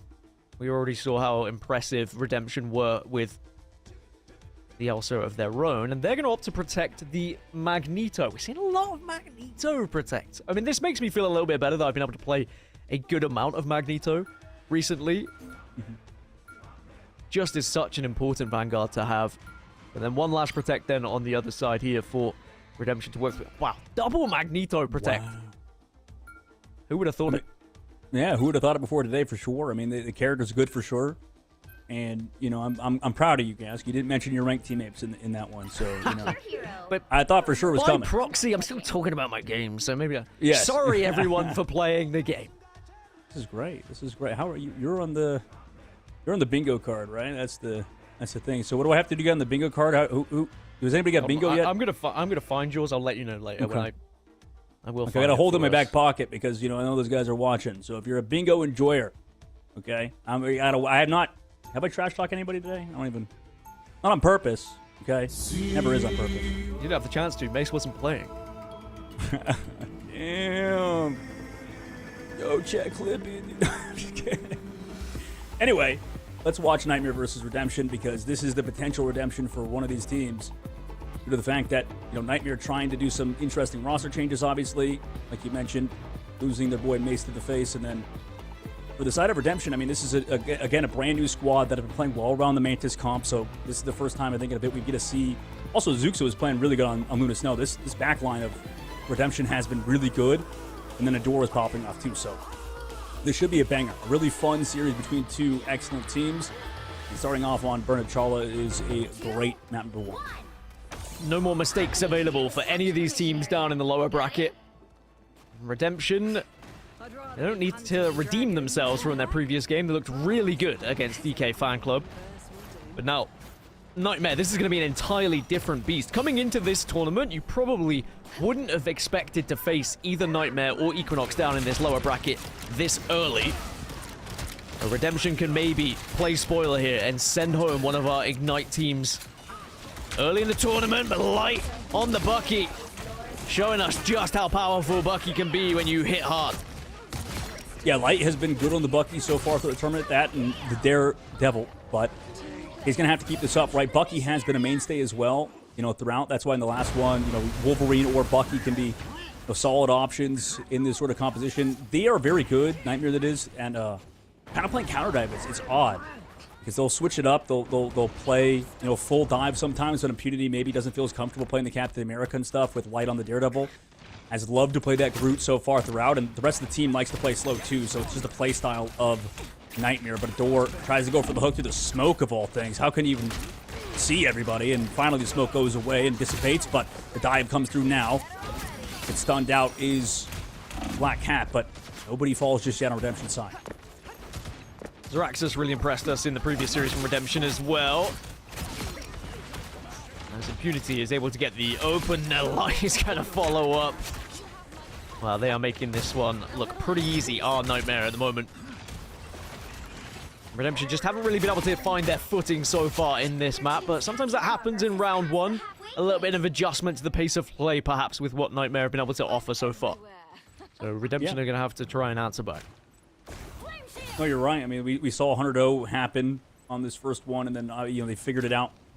Nightmare it is later on, but it is these sort of 100-0s that can happen on Waterfall and stuff too if this team knows exactly where to play. The more open maps, I still might favor them, but against the Black Cat, I'll have to see a little bit more to Zaraxus this dive to come through. Obviously, he's not going with anybody else, so he kind of does it by himself with the Luna Snowflake. Makes it tough to KO him, obviously, but Ultimate's available now for the side of Nightmare. Zaraxus find one, in and out. As Black Cat, but now being hunted down by Light. That's the one person you don't really want on your tail. And now actually it's SJW. What? Glartrox finds 2. Adora is able to at least take down Magneto. So that does give them a chance here, but it looks like Nightmare now have gained control. Redemption falling apart, and this first round looks like it's going to go comfortably in their favor. I don't think there's going to be enough time to stall. No, there isn't. 1-0. It was almost there. I mean, that cooldown's out. You got to keep in mind that for the next round. But, Yeah, excellent work. SJW's ultimate just ended it. Light's like, do I have anything else I have to do? Like, this guy just got 2 with his Glartrox, sitting good as Stratus ultimate that entire round. I mean, just great work out of Team Nightmare. Another 100-0 for them. Now we move to a more open map where, I mean, I still like their comp. The Black Cat stuff, you know, I think in other hands, like Wada the last series could be solid.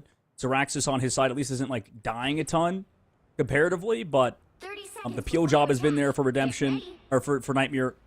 They're playing excellently around this backline, and also they're playing the Loki too this time. So, you know, I think due to the fact they're playing maybe the exact right heroes due to the ban phase, it feels a bit better. And so far, I mean, Nightmare, I still kind of favor them on this next round, despite all things. I just like this sort of counter dive composition, especially if they're playing it this well. And for Nightmare, or for Redemption, they've not been able to do the same with Zeraxis on these dive heroes. I found the bingo card.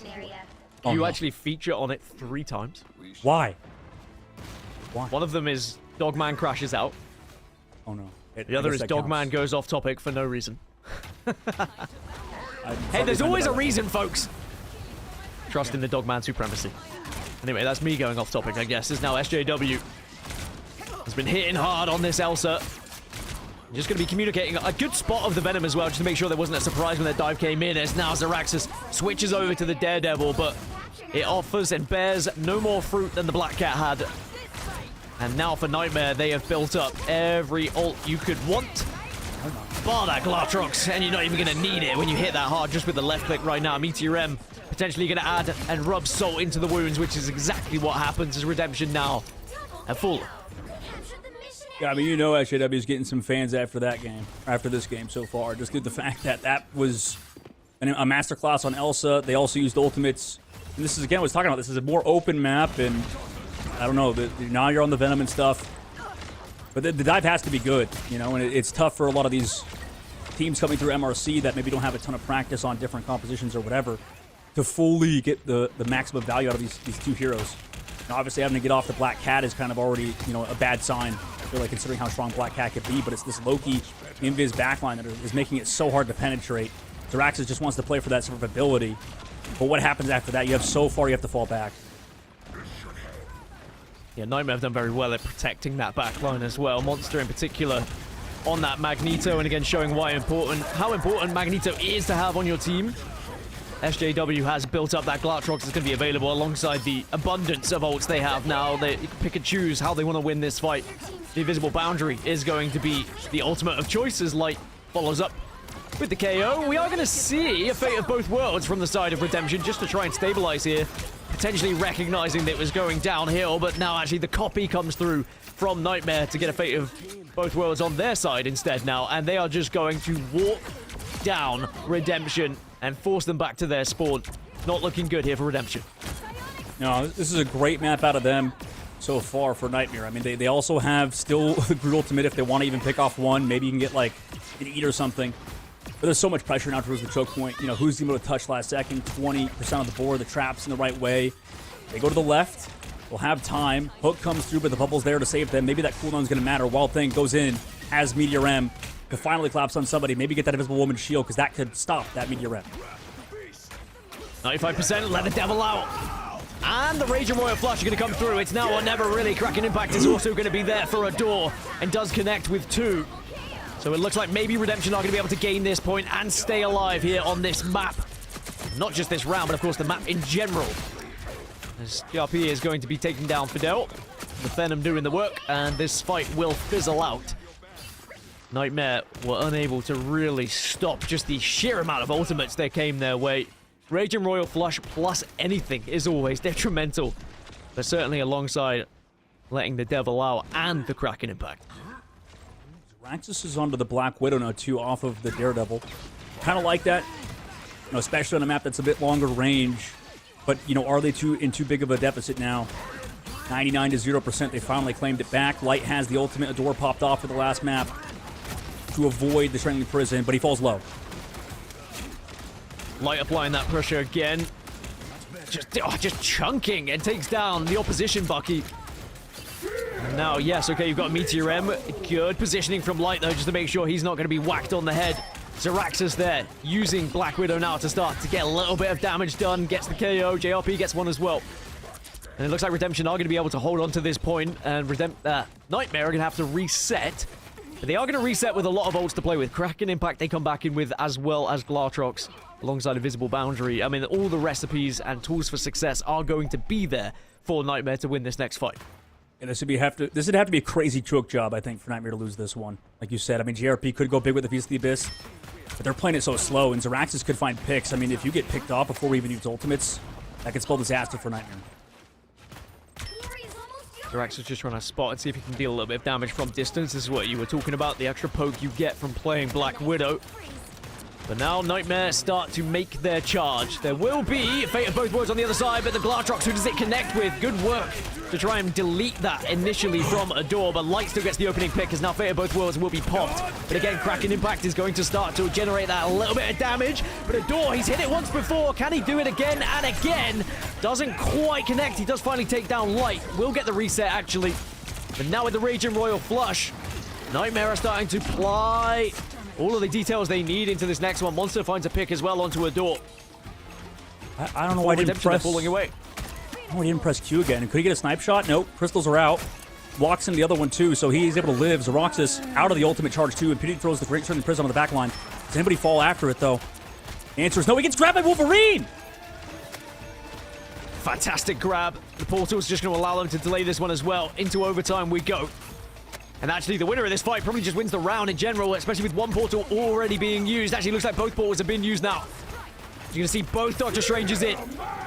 Meteor M, if you can connect with one of the backline here, it could be huge for you. But SJW comes in now.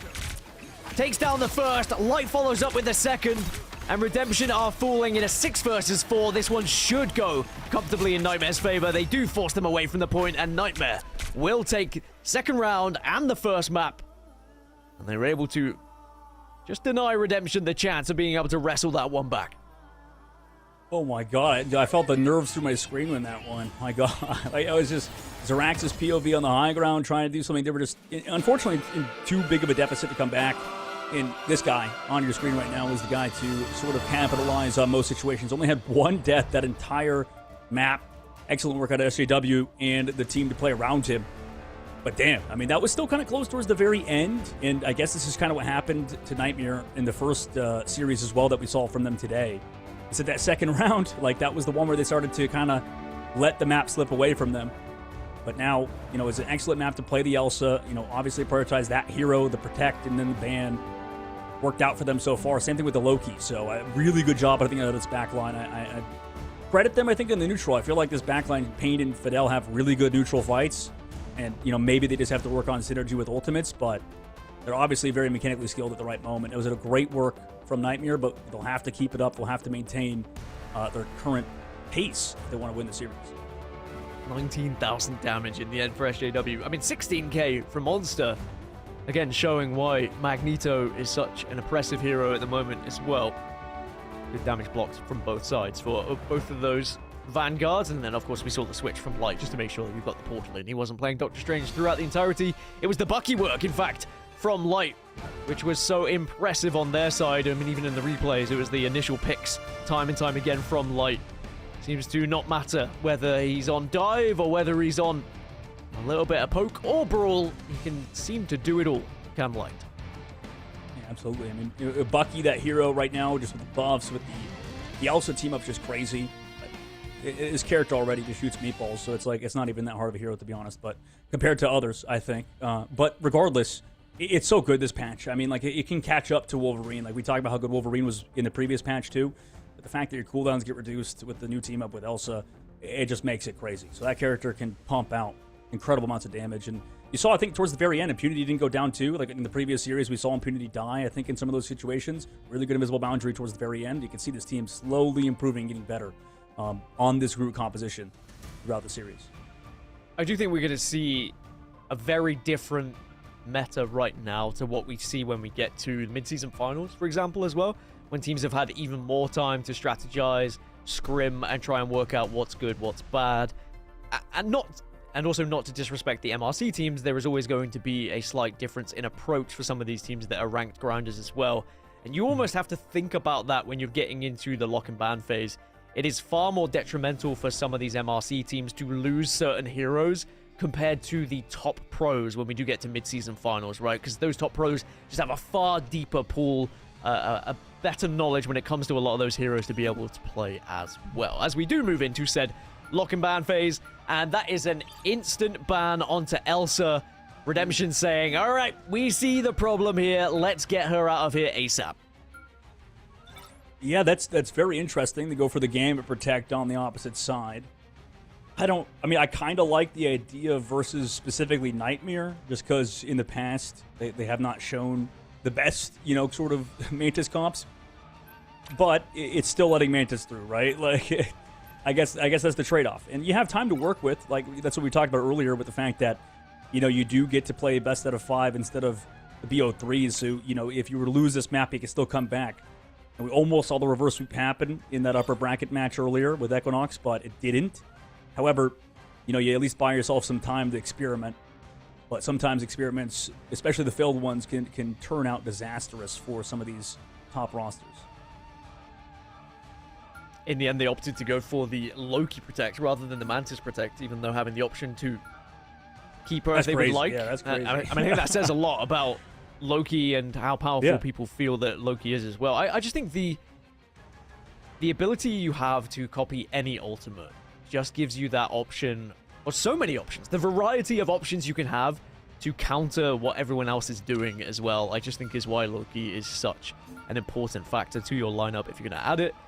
Nightmare also recognizing how Elsa can run and control the game, so they're also going to be banning it away from Redemption.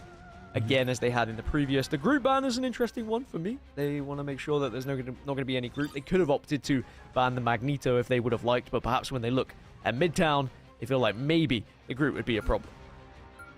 Yeah, I think it's fine too, because Infinity is shown to play a ton of Groot. Captain America maybe they think is more manageable, but they get the Magneto Protect too. So again, we saw that last one. You pointed it out. Now we get to see 2 Magnetos on the field yet again. And then the Daredevil ban onto Nightmare, making sure that Light doesn't get to play that hero. Would rather have him on Bucky, resulting in a counter group ban. So towards the very end, both teams respecting each other's roots. But this is definitely a fun series and an interesting one between both teams. I'm kind of with you on the Loki stuff. Also, Loki, as a hero, is just kind of crazy. The fact that you get a literal invulnerability that heals you, get 3 of them like that, that's just not balanced. Immortality is a little bit, might be a little busted. Might be a little crazy. The character has to be like really bad in terms of like left click healing to be not very good. Like that's how strong Loki is. That ability is like his own ultimate, pretty much. I do think it's very important to have someone on your roster that can play Loki. Even though Loki was getting banned a lot and sometimes wouldn't even feature, now even more so with the team-ups, becomes a must-need to have someone who has it in their back pocket. So we'll have to see how Nightmare are going to be able to use this Loki here on the side of Pain. Are we going to see a trip strapped with the Loki? It looks like it's being teed up at the moment, or at least what I can see. Sorry, you can't see it, stream. At the moment, we're just looking at the beautiful pictures of Midtown. One of my favorite maps, I will say. I've always enjoyed it. This first choke is a very fun one to play, especially if you're on the defensive side. Sometimes if you're on the offensive side and you get held out, it can be a very miserable experience. We'll have to see whether Redemption can maybe just break through here. This is going to be a hard map to do it, especially against the teams that were formerly of Ignite, squads, and then also playing Penny Parker stuff. This is where a lot of the, sort of pug teams falter, is against comps like this, but not in this case. The damage boost is enough to get rid of Monster. Also no Rocket Raccoon to BRB Monster into this fight. Nice job with the damage boost to find the KO. Trip. It's the 3 strat, 3 Vanguard for Nightmare at the moment. Can you break down and make sure you deny these spider nests? It looks like they were able to find them nice and early as the fist gets slammed into Magneto, and Redemption have been able to force Nightmare quite far back. Nightmare probably going to switch things up now because they've not been able to hold on that initial choke, and they're struggling a little bit. You can see SJW has already moved over to Black Widow. They just need a little bit more damage output here. Adore has also moved on to that Storm as well, and now you're going to see Wolverine getting involved. When Thing is going to be there, sometimes you just want someone who can just rip him to shreds. We'll come back on the Black Widow to try to counter the Storm, and you find 2. Excellent work from SJW. Able to take down Zaraxis as well. So that switch up might be enough for them later on. Stagger KO is going to come through. onto the Wild Thing. And you have 2 minutes and 30 seconds left to go. Redemption do have the copy available at the very least for their attack. Door also makes the switch over to the Deadpool. They want to switch off that counter, triple Vanguard composition, whereas you have SJW able to deal with the, Storm earlier, forcing Zaraxis now to switch over to the Bucky. Copy comes out from Zuxa early. And there's that copy that you were talking about as well. It's actually going to be onto Raging Royal Flush. They're going to have 2 Raging Royal Flushes if they need them to break through at this point. The only ult on the other side is going to be Black Widow until now. Invisible Boundary is up at just the perfect time, but is it a little bit too late here? Psionic Seduction is going to be used as well from the Emma on the side of Redemption to try and bring out some of these Vanguards. There's the second Raging Royal Flush, as Redemption now surely use this to their advantage to be able to force Nightmare away. Maybe there's going to be a last-ditch attempt, and actually, yeah, there is. The Karmic Revival is there at the perfect time as well for Nightmare now. Yeah, but they're going to have to be in the Bucky. This ultimate's coming up in a second. I mean, you've seen how disgusting the Kraken Impact can be against the Karmic Revival. Visible Boundary down. It's come out. I mean, the timing has been so fortunate, or maybe just perfect timing from Nightmare to get these out one by one and deny the amount of pressure that Redemption were putting on. And now that ult has come out from Black Widow as well. Can you hit any of those snipe shots? Yes, you can. Redemption down to 4, and they've been able to force Redemption back here. And with 1 minute 13 left on the clock, so much committed from Redemption. You start to ask yourself, are they even going to be able to get to this first point? Because now Nightmare are going to have an advantage in this ult economy. Penny Parker is going to have ult available, and also its clobbering time is going to be there too. I completely forgot. Like, I forgot that the Zaraxis, I was like, oh, he's going to pop the Kraken Impact, but then I realized he's against Penny Parker, and he just can't go. Like, if he does, he gets blown up instantly. So, this Penny Parker pick is showing to be incredibly fruitful from Impunity, even though he went down on the previous fight, got Karmic Revival, and then, you couldn't go forward with the Kraken Impact until those mines are gone, or at least he can't go as aggressive as maybe he wants. Still has it in his back pocket, though. And he's probably screaming to the team to try and take down these spider nests. But there is potentially 2 of them, thanks to the Rocket Raccoon team-up. Redemption are able to actually force Nightmare away a little bit here and almost gain control of this cart. But Nightmare do have ults available, and there is the mines that are going to now start to come out from Penny. And if you thought that the spider nests were already annoying, the ult is going to be even more so. Clobbering time also comes out, gets the stuns. The stuns plus the mines could be huge, but Kraken Impact does find 1. Ador's going to come in and follow up with a second of his own. And with time against them, the Invisible Boundary is now there at the perfect time. Nightmare have timed this perfectly on their ults. They absolutely have, and everybody's brought in by Wild Thing, and no KOs because the healing is so good. Excellent work from the Invisible Woman of Fidel. Ultimate's committed, though, from SJW on the right side. Takes out Zuxa as well on the Gambit. The cart's close to getting capped out. Ador finds 1. Yotsu with another one. And SJW has to play slow, has to duck around the corner, kicks the Deadpool into his own bubble, and is able to live last second to get some healing. But the portal's here. Zaraxis finds 1. Pain goes down on the flank, and IJRP also finds Impunity. Oh, Light switches over to Spidey and says, see you later to JRP, and that's going to be another one to Zaraxis and Spidey on Spidey action as both teams desperately trying to scramble to the point in overtime here. Nightmare gained the advantage. And for Redemption now, they are a player down here, but there again, the Spider-Man will find the Gambit. Yotsu is going to be deleted so quickly, but now the portal does come out once more. It's a very elongated fight here, but it is still favoring Nightmare at the moment. Redemption just clinging on to this one, but that might be the beginning of the end as 4 KOs in a row. Nightmare will deny Redemption on that first point. And even though Redemption, they were so close, you thought they'd have it. It was the timings on those ultimates for Nightmare that was huge. Yeah, first of all, that was cinema. That was sick at the end, seeing Spider-Man on Midtown fly around on both sides. And then, obviously, the broken, absolutely disgusting Venom team-up coming out of the light to find those KOs. SJW doing a great job, too, living. I mean, that was beautiful work around the ambulance side to just run around, play his own life, and use the cooldowns at the right time. So, excellent job out of him. But, that was just a really good defensive hold. I think, overall, the Penny Parker was the biggest thing. It was just a thorn in the side of the Bucky's brains, dude. Like, he tried to go in with Kraken Impact, couldn't, slowed down. It's those small, split-second decisions. If you have to hesitate, you have to actively think you're going to already be behind. So, obviously, you could see the muscle memory maybe had to get changed even, just by a second, resulting in hesitation. Get ready. It was already hard enough to take down one of the spider nests from Penny, but being able to have 2 with the Rocket Raccoon team up, just insane, really. Especially one of them getting the armor and popping out even more armor packs as well. I'm still not used to. By the way, I'm still not used to like like when you say team up. Like I'm not used to the fact that like there's sometimes that you're not getting the enhanced team up. You know, Yeah. it's like I like. Oh yeah, Rocket Raccoon's not in the game, but there's still a team up because of how the team ups were reworked. I mean, they're probably thankful because the enhanced team up then allows the second spider nest to regenerate health. So even if you are able to get a couple of shots on it, it regenerates health if you're not able to take it down there and then. But now on the other side, we have to see Redemption defend here. Nightmare just need to get to that first point, and they will be 2-0 up in this series and one step closer to progressing in this lower bracket as Light rips through again. And again, you know, it's another Rocket Raccoon team up.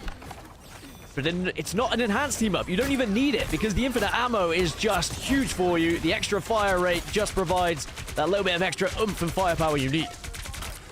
It is tough because I think a lot of these 3-3 comps, you know, they used to play like a little bit of Rocket Raccoon and stuff, but obviously, you know, they want to play that Loki stuff, you know, play around Madam Warlock, and not able to build up fast in terms of ultimate charge. In that case, this cart is still pushing forward. Wild Thing finds one in SJW, however. No Pain. Good job bobbing and weaving, and the AT comes through, rather the vulnerability comes through onto the Magneto from the Thing, and they're able to get even more damage downrange.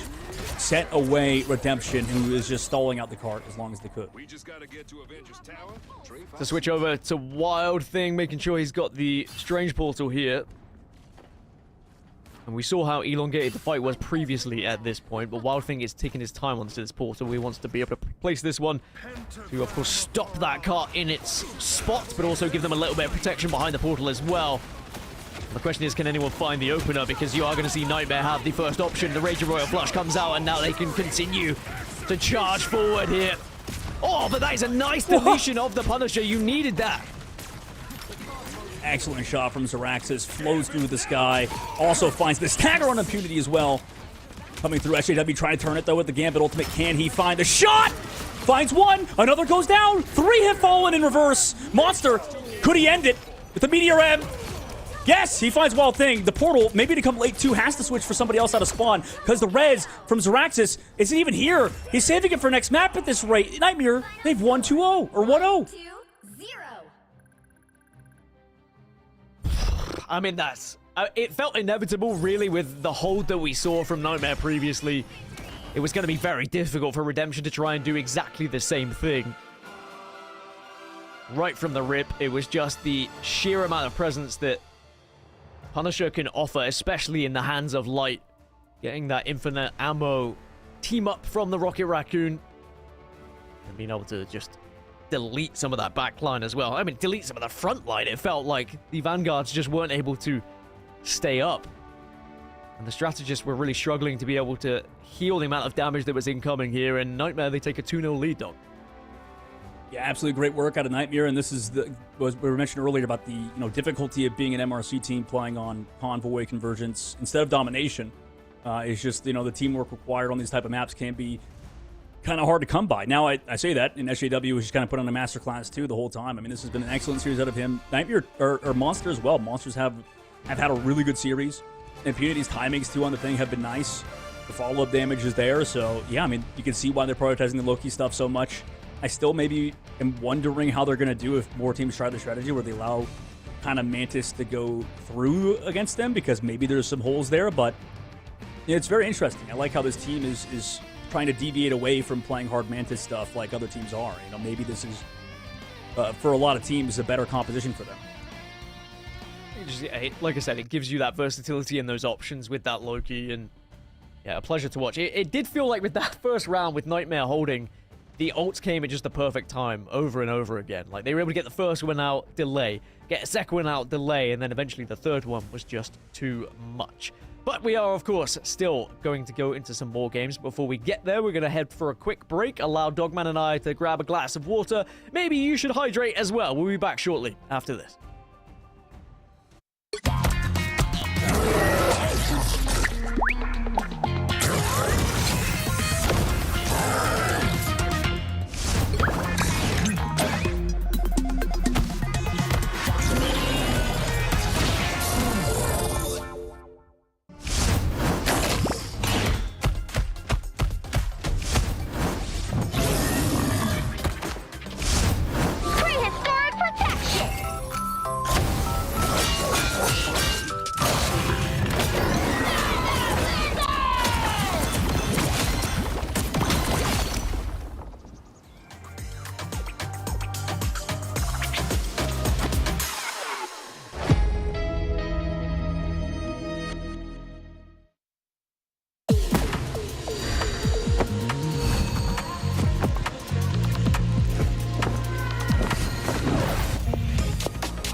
Hello, everyone, and welcome back to Marvel Rivals Relegations into Ignite, or Qualifiers, whatever you want to call it. 2-0 is Nightmare right now against Redemption, who, well, now in this case, do have to redeem themselves, Gaskin. And the first two maps, I think, did edge towards Nightmare, and they're looking a lot better, I think, even than the series earlier, right? It was a, quick 2-0. They're looking a little bit more gelled and synergized. What's kind of your take so far been of these two squads, and maybe Nightmare specifically, from these last two to kind of keep on the positive sort of train? Yeah, I think they both have those clutch factors. They both got players that can win those duels. Because sometimes, well, with the neutral being slightly extended in this patch, you do need to rely on those players that can just hit those shots. And it sounds very simple, but if you can get that one pick, especially on a strategist, that can win that fight for you. It gives you the ult advantage going into the next one. It can give you a whole round, perhaps, depending on how you're actually going to play it out. Like, how many times have we seen these elongated neutral fights that just comes down to one person having that pop-off moment? And it's not always just hitting your shots as a duelist. Sometimes as a Vanguard, you've got the opportunity to do so. Magneto with his Chaos Sword, for example. And the strategist. Like, you can't afford to miss, it feels like, as a strategist with your healing ability. If you're playing Luna, for example, you better be making sure you're hitting those shots. Otherwise, you're going to see your Vanguards fall very quickly indeed. We do get into the lock and ban then for map 3 between Redemption and Nightmare. Can we see Redemption get back into it, or will Nightmare make this a 3-0 sweep? Ban phase changes up a little bit, going over to Hall of the Jolly. They go for that first Mantis ban, on the side of Redemption this time, not going for the, potential opportunity of leaving it open. Maybe to just stick to their own game plan of ban phase, maybe not think of what Nightmare is going to try to do and allow stuff to go through. I mean, both teams showing the Magneto so far, like you talked about earlier. Neither team really trying to force out the ban phase. This time it's that low-key prioritization because of what Nightmare were doing, I suppose, in the previous maps. Yeah, so Nightmare are going to be able to have Gambit comfortably here. Loki is going to be the ban, though. So they said, look, we've seen enough of Loki. They do manage to get the Elsa ban through as well. So even though Nightmare have been playing so well with the Elsa, they don't feel like it is a worthy lock. And I think that also tells you a lot when you look back at the instant Elsa ban in the previous. Was that a mistake? Should you perhaps have been prioritizing banning either the Gambit or the Mantis, which seem to be the two most difficult heroes to go up against, or apparently Loki as the third to follow up? This is where the locks and bans can get a little bit more interesting, though, towards the end of it. Again, we are going to see Magneto being protected on the side of Nightmare. Venom is going to be taken away. Now, Venom is another Vanguard that I think, if played correctly in this meta, is one of the most difficult to go up against. So I think Redemption are recognizing that from Nightmare and saying, we don't want to allow that to happen. Okay, yeah, you're right. I think that is going to matter in sort of the overarching scheme of this map onto Hall of the Jolly. So considering, like you said, I mean, these dive comps have been really good earlier. We've seen a ton of Namor, Hela stuff, and, that could potentially come through. I guess we haven't seen a lot of it, just one. But we've seen a lot more Bucky in this series, too. I'm curious what Nightmare are going to play. Last time it was the Daredevil ban later on, and this time it's the counter Loki bans that come through alongside that Venom that you said, allowing Light to either play the Black Cat if he wanted to, or the Daredevil. Although, I don't know, both teams maybe have shied away from playing a little bit more Black Cat recently and have been prioritizing other types of heroes in this case. And obviously, SJW's been playing really good on the Black Widow. It's available, by the way, for Redemption. They just not wanted to play it. Should have taken a print screen. I should be taking snapshots of the team-ups that they are choosing at the start of the game. I know they can change them. Yeah, we got to make it more obvious. Would be something that perhaps can be added to the UI. I will report it. But I do think that Redemption have done really well in the lock and ban phase here. This looks like a lot better for them. I do think that now, on the side of Nightmare, it's going to be eyes on Light, on that Daredevil. Can Light continue to do Light things and be able to get behind enemy lines and dive onto them? Or now with Redemption having a door, he was hovering. There was a Namor hover for a while, but it looks like it is going to be the Hela in the end. And we have already seen, actually, on this map, the Hela can be so good against some of the dive. And it is going to be an instant portal off the rip as well, which we've seen a lot of today.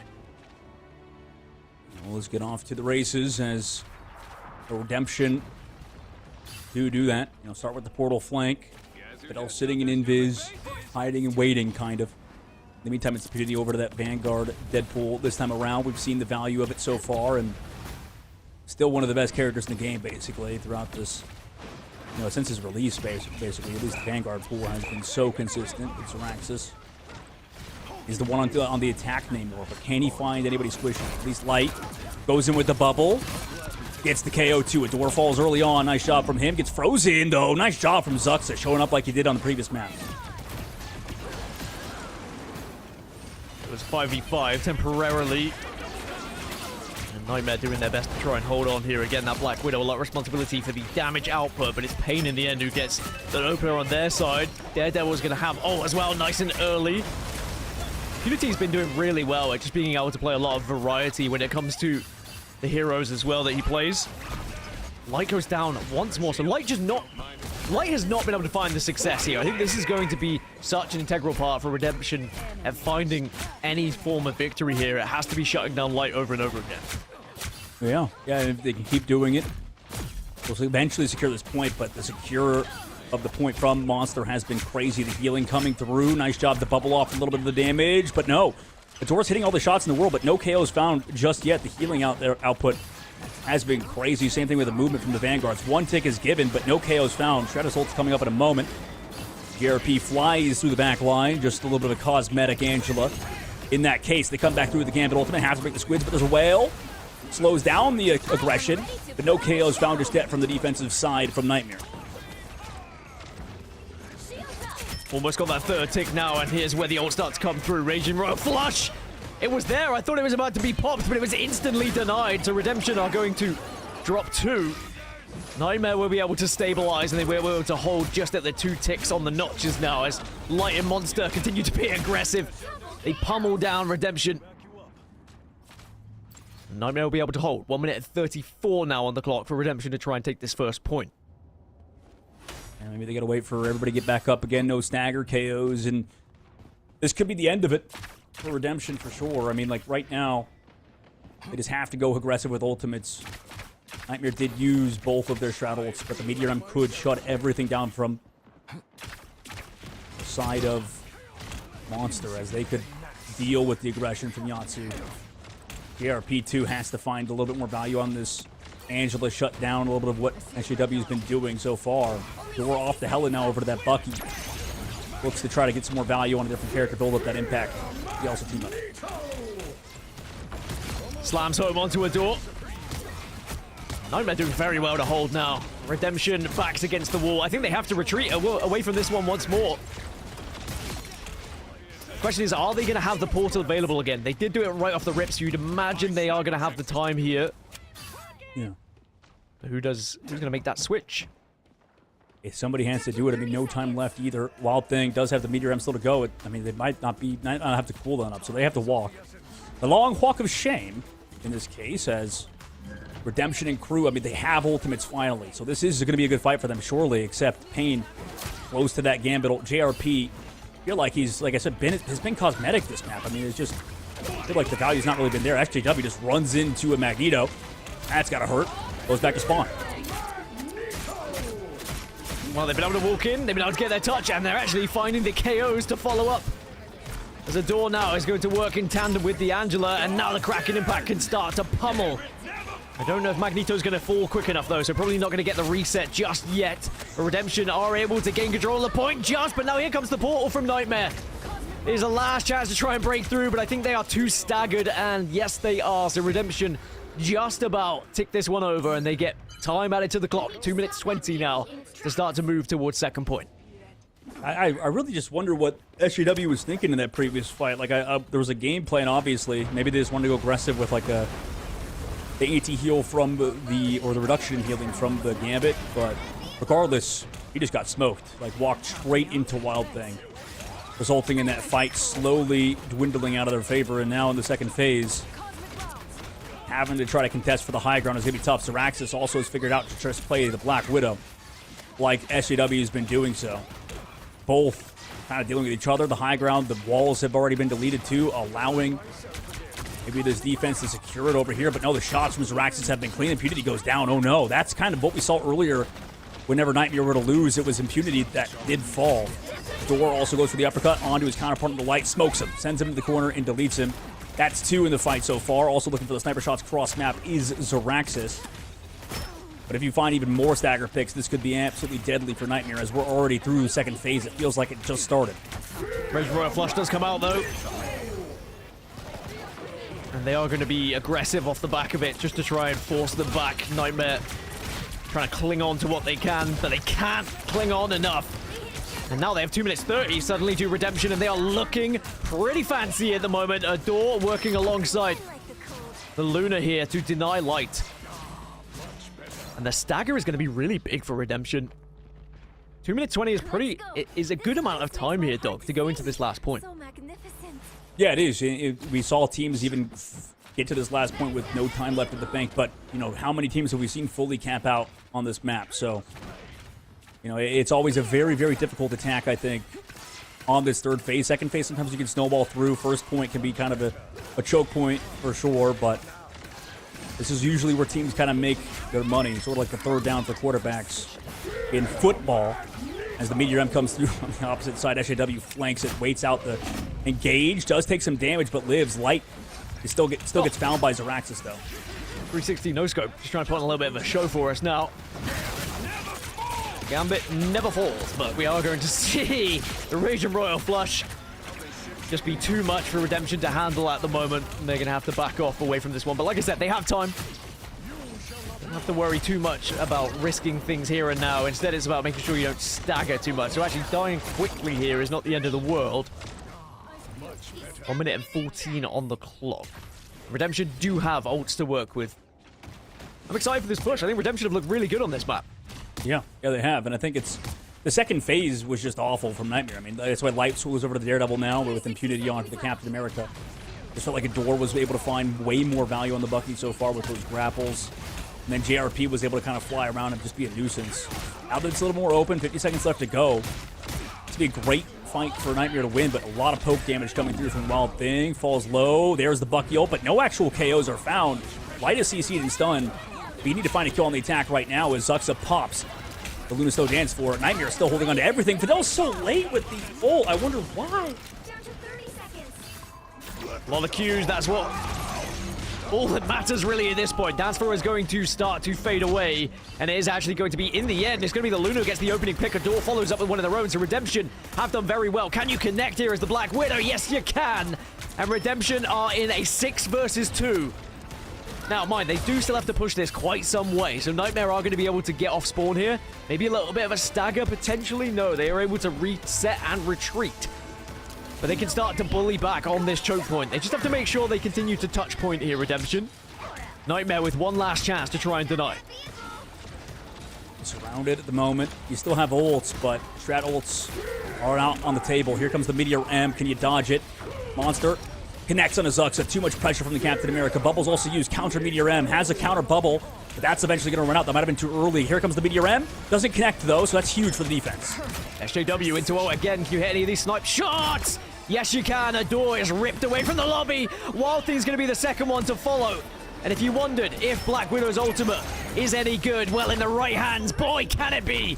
As Nightmare will hold Redemption to just 2. I say just 2. It was still pretty far for Redemption, but at least Nightmare do not allow the full 3. Switch things up. Yeah, sadly for Nightmare, I mean, the same mistakes that they've been making are kind of coming out, right? Like we just saw towards the very end.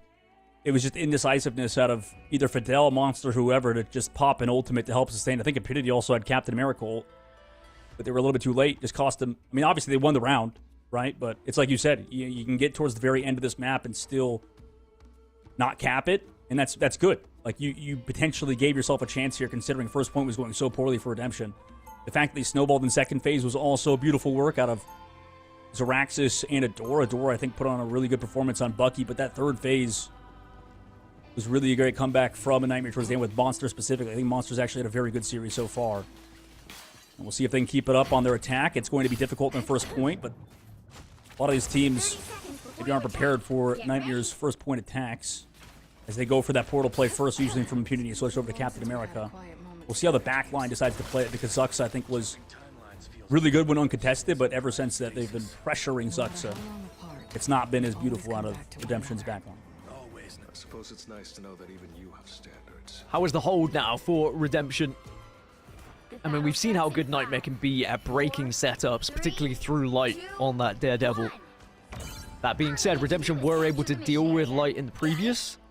But it's a little bit different when you're on the attack, because you can just find those strategists sometimes a little bit out of position. Again, it's going to be the early portal, which seems to be the game plan for every team here. Just allows you to get behind, and then again, you switch off the Strange, and then you hope that you have the portal back for a little bit later. And it's going to be the Captain America as the choice of the switch over. But now from this position, Zaraxis absolutely destroys Light. I mean, oh my god. You didn't even see his third shot. It was just a headshot. Boom. See you back to spawn, buddy. And luckily, this team for Nightmare, they've been used to what's been going on with Light. That's kind of his job. You know, same thing with Wada in the previous series. You know, these sort of melee specialists, their entire point is just to, buy space, buy pressure. In that case, it wasn't for very long, but still kind of maybe job done. I don't know. Zarax is just kind of going off right now.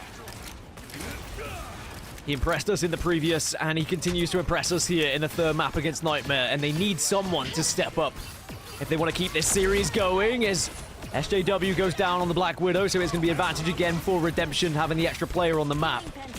Weird fight that's happening with the positioning that Nightmare have found themselves here. They're a little bit cornered, and I think Redemption have realized that, and they do take advantage of it. Fidel's going to be the next one to go down.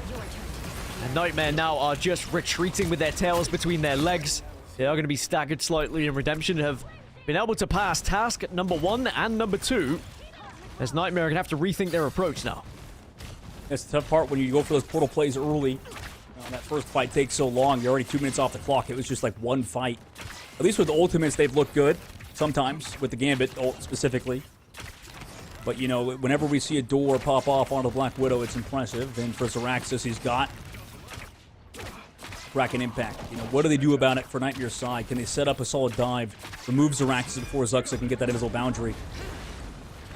Where JRP kind of creates space, maybe find a pick off for the team. Everybody's hit by Kraken Impact right now, by the way, but no resets come through, meaning Zaraxis' ult, maybe he's going to go to waste. Gambit ult also committed, but no KOs found. Invisible boundary to keep everybody up, but do we have the damage through it just yet? Monster, he comes through with the Meteor M. Can we find the KO in the middle of it? Shields used. No KO found. JRP flying like a fighter jet in the sky, chases down SJW. Meteor M rendered in last second, but doesn't connect regardless. SJW finds one. Impunity with another on the Zuxa. SJW does go down, and the Gambit is committed to force out Lunasto's dance floor. Yeah, this is the chance now for Nightmare to break here. They are going to force Redemption all the way off of point, so much so that no one from Nightmare is currently trying to take this, because Redemption have been able to find one player to flank around and try and deny. Wild Thing is going to be there as the delayer. Yotu goes down as well. Finally, they start to take over, but that delaying has allowed now for the strange switch from a door. Nightmare are very much prepared for it, though. They do have the chance to just wait a little bit to allow all 6 players to be back up. Wild Thing right back in. What? And removes Pain from the lobby just as easy as that. Freedom Charge has to come through just to try and keep Nightmare alive now. Let the Devil out. Also going to follow up on this one. Can Light connect with anything to try and put this in favor of Nightmare? Or are we going to see Redemption win this one out? Just 2-0. Because time is not really on their side. 35 seconds left for Nightmare. And Zaraxis has now found himself in a position where he can take down Light, and he's got the Kraken Impact as well. Oh, he does get it. SJW, yeah, he just shuts him down with everybody else. That was, oh, goodness, man. Like, Nightmare is coming so close to losing every single time, but clutch up at the very, very end. Sometimes they look a little bit lost, but they're able to kind of close out there. 3 minutes in the second phase, man. I mean, maybe in the second phase they can keep up the pressure, kind of do what Redemption did on their attack. They just kind of make and find these stagger KOs. There's almost the clutch job there by Zaraxis and crew, but it's again SJW comes through with the rest of the squad and Monster with the KO. How nice is it, by the way, to see Black Widow on both teams, and it's not a throw pick, as the rework has been, I think, well received by the most of the community. I know there were some Black Widow mains who were a little bit upset about it, but I'm sure they'll adjust when they realize that now no one's going to be complaining at you in your games. As Raging Royal Flush is going to be there, and it is going to be popped now by Redemption as they try and force back Nightmare, but Nightmare have replies of their own. Meteor M is now going to be there and up in the sky. Can you connect with anyone? It's slammed down onto the mirror. Magneto. And SJW still has ult available as well. So Nightmare still pressing forward. It was this transition phase Redemption did very well with in the previous. But are we going to get into a similar situation as we did in our last series, where we get down to that final point where Equinox were unable to just push through, as Nightmare, they're going to have 3 minutes to try and do the same. SJW gets taken down by Wild Thing. Like you said, 3 minutes. They're in the third phase, so they actually just gave up the cart there. And we're continuing on now. I mean, they were going to win this fight potentially too for Redemption's side, and unfortunately didn't touch. So excellent work out of Nightmare also to kind of hold on to Ultimate, zone out the back line. And this is always going to be worrisome. I just feel like in the Black Widow 1v1 so far, I like Adore, but I mean, SJW has been putting on a good performance. Also, Monster's target selection has been nice. Upcoming fight, Ultimate's available as well for both of Nightmare's strategists compared to Redemption. They're going to commit this game with ult just a moment, I imagine, but early dive from Impunity finds the back line before they could even commit any strat ults, resulting in a pretty easy team fight win. Very aggressive hold for Redemption doesn't pan out, but at least they get a little bit more time off the clock. You talked about it's a big deal in the macro terms of the overarching game. I do think actually with that hold being so high up, it did kind of even out the time a little bit here for Redemption because they had slightly less time to work with on this final push. And they do so now with a lot of ultimates still available to them, and the first one to be popped will be Black Widow. Can Adore maybe do the job for the rest of the team and find some of this backline so they don't have to use any of the other ults? The answer is going to be no. So we might have to look to someone else, as now Rager Royal flush for Nightmare alongside Black Widow ult of their own. But the answers are going to be there on the side of Redemption. They can have the dance floor to come out. Wild Thing actually connects with the Black Widow in the end. The Chaos Sword doing the damage. And Yotsu managing to take down Monster. Nightmare having to back off a little bit. Doesn't look like they're going to have the ability to sustain, as Redemption have done very well to hold off here at this point. But as I say that, Fidel and Impunity work together to find two of their own. And this is such a back and forth swing fight, and in the end, Nightmare do control it. As the damage from SAW, I think he was able to kind of help peel that off. Everybody falls back now. JRP, if they go down, wow, that's aggressive. Are you kidding? From the Black Widow. They finally actually peel it off, so nobody goes down. That was an insane play from the Black Widow of Nightmare. Light is the one to fall, though, somehow, in that fight. 50 seconds left to go. Grab from JRP is brought away from the Captain America. Excellent job of JRP to seclude Kane into that corner and force out the Luna Store last second. Yeah, forcing out the Luna ult could be big here for Redemption. Light does switch over to Spider-Man so he can join the battle quickly, and not only joins the battle, but also gets a KO in their favor. Redemption, the Wild Thing again, picking off the Black Widow. Those Chaos Swords have been to the detriment of Black Widow for sure. SJW, I'm sure, will be very frustrated in the amount of Chaos Swords that have come out, as now Redemption do gain control at this point. I think there's going to be a portal available for Nightmare right now, so they are going to have to walk this one in. And Redemption have been able to bully them away. 5 seconds. Can anyone actually get the touch? There is going to be someone on the point. Yes. But Redemption, are they going to hold on to this series, or will Nightmare somehow be able to break through at this point? They don't have any ults to work with at the moment. And Angela is starting to bully here alongside Adore. There's going to be 2 going their way. And Light has switched over to Wolverine now, but it's going to be the last chance. And Light, if he goes down, that'll be it. Nightmare do not cross that point. Redemption keep us going to a map 4. Oh my god. What an end out of Redemption. And I mean, you get right towards the end for Nightmare, but you just couldn't close out due to the fact that, you know, those picks, also the temporary swap over to Spider-Man and stuff. That was just such an odd map, and almost went Nightmare's favor. If 1 or 2 things go their way, and they probably come out on top to go 3-0 in the series. But the series is still wide open. Redemption win that one. Zaraxis is going to be the MVP. I mean, both hit-scan players were playing well, I think, on Redemption's side to allow themselves another map to stay alive. But, you know, they have to do a lot more than just that. We just saw in the last series it was a 3-1 finish. So, you know, we're going to still have to see a lot more out of Redemption. I mean, just because one map goes your way doesn't mean the next map that we might go to is another domination. Nightmares look pretty damn good on domination so far, despite a few hiccups. Also, the Nightmare of old, the Nightmare that we saw in Ignite for this last stage, the mentality maybe would plummet at this point, right? Where you are so close to being able to 3-0 this, feeling comfortable, going into the next, and then you lose a very closely contested game, one that maybe you feel like you could have won had you done a couple of things a little bit different with those tweaks. But this is not the Nightmare of old. They have made these changes to their roster. It's a very different looking Nightmare. So I'm interested to see how their mentality is affected going into the next one. I think we'll see very early on with some of the fights as well. As we look back at some of the replays, we have to tip our hats to Redemption. They were far better in the ban phase, and they also looked a lot more comfortable in their engagements as well. I'm really liking Adore, by the way, as a duelist. I think he's really good.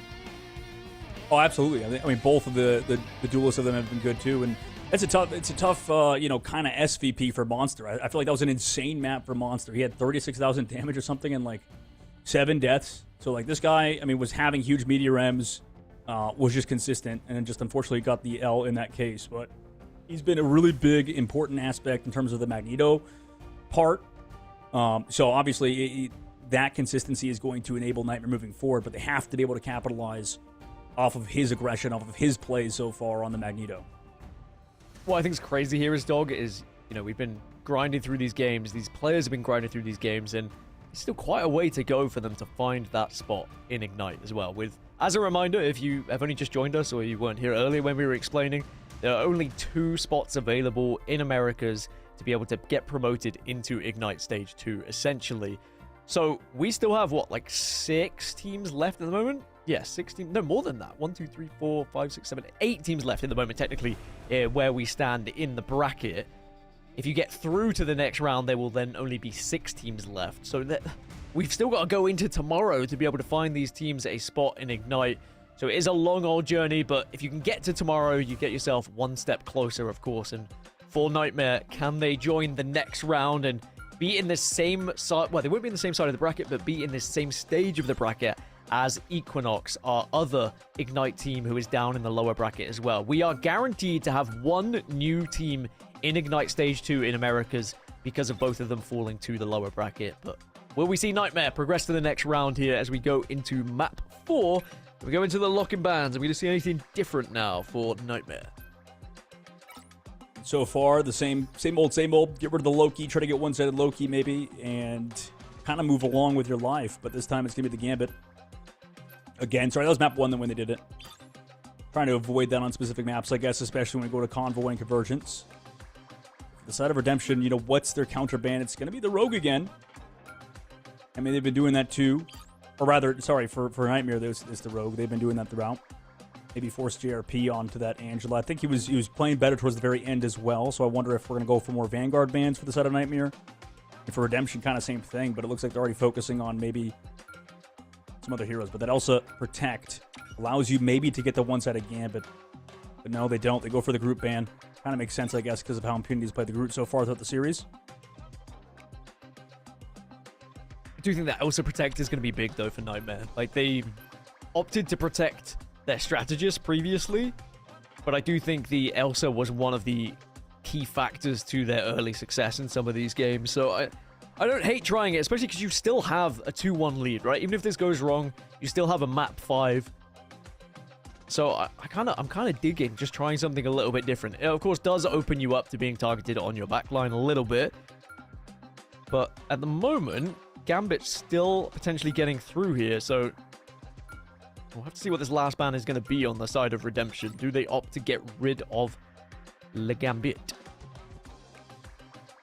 Could do it for sure. I mean, they've played good Gambit throughout too. Nightmare have, so I mean, it wouldn't be a bad ban. They obviously aren't going to get the one-sided Magneto because of the Protect coming through on the opposite side. You've already banned the Groot, so it's going to be the Venom. Okay, that's interesting, isn't it? I don't know if I think it's fully important, but I don't know. I guess these teams just don't really mind playing against each other's strategists, which is probably not exactly a glaring compliment towards either team's strategist line. I don't know. I'm not sure I would have allowed Gambit to get through here. Yeah. I know that Venom can certainly be very difficult to deal with, especially depending on what you have available as well, especially because you've lost the Elsa. Maybe you just feel like you don't have enough of a damage output, perhaps, but I don't know. I don't like it. I don't like giving the Gambit away. I think Gambit is still the most difficult hero to go up against. The Raging Royal Flush is far too good, but I will happily eat my words if it works out for Redemption here and they take us to a map 5. Or will it be Nightmare winning 3-1 and sending themselves through to the next stage of this bracket? The next stage of the bracket will be the last stage we watch today, by the way. It will be essentially the lower bracket quarterfinals.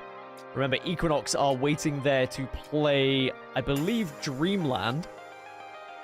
And then it is going to be LARP for Fun, who are waiting in the lower bracket for the winner of this game. Now remember, LARP for Fun did beat Nightmare in the upper bracket previously 2-1, so there is a chance for a rematch here, but we're going to have to get there first. Can Nightmare get through Redemption? They've shown the potential to do so. I mean, like, going back to the ban phase as well.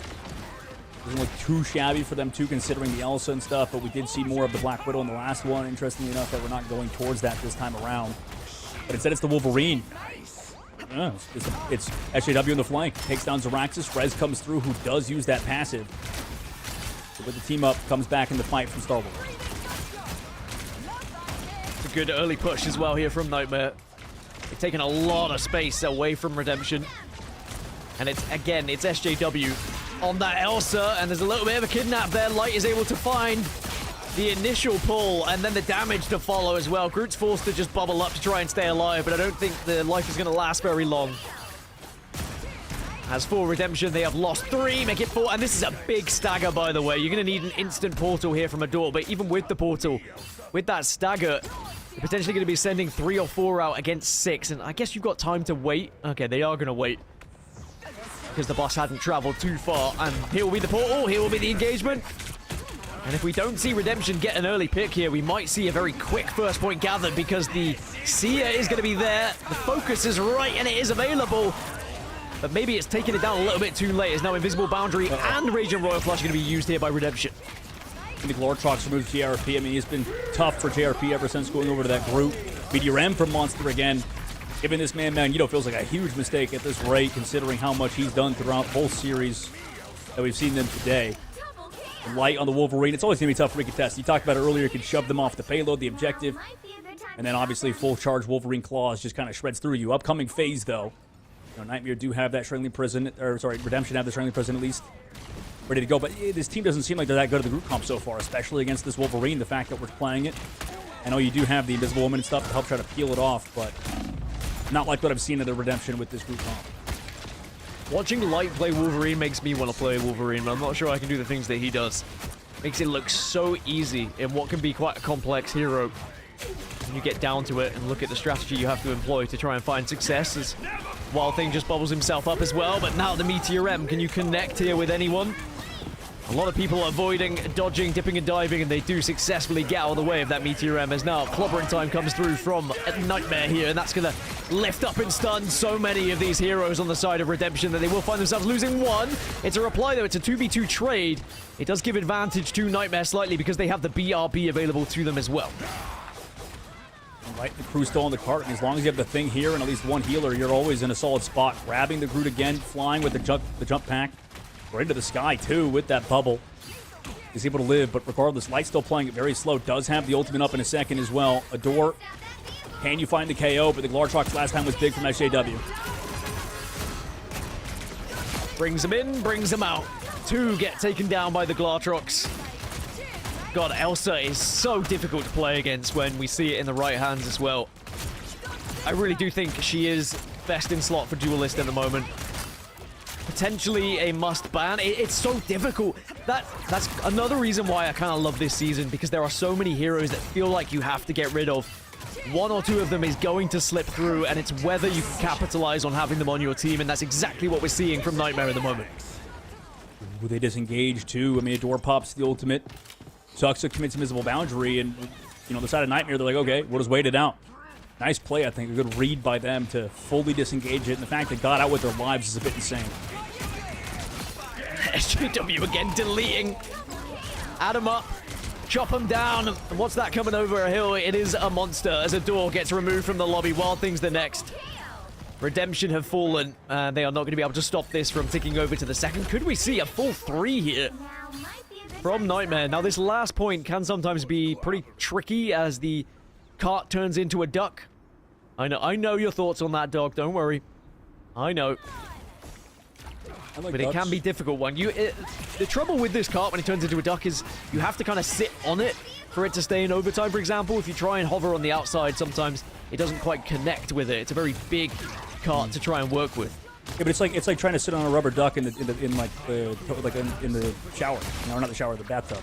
You know, it just floats up. How often are you sitting on a rubber duck in the shower? Well, I mean, when I was a kid, you know, you just sat on it to see like if you could like make it stay under. You know. Don't laugh at me. That's everybody's done that. Sorry, that was me. Yeah, that was me. No, but Yeah. you said the shower. I mean, in the bath. Yes. I meant the bathtub, but it's late. Okay, you gotta give me a break here. I give you a break. I give you a break. Thank you. At the moment, though, Nightmare not giving Redemption a break. No. They are very much getting in the face. And again, Adore. See, this is the thing. I feel like Black Widow is very good, but if you get caught out of position, you are very vulnerable as well with HP that you have as Glatrox comes out. But SJW manages to just bounce away enough to be able to not only get the Glatrox out, but also be able to shoot and apply that damage at the same time. We're seeing a masterclass of Elsa Bloodstone. Yeah, this is looking like a very different team, too, back from the Ignite series. I feel like it's kind of like seeing a player go back down to the minor leagues and just kind of dominate. SJW's just had a phenomenal series, just played super well today overall, and obviously Monster, same thing with him. Can they keep it up? Can Light find another one? This time it's Pain to get picked off by Adore. You were talking about him earlier. This time it's traded by Light. Takes down Wild Thing on the flank. Look at that. Deep in the back line is Adore. He was the one that found the pick earlier on the flank, but it's traded by SJW, who came back on the, as you put it, best in slot hero. 1 minute 45 still to get to this final third point, by the way. And we've not really seen Redemption be able to put any sort of fight going in their favor enough. Judge, jury, death, doesn't matter. SJW again just dealing so much damage at the moment, being able to pick off the hit scan is incredible. Monster has Meteor M as well, and alongside the clobbering time could be quite detrimental for the chances of Redemption to hold it. How did he get that KO? He's on the gambit now on the backside towards spawn. Pain does get the 1v1. Light also finds another. So they're still kind of in this too, even though a lot of HP is critical. Light falls back with the passive. With a minute left to go, they actually opt to disengage for now. And Nightmare, they're actually kind of almost in a perfect spot regardless. That Glatrox from SJW has been big every time. You can get an off map here. I mean, JRP on the group has to kind of find something big, do something in the neutral, because this has been kind of a tough watch for the side of Redemption. Last fight territory now. Yeah, this has been quite a dominant map. And sadly, just with how these fights have gone, whether it be in the neutral or not, Nightmare have just looked like a different side now with the Elsa back available to them. And actually, Light being on the Wolverine has been incredible at the same time. Now here comes Rage and Royal Flush. Adore does get the first pick onto Light. That gives them the chance. Zeraxis follows up with one of their own. But with Rage and Royal Flush, you are still in it here, as Impunity is hunting down anyone he can find.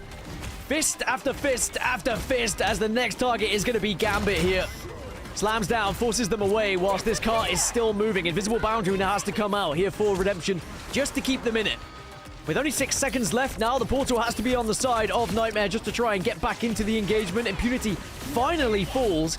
Meteor M is still available. Wolvo is still going to be there as well. Can you find a strategist with this Meteor M is going to be the real question. Hunts him down and deletes him, does Wild Thing. And at the moment, Redemption is still holding on. And they have to deal with Wild Thing. Both of the strategists pocketing each other. This buys a little bit of space, but he's getting target focused. Wild Thing needs to try to live, cannot. Pain takes him out too. Unfortunately, nobody's able to capitalize on the other side of the map. Adore trying to run away, at least buy space, but somebody's coming out from the spawn too, I believe, for the side of here. Everybody's stunned and CC by Impunity. Earlier, he was the one with the haymakers finding so much damage. Now Light with the ult. Could go big 1v1 with the passive, uses it on just the Black Widow across the map. So he wins his 1v1 from the spawn, but will be able to find even more on this objective. The hack and slash begins. I Am Agamotto is going to be big though. It is able to deny the KO essentially on the thing from the Wolverine, but now Impunity begins to pummel once more. And Nightmare, they do have the advantage. They've got the players, but Adore suddenly rejoins the fray on that Black Widow. And this is such an elongated fight that I feel it's going to come down to one of these ults being built up. It's Invisible Boundary again in favor of Redemption now. Strangling Prison also comes out. And this surely should be the beginning of the end going in favor of Redemption. But somehow, some way, Nightmare are still holding on, but they don't quite get there. They fall off the point. And again, the rubber ducky comes into play. It is like... It's like dog in the bathtub. Just couldn't stick on it. And they will hold them at 2. Oh my god. See, I told you it was the perfect analogy. I told you. Honestly, it just summed it up brilliantly. Yeah, that's exactly what it was. It's just you're trying to suffocate Nightmare, and then they just kept coming up over, and then you're like, and they finally put them out of their misery. Talking about rubber ducks, of course. Rubber ducks don't have souls, but just like gingers. Whoa. Okay, now first you come at me for being English in my accent, and now we start to be hair colorist. All right. Sorry, look, my bad. I apologize. We can look into your childhood later and you and your rubber ducks in the bathtub. You know I was But for blonde when I was a now- kid? What? You know I was You were blonde what? when I was a kid? Were you? Yeah. That probably explains why I was so stupid. There we go, a little bit of lore. 30 seconds Dogman before lore. your Used to time. be blonde. Get ready. Now very much a brunette. All right. Business in. time Yeah. for Redemption now. 2-0. Nightmare were able to get 2 on the board. Can we see them go one step further? I did say that last transition is very difficult from 2 to 3, and even with the amount of time that Nightmare had, they still couldn't quite get over the line. Real question is, how far can Redemption get? Can Redemption even get to that third transition point, you know? Because now we are going to see the Penny Parker coming into the fray. This is what they struggle with back on Midtown. You know, a lot of people's favorite map's your favorite map, and, you know, I think it's for a very good reason. You know, a lot of these really practiced teams, at the very end, which is crazy, I still can't get over that, but, you know, you still have to close out if you're Nightmare right now, because you're one map away from progressing. The side of Redemption, I mean, you're close too, except the door on the flanks is getting found. Traded his life for it, though, so maybe it's worth it for the attack. Backs away after the Chaos Sword because he recognized there was a little bit of pressure being applied. I say a little bit, a lot of pressure being applied at the moment. But just being able to be that Magneto, be on the point and deny. The shield plus the bubble, it just gives you so much sustain. Very difficult for teams to break through, and a door does find the first KO onto Pain as well. So now, Nightmare are going to be without one. And it being a strategist may just mean that Redemption can force them back again. Making it look easy. It is. I mean, Ador's been doing this every fight. Like, this is insane. Like, it's just, if we watch Ador POV, it'd just be, I don't know where he is, but he's somewhere good, maybe. Like, if these flanks are absurd, it makes sense because the character's so mobile, can escape very easily. As long as you play around the health packs, you kind of play like an assassin almost, right? And there he is, Ador on the high ground, flies away. Monster hits the shots, though. Excellent work from him. Whips out the Chaos Sword as well. Try to keep this up. 5 minutes left to go, second phase, and they actually got past the Penny Parker. It was this is the first for them. Yeah, fantastic work, really. And we're not even being sarcastic. It can be very difficult to get past that Penny initially. It is going to give them the chance. Raging Royal Flush comes in, plus the Punisher now. And this is where, if you're a Punisher main, you get to thrive as well. Just need to try and get more than one, but I think just the sheer presence alone has allowed them to take enough space as Nightmare Redemption continue to move forward. Sorry, Nightmare are on the defense, by the way. Ignoring the sword and the shield for now. They're going to be the wrong way around. But Redemption have done very well to push this as far as they have into the second point. Yeah, absolutely. I mean, this is snowballing, but this is, you can kind of hold here in this second phase, rather, at this doorway, if you can, you know, play it well enough. We've seen so many teams hold it a lot of time. Both Meteor M's in this guy. Invisible Boundaries match, though. Nobody's found on the opposite side. However, Deadpool Ultimate comes out. Trying to pocket him is Fidel, but try to get back to the main squad, by the way, as Impunity comes back onto the Rogue this time around. Got it through the ban phase, and he finds a door who is on Vanpool out of all things. No more Black Widow. He said they've been on that triple Vanguard composition. Doesn't pan out for them as Redemption, around their Nightmare, win that fight. So now Nightmare have gained control of the bus. We'd have to see the retake here from Redemption. They don't have any ults at the moment either, so this is purely neutral for them. So really, it does point towards Nightmare with a chance to get another clean team fight. It's just about how many ults they want to use. In the end, it's just going to be Rogue that gets popped. Actually, I lied. The Glatrox is going to come out as well. As it will be a very easy fight now for Nightmare to win. And Redemption, they were okay with losing that one. They have been able to build up their Raging Royal Flush going into this next. They still have 3 minutes on the clock as well, so plenty of time. It wasn't going to be a worry for them. I would imagine that Redemption do have what it takes to get over this second point. I think the big question for me is whether they can actually get as far into that third. I think for them, you know, I mean, I like what they've done so far with the Rogue, the Gambit comp, so we saw some left aside, but here comes that original flush from Yatsu. They go aggressive with it.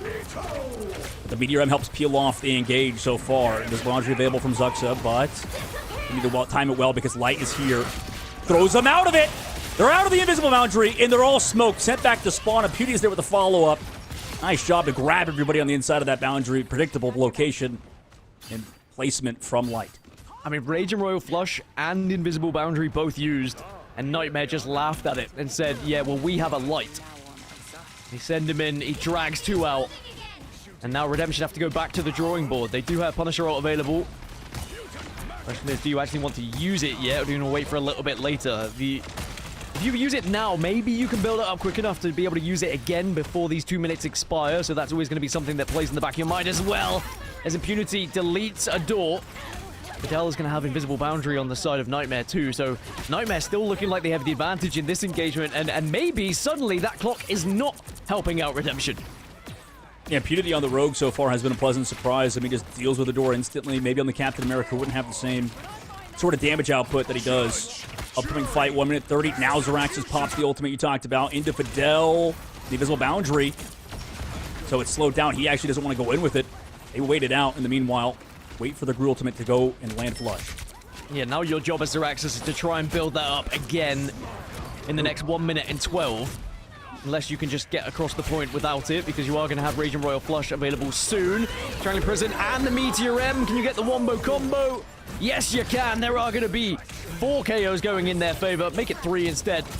And Redemption now have lost so much. They're going to have to back off again here. And Nightmare are holding so successfully now. And we are getting down to probably the last chance to walk this one in before we're at Strange Portal territory. It should have been a one-team fight. It really did feel that way. But Impunity, I think, on the Rogue as well collapses. Also, a door keeps getting picked, man. So he goes over to the Wolverine. Finally. I mean, he just had a rough go at it so far. Anytime he's taken an off angle, he's found. So this time, matched on these off flanks. He's had no success. 25 seconds left to go. Maybe the Wolverine's enough, but they have double Stratus ultimates. Can they deal with Monster, who has been a menace throughout the whole series? Raging Royal Flush is there. Meteor M also gets popped on the other side as well. And Rogue is also doing damage. Impunity and Monster working together to get that KO in their favor. Zaraxis has fallen. And Nightmare looking to try and hold and deny, which of course would not only win them the map, but the entire series. But overtime will tick through. So they are going to have the chance. But again, when we get to overtime, we know what that Wolverine can do. But this time it's a door trying to match up on the other side. 92% on that ult as well at the same time. So this is going to be the chance for Redemption to try and maybe force us to that third transition phase. As now, though, difficult for anyone to get through anything because Light is popping off with Let the Devil Out. And now Nightmare's starting to dominate in terms of the KOs that are coming through. And now there will be that portal as well to rejoin the fray. You have maybe the Spider-Man come through with Zaraxis, but Portal's going to be late from Yatsu. Wait, it's going to be over. Portal's not going to be there in time, and it's done. Nightmare have won in 3-1 fashion on the map, and they have now progressed even more further in the tournament after an incredible hold in second phase. Man, that was almost close at the very end. And that's always gutting as well. You're always asking, could anyone else have switched to Strange a little bit sooner? But perhaps it was the fastest they could have got there. All that matters is Nightmare will progress to round 5 here. In our mid-season qualifiers, they will join in the same round that Equinox find themselves in. So that means we have our next matchup set up for us. It will be a rematch of Nightmare versus LARP for Fun. LARP for Fun and with a team that sent Nightmare down to the lower bracket. And we also have Equinox versus Dreamland on the other side of that lower bracket. The upper bracket matchup will be played tomorrow. It's Foxhounds versus Jolly Jesters up in the upper bracket final. One of those teams will be in Ignite. Potentially both of them, depending on what happens in the low bracket final as well. But looking at these stats, I mean, it was pretty evident that Nightmare were on top in this one. Even though it was a valiant fight back in the end from Redemption, it just wasn't quite enough. Yeah, it wasn't, and I think that, this was a really good series out of, first of all, obviously, SJW. He's played really good the whole day, but same thing with Monster. I think Monster's had his big moments, I think, so far on the Magneto. Maybe we could talk about potentially banning out that hero even in the future, right? Like, that wouldn't be a bad shout, considering it was protected so much, and you were talking about before, it's just one of the best characters in the game right now. So, excellent work out of the squad out of Nightmare. But they still have a lot of turmoil potentially ahead of them, considering, like you said, the road is still very long in North America. There's only 2 slots every team is competing for, so it's going to be a difficult journey no matter who wins this next even series. That's the thing. Even if Nightmare are able to overturn LARP for Fun, and they get their revenge, they would then play the winner of Equinox versus Dreamland. They would then play the winner of Foxhounds versus Jolly Jesters, and they would have to win that matchup to find themselves back in Ignite. That is how long this journey is still going to be for them. Some very difficult matchups, but they can only take each game as it comes. And so far, they've been able to take down any competition they faced up against each other in lower bracket. But now, potentially, this could be the banana skin. With the team that did beat them previously, it was a best of 3 mind. It does change things going into a best of 5, of course.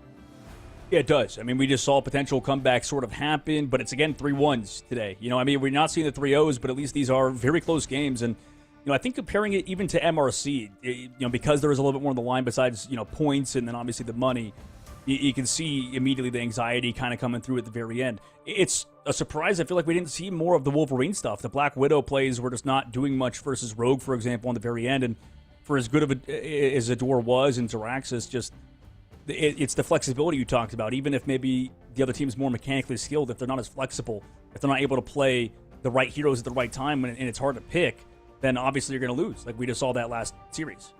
I do wonder whether we're going to see more Wolverine the further we get into this meta. With how good the Vanguards have been and how integral the Vanguards have been to some of these lineups, perhaps Wolverine does just start to fit in. And then when that does happen, you naturally get the meta developing again to try and find the counter to Wolverine. It's how the circle of life goes here in Marvel Rivals, Dog. It really is. I mean, Wolverine is kind of the character that most teams should be playing in North America generally and just weren't in the last stage as well. But we'll see how teams progress. Like you mentioned, we have another series for you guys in just a bit. We're going to do a short break. We'll see you guys after this.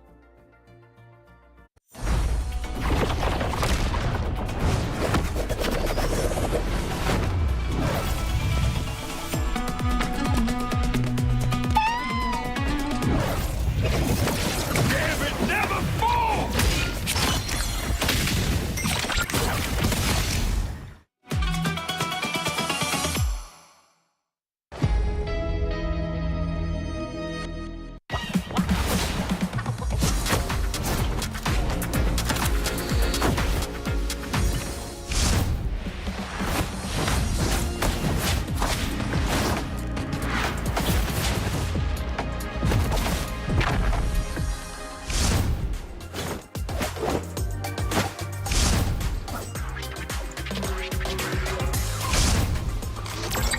I am too good at this. Nowhere to hide. Double-edged sword! I never miss. I am too good at this.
Welcome back, everyone, to the Marvel Rivals mid-season qualifiers for Ignite. And we are into the lower bracket quarterfinals. And when I say we're in, we are in. We're going to be joining one of the matchups that's actually already been underway and is currently tied 1-1. We have Nightmare versus LARP for Fun. We were talking about it previously, Dog. It is a rematch from that upper bracket, and it looks like it's potentially going to go all the way here again. So we'll have to see as we jump into map 3 who is going to be able to take the advantage. But, you know, this is going to be a difficult one for Nightmare. The fact they're going up against a team that's already been able to take them down once, but as we were alluding to, best of 5 changes everything.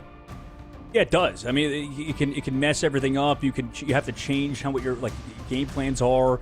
You know, luckily that's the best part of best of 5, though, is that you can kind of make these adjustments on the fly. Unfortunately, for the last series when we saw Redemption versus Nightmare, they kind of reverted back to their original strategy, which wasn't that good of a ban phase versus Nightmare specifically. It didn't really make them uncomfortable. We'll see if the opposite can happen in this series, in that rematch, like you said. Maybe they have learned something from the match that happened before. Yeah, I'm excited for this one because potentially, well, this is going to sound bad. Potentially, we could be sending home one of our Ignite teams, right? With, you know, if we look at what happened previously, LARP for Fun technically become favorites now. They've already beaten them once.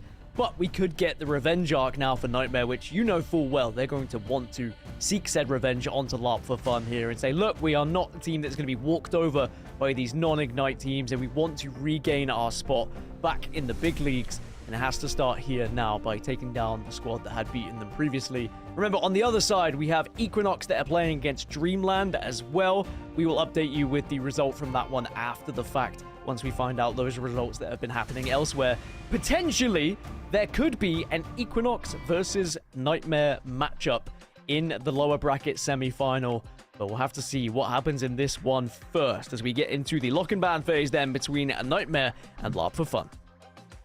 In this one, we're going into it, like you mentioned, is going to be starting off 1-1. So we're going to have to see if there's a, close game towards the very end here between both squads. Obviously, Nightmare just finished up a very, very tough series, and then for the side of LARP for Fun, last time they did win this series, like you mentioned before, and sent Nightmare down below.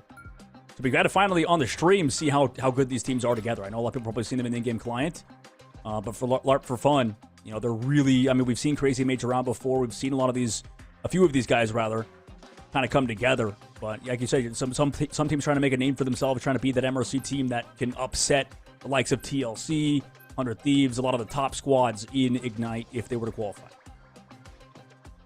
And we're almost traveling back in time here in the seasons to see the Elsa ban and Elsa protect, as we are starting to notice some of these squads now recognizing just how important Elsa can be to the equation. And it is going to be LARP for Fun, removing that Elsa away from Nightmare, but keeping them for themselves. And I'm curious to see whether this one pays off, because we have seen Nightmare very good at Elsa, right? We've already seen SJW completely dominating on Elsa. You take that away, but it does open up the Loki. The Loki is now going to be on the side of Nightmare, and we've already seen what they can do with that as well. But it is funny how things go around and come around, where a hero will be very successful and get nerfed a little bit, suddenly gets through the ban phase, no one thinks about her too much, and then all it takes is one little change, and they're right back in the equation, baby. Oh, yeah. And the fact that she can, the traps and those, in that team up specifically has just been really tough to deal with. The trap in general is just kind of a hard thing to kind of manage, due to the fact that it's invisible and you have to wait till the very beginning to break it, and not very interactive. But for the side of LARP for Fun, they were really good. Obviously, the group comp from what the side of Nightmare expected. Also, the Black Cat, and that's been something, or at least maybe on the side of LARP for Fun, that's what they're deciding to go against to make sure that Light can't play that. But we've seen in the last couple series, Light has actually opted away from playing some Black Cat. Mantis Protect comes through at the very end, and we forgot about that hero being totally an option. Yeah, Nightmare opting to get rid of a Groot, for example, and allowing the Mantis to go through. I mean, this is a great lock and ban phase for LARP for Fun. I'm very intrigued to see. You're allowing Mantis and Elsa.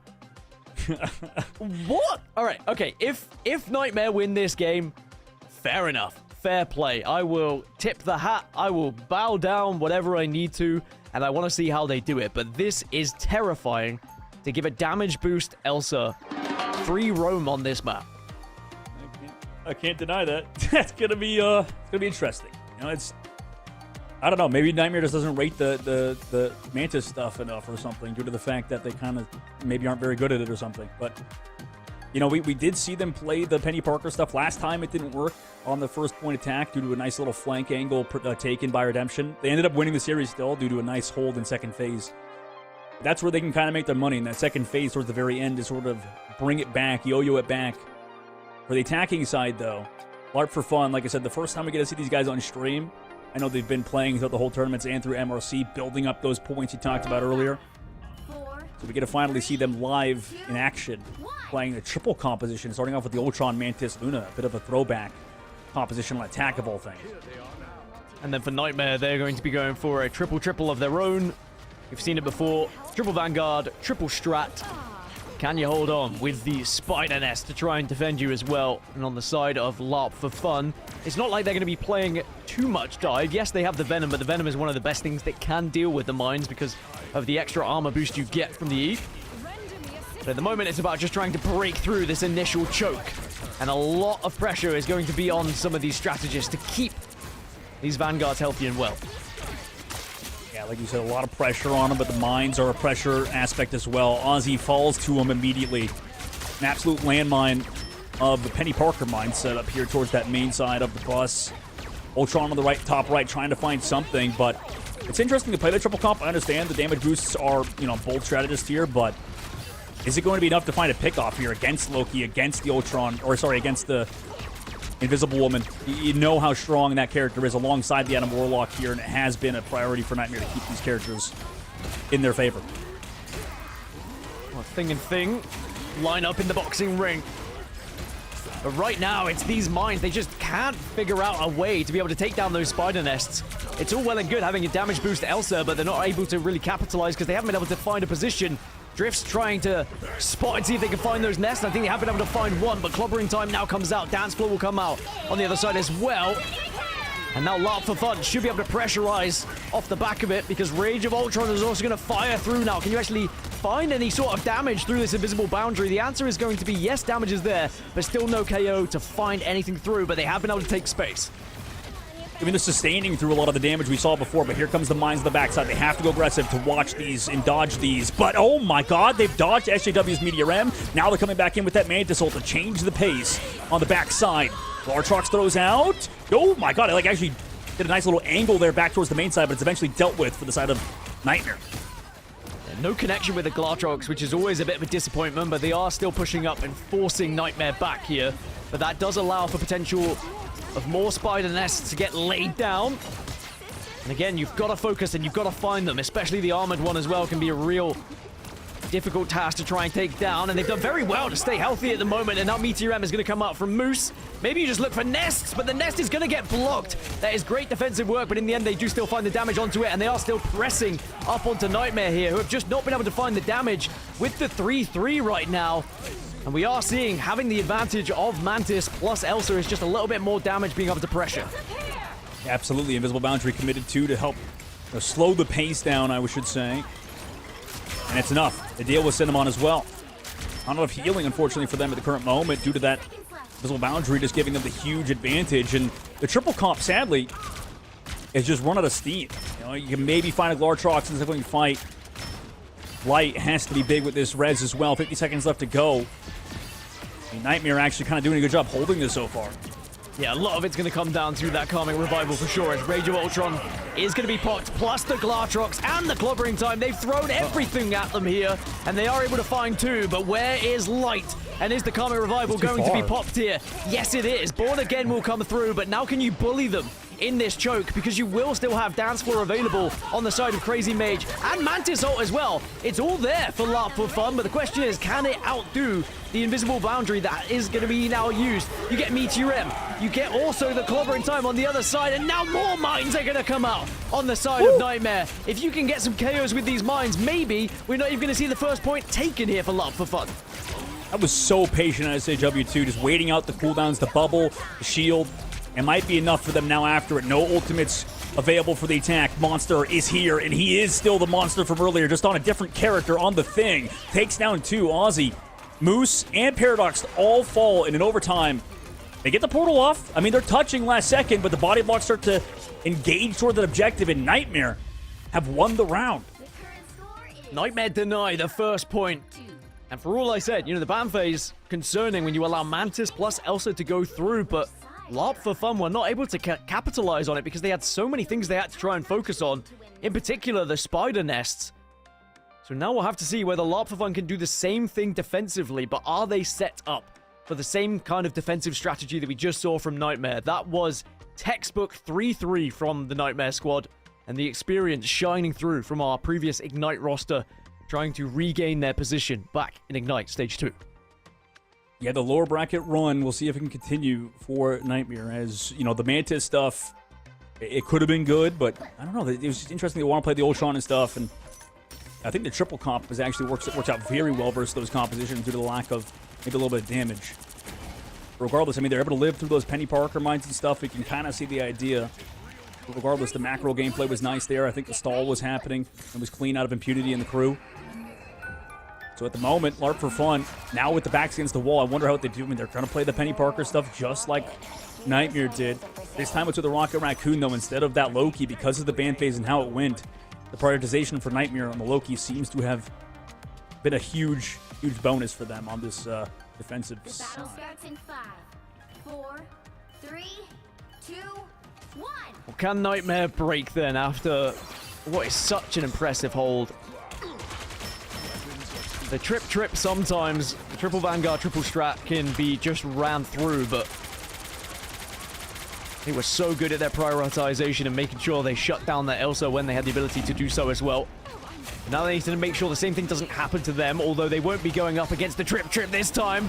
And that is a nice pull away. Can you actually connect? No, it's great bubble work. Magneto going huge. And it just keeps LARP for Fun on their feet. That was a scary moment. It absolutely was. I mean, they have to keep walking on forward, though. Maybe get to try to pull out of it. Nice job grabbing the Penny Parker. Drift does find Pain, though, who is resurrected by the BRB from Fidel in the attack. Light as well. Moves over to the Punisher. And he starts to punish. Drifts has gone down, so now LARP for Fun are going to be one down in this fight. Of course, Drifts can use the cocoon to get himself back on his feet or back in the air, whichever way you want to see it. We've already seen today how good Light can be on this Punisher. And he's tearing through, and with the infinite ammo as well, just applies so much pressure. But Ozzy does get an opener onto Fidel. So he is just going to force Nightmare back again into spawn. So there we go. 1 minute and 20 down, 2 minutes and 40 to go. And that also focus is panning out, and you know, triple comps could be a lot better on defense anyways. Maybe LARP for Fun could bring themselves back into it. Whole See You Later's up. Light does have the ultimate to follow it through, but same thing with both Magnetos. Moose has hit the counter. Here comes one. Crazy counters on the opposite side, but Who's gets deleted. No follow-up. In terms of ultimates outside of it, they're both just traded 1 for 1. Both Seers go down. Actually, it was, in the end, LARP for Fun stayed up a little bit longer. Nightmare just backed away slightly. 4 ults available for LARP for Fun. Just the 2 on the side of Nightmare, but the Loki being there, and now actually Meteor M is also going to be available. Get your bingo cards out, because it's about to be a Q-fest. And can you get a little bit of a drag with the chain is going to be a real question. Glartrox, does that connect with anything as well? And now Meteor M plus the Punisher roll. Will we see Nightmare just start to destroy them? But actually, the mines are doing the damage now. And for LARP for Fun, they are holding successfully here. Nightmare, they did such a good job on the defensive side, but they are being penned back. As long as Drifts has his cocoon back up after this clobbering time comes out, he can bring everybody back in the fight. Or HAW, when you go watch those hooks on the defensive side with 1 minute and 30 seconds left to go, Ozzy with the damage boost, neutrals might still favor the side of LARP for Fun. Eyes on Ozzy at the moment. The damage boost from the Mantis. You can potentially do a lot of work, but Impunity can as well alongside Light. You mentioned it as well. Comet Revival has to come out now. It's almost identical from what we saw before. But now with the Seer there and available and still up, when you push out of this spawn, you may just be deleted instantly. We're going to need to see something special here from LARP for Fun. Can they actually get the touch? Yes, okay, job 1 is done. They get onto the touch, but now can you force them away? Monster's going to get the opener. Ozzy is down. Drifts is going to go down as well. And now it looks like Nightmare should be able to break through here, but And it is a big but. The BRB is going to be there for Ozzy to regain and get back into this fight. But Light gets the shotgun out. And it is bang after bang as he takes down the third. And Nightmare will win this map. Oh my god. That was so close, so back and forth. But it was the rocket play, I think, out of the attack that enabled them. Also, the unfortunate time flanks out of the side of LARP for fun, resulting in them kind of just taking L's there in the middle of the fight. So a big bounce back win again to go up 2-1 in the series for the side of Nightmare. And again, I think it's that rocket because he was able to build the ult, you know, trade it before even the other team was able to build ultimate due to the fact they went down because of Impunity's clobbering time. So really good work, I think, out of Nightmare. And again, Impunity on the thing has looked great today throughout, but that was still very close. 30 seconds left to go is not a lot of time. Yeah, great effort from LARP for fun. But what did I say? I said I would tip my hat. I would bow down. Nightmare did allow the Mantis and the Elsa to get through, but perhaps they had this one very well read, and they recognized they were still going to be able to defeat it.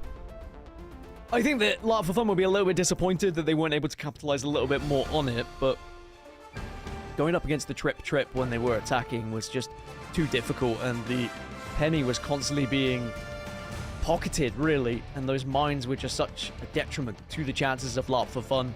I mean, how many times did we see the Elsa try and go in, try and take down the spider nests, and the mines were just deleting time and time again? Yeah, it just kept happening. You're right. You talked about Light as well being a big problem on the Punisher so far throughout. It was kind of the case. Like, you know, we would see, you know, maybe in other series Light get kind of first picked or the first one to go down.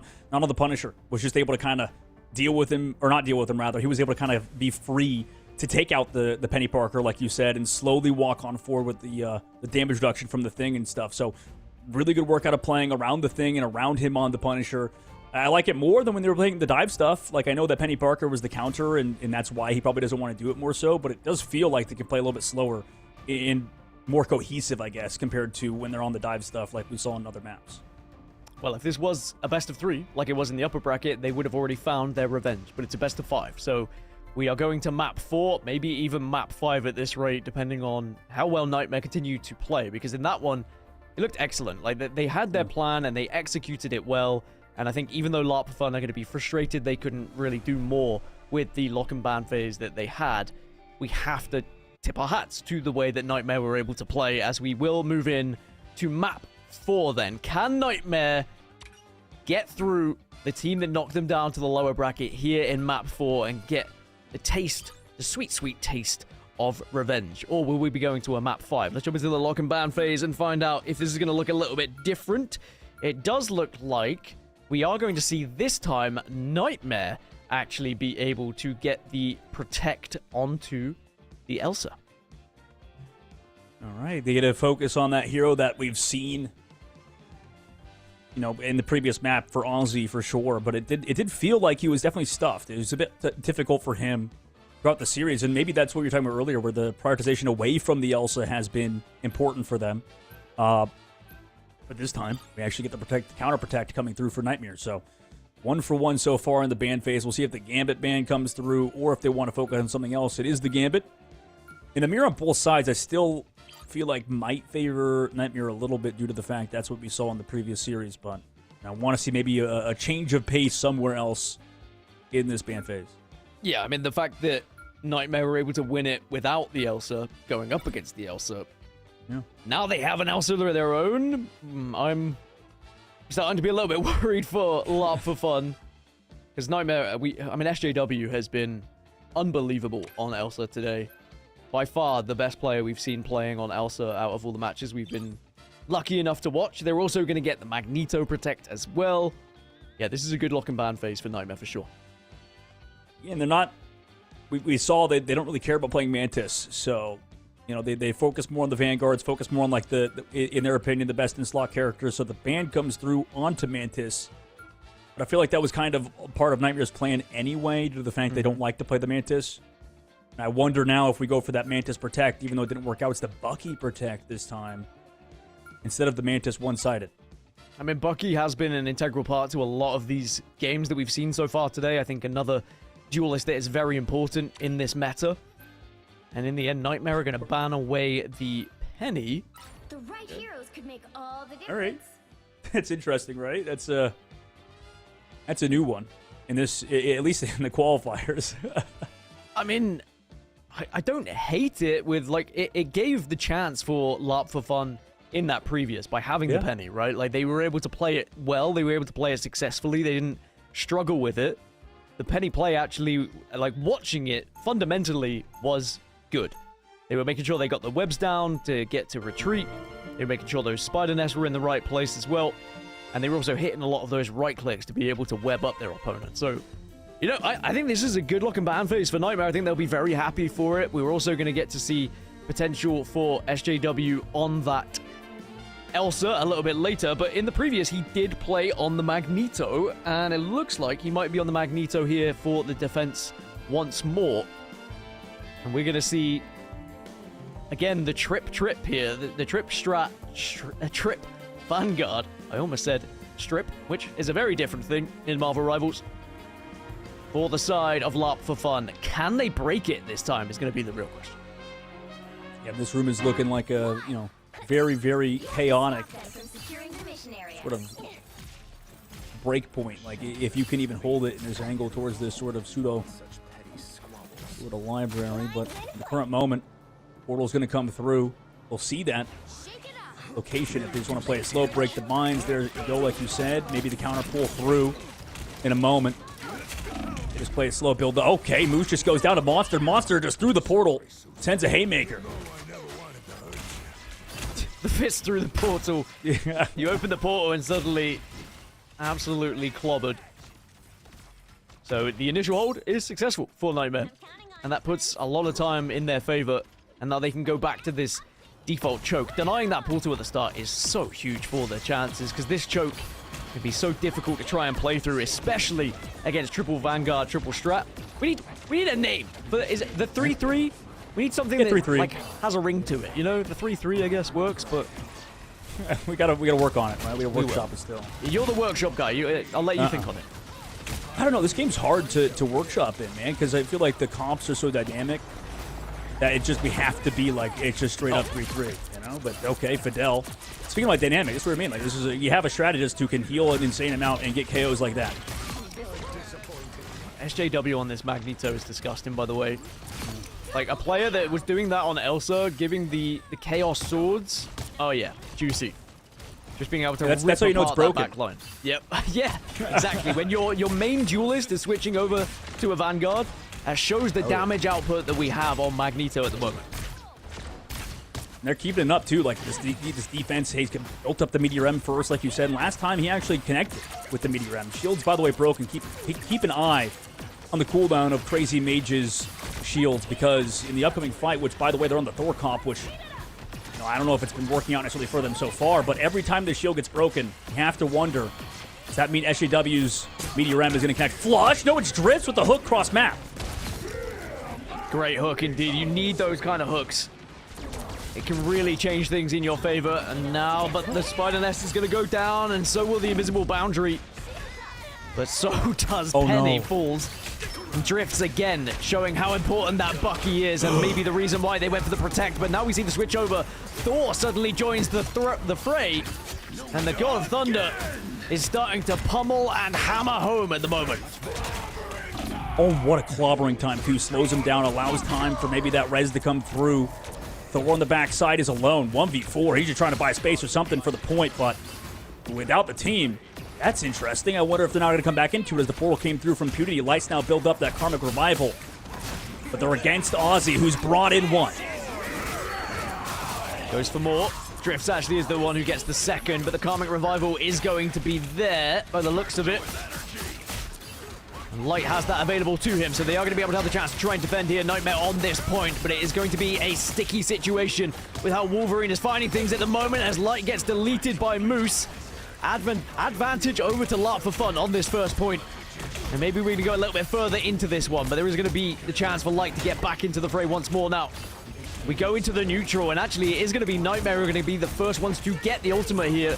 Looks like the Eye of Agamotto is going to be there and available for them very shortly. He absolutely will be. I mean, he's got it in just a moment, but Drifts finds the pick once more. There's the Eye, but they've lost multiple people on the main side.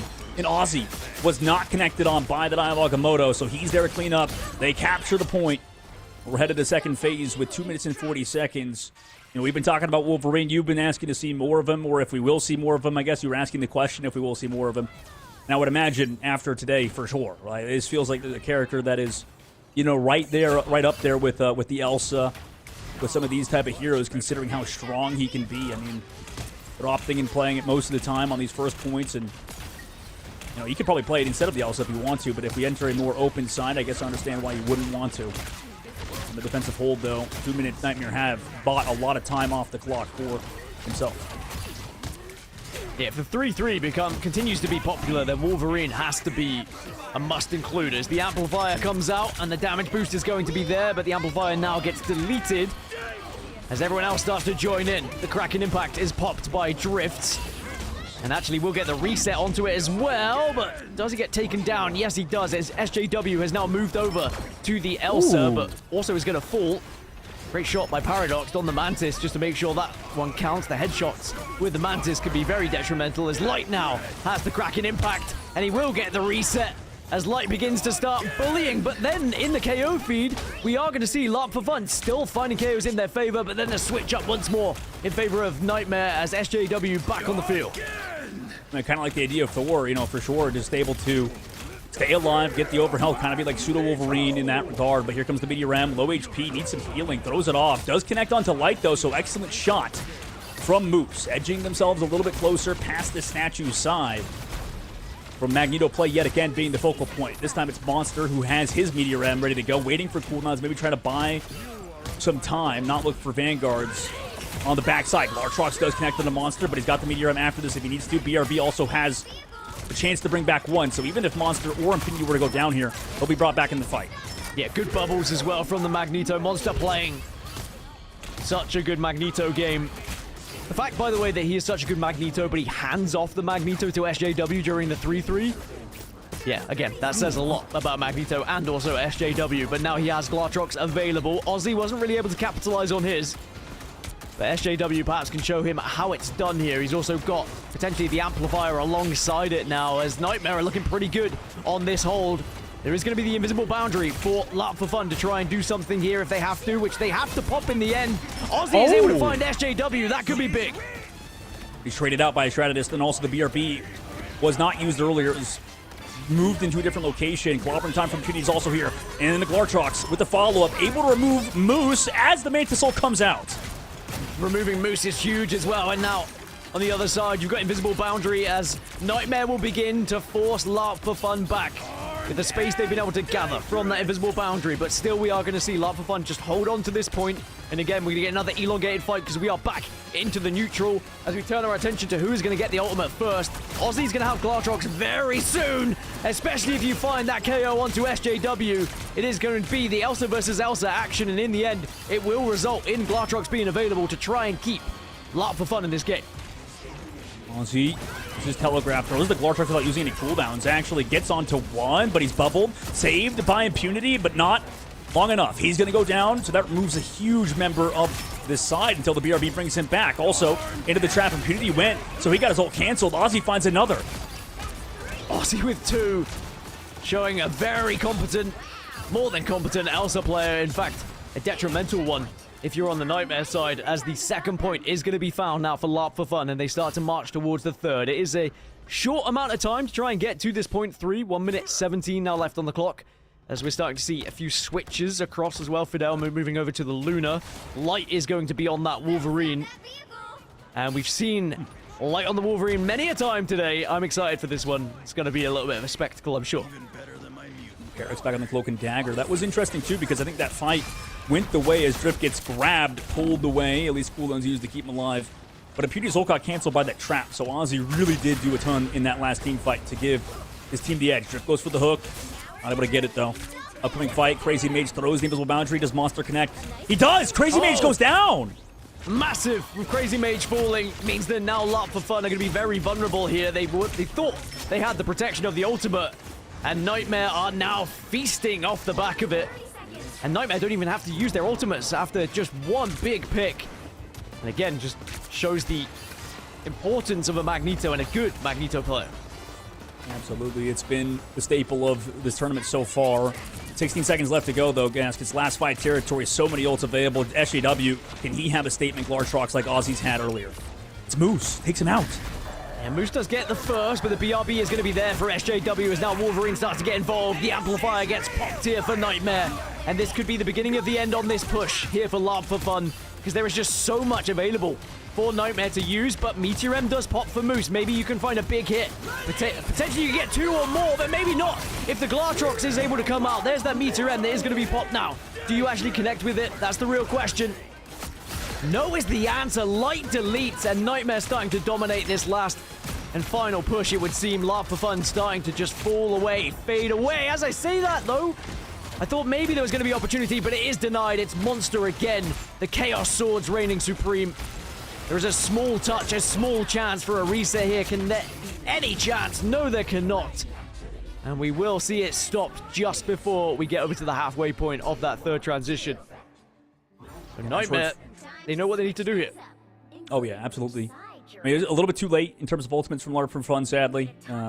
And realistically, you know, if they could connect maybe earlier with that Meteor M without having to get into the Glartrox, then maybe they would have a chance. But it was still SJW who finally had that staple Glartrox at the very end, connected onto 3 basically. You know, found a KO with the Glartrox, forced a really bad Meteor M where he couldn't get healed, and you know, after that they were able to get the win. You know, it was kind of everybody else collapsing towards the very end. Now we move over to attack, so it's still a large job to kind of overcome, similar to earlier when we go to like Hall of the Jalia and stuff. Like that map can be incredibly long. Same thing with Lower Manhattan. It can feel like a daunting task on attack still.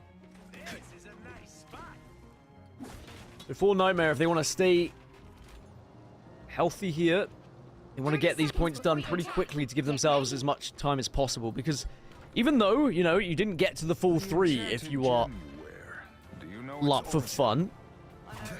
Sorry, the observer feed just messes me up every single time I look at it. Again, thank you, production, for making sure you change it for our viewers. But yeah, the pace has been set. But how many times do we see teams held at this first point? What do Lab for Fun have now on their defensive side? Composition-wise, the Bucky is going to be very important indeed. And of course, that Elsa. There's going to be an instant portal from Nightmare now. It's back towards that top side. No Penny Parker because of the ban phase, and you can see they still want to do that strategy, so they're kind of playing in that same room. But now they actually set for the long flank, as they do the same strat they would on Hall of the Jalia, actually, with setting up 1 on the flank, and then everybody else kind of goes through that portal. It's impunity onto that Venom. It's just a better area to play from, isn't it, really? The choke at the front of this map is disgusting to try and go through. And sadly, you'd have to do it your own honor as a Venom. As Light gets deleted, Drifts is the first one to find a little bit of a KO here, but SJW replies one of his own.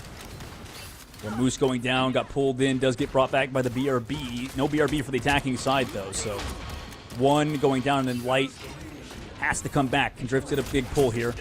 Yes, but it's kind of countered by the force physics in that fight. It's been a pleasure to watch Drift play on the Bucky, it has to be said. Is now Aussie looking to try and hunt down one player trying to rejoin the fray. Getting those traps down as well, just in case you do get behind. It is going to be Light on that Daredevil, just trying to find that pick, but Aussie well aware of it, and now with the scan coming in, suddenly you can't hide, and the character with wall hacks is at a disadvantage. As Aussie still can't necessarily find that KO, but it's doing a lot of damage, but someone who can is Monster, and it is onto Moose. So now with 1 Vanguard falling, it does pass the advantage back over to Nightmare here. Yeah, Monster's been crazy throughout SJW. Big freeze, by the way, from Fidel in the neutral. Nice pick and trade from Drifts, but is it too little too late? Can you get a big hook here? The answer is no. Pain and Fidel combined for another 2. Point fully capped, though, as well for Nightmare. They continue and move this SWAT van through the second phase and have a solid time bank to work with as well. And the big thing is that they don't have to worry about Aussie, or didn't have to worry about Aussie in the previous fight with that Glartrox.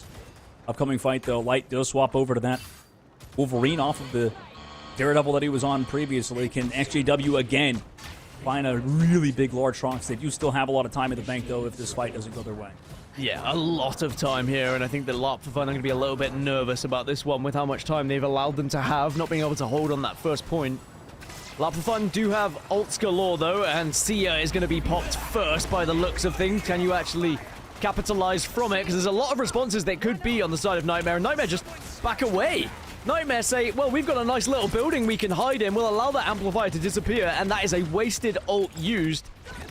And now, Nightmare are going to have 5 ults available. Meteor M is going to be the first one, alongside the Glartrox as well. What? And we might see Love for Fun just get absolutely obliterated here.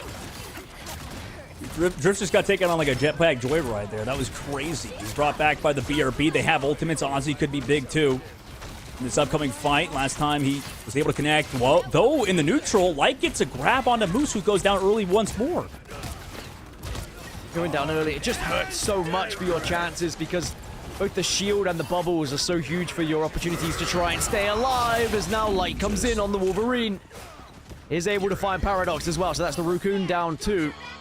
With 1 Vanguard down, 1 Strategist down, Nightmare can start to really bully and take space, and they find 1 more. Drifts is going to be the next in the sightlines of Light. Does he have his target set on anyone else here? Doesn't matter, it would seem, because Ozzy's going to be taken out by Pain. You have Love Light so far on this Wolverine. I think it's been his best hero so far for the tournament besides the Bucky. Meteor M comes through. Overhealth provided by the Luna Snow ult, and Moose again doesn't go down this time. Clobbering Time sort of baited everybody else into it, but nobody goes down for this defense. Unfortunately, it's Moose yet again, body blocked and also shielded off. Glartrox. Oh, and actually the steal away! And Nightmare will get 3. And they're surely going to be able to comfortably grab this second point. They will. They have 3 minutes and 52 seconds on the clock to get just over halfway of this last phase. This perhaps could be the beginning of the end. They're panicking now. Art for Fun's off of the Magneto. That's how you know it's bad. You know, we got Moose over to the Angel in the sky. Cinnamon still on the thing. Maybe they can find something, but no Vanguard ultimates. And once more, Nightmare do have the Glartrox. Ozzy's Glartrox brought late into the team. Can Moose do something now on the Angela, at least to create some opening for the squad? Just sees a wild light skip past him. Meteor M is now going to be up into the sky as well, but perhaps the damage is already done here because they are dropping our lot for fun. They've lost 3, and Nightmare start to press forward. It looks like they are going to do it. Nightmare seek out their revenge, and boy, does it taste sweet as they will knock Lot for Fun out of the tournament and progress to the next round and to the lower bracket semifinals. Wow, congratulations to Team Nightmare and pretty much every team for competing today in an incredibly lengthy tournament for qualifiers due to the fact that in North America, we only have those 2 slots, and Nightmare put themselves 1 step closer. We still have to wait till tomorrow because it's, you said, Gaskin, the 2 teams that make the grand finals will be qualifying for Ignite. Unlike every other region who has 4 slots minimum, this is going to be an absolute battle to the very end between top teams. I mean, MRC teams, these guys really are some of the best teams in the world. It's just tough that, you know, they're not looked at for maybe some of those organizations that are already in Ignite. But again, worth stating that one of our Ignite teams will not be able to regain their position in Stage 2 because both of them are in the lower bracket. We'll update you shortly with what happened with Equinox and Dreamland. We are potentially setting ourselves up for a Nightmare versus Equinox matchup in the lower bracket semi-final, and even winning that doesn't guarantee you a spot in Ignite either. You're going to have to beat either one of Foxhounds or Jolly Jesters in that lower bracket final tomorrow, which, yeah, you're going to have some very spicy matchups tomorrow, dog. But we've had some great gameplay today. It's been really good to watch. I mean, MRC never disappoints when we see the MRC teams play, but when we get to see the Ignite teams against the MRC teams, I'm always wondering, like, how is the meta going to be? But for the most part, MRC teams have really pushed our Ignite teams to the limit here, but both of them are still alive at the moment once we get confirmation of Equinox. Yeah, absolutely. I mean, this is the benefit of Mark Rivals Esports and the fact that MRC really does just churn out the best players. I mean, every time we get to see, you know, the most fun matches, I think some of the most fun matches in Ignite. So this is just not only important for, you know, the players, obviously, but for entertainment value. Just because it's awesome to watch Ignite teams play against MRC squads. There's a reason why in North America there were so many unsigned rosters that did well in the previous Ignite season. That's why there's only 2 slots left. It's because of, yeah, we lost doing very good. And every other MRC team that's competed Ignite so far. So this is going to be exciting matchups for sure tomorrow, like you said. But today was definitely, we had bangers towards the very end. Obviously some 3-0s to start the day.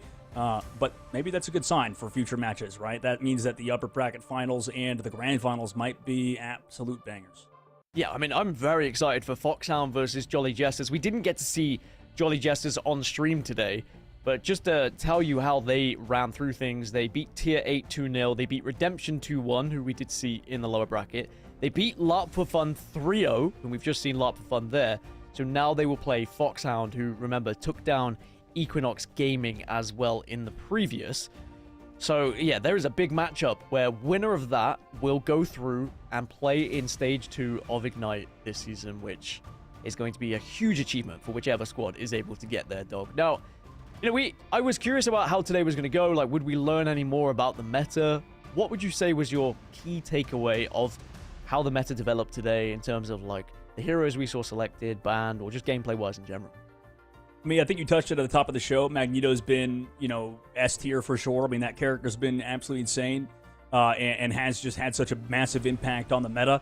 And then maybe the Mantis stuff was, I'm not going to say overrated, but slightly, you know, potentially a little bit too highly rated. Because right now we're in a patch, and I think this game was already like that, where a lot of stuff was good. There was just even more broken stuff. It feels like we've just added even more crazy, you know, really good stuff to the game, kind of muddying the meta a little bit. Like, it just feels like there's a lot of really good compositions right now, and it's kind of hard to decipher, even for these pros, it seems right now, like to decipher what actually is the best, because we saw so many of the strategist lines kind of just work, even if they aren't like the one we were expecting. I mean, give me a Team Liquid Citadel or a Na'Vi on Mantis, and I want to see whether our opinion changes. Because I agree. Like, the one time we really got to see it today, a little bit underwhelming, but that being said, maybe Redemption just weren't able to capitalize on it as much as they would have liked. I think they'll probably look at it and say, could we have done more? But they still took Nightmare to 4 games, right? That is still nothing too shabby. You should be impressed as an MRC team to be taking these Ignite teams to the distance as well.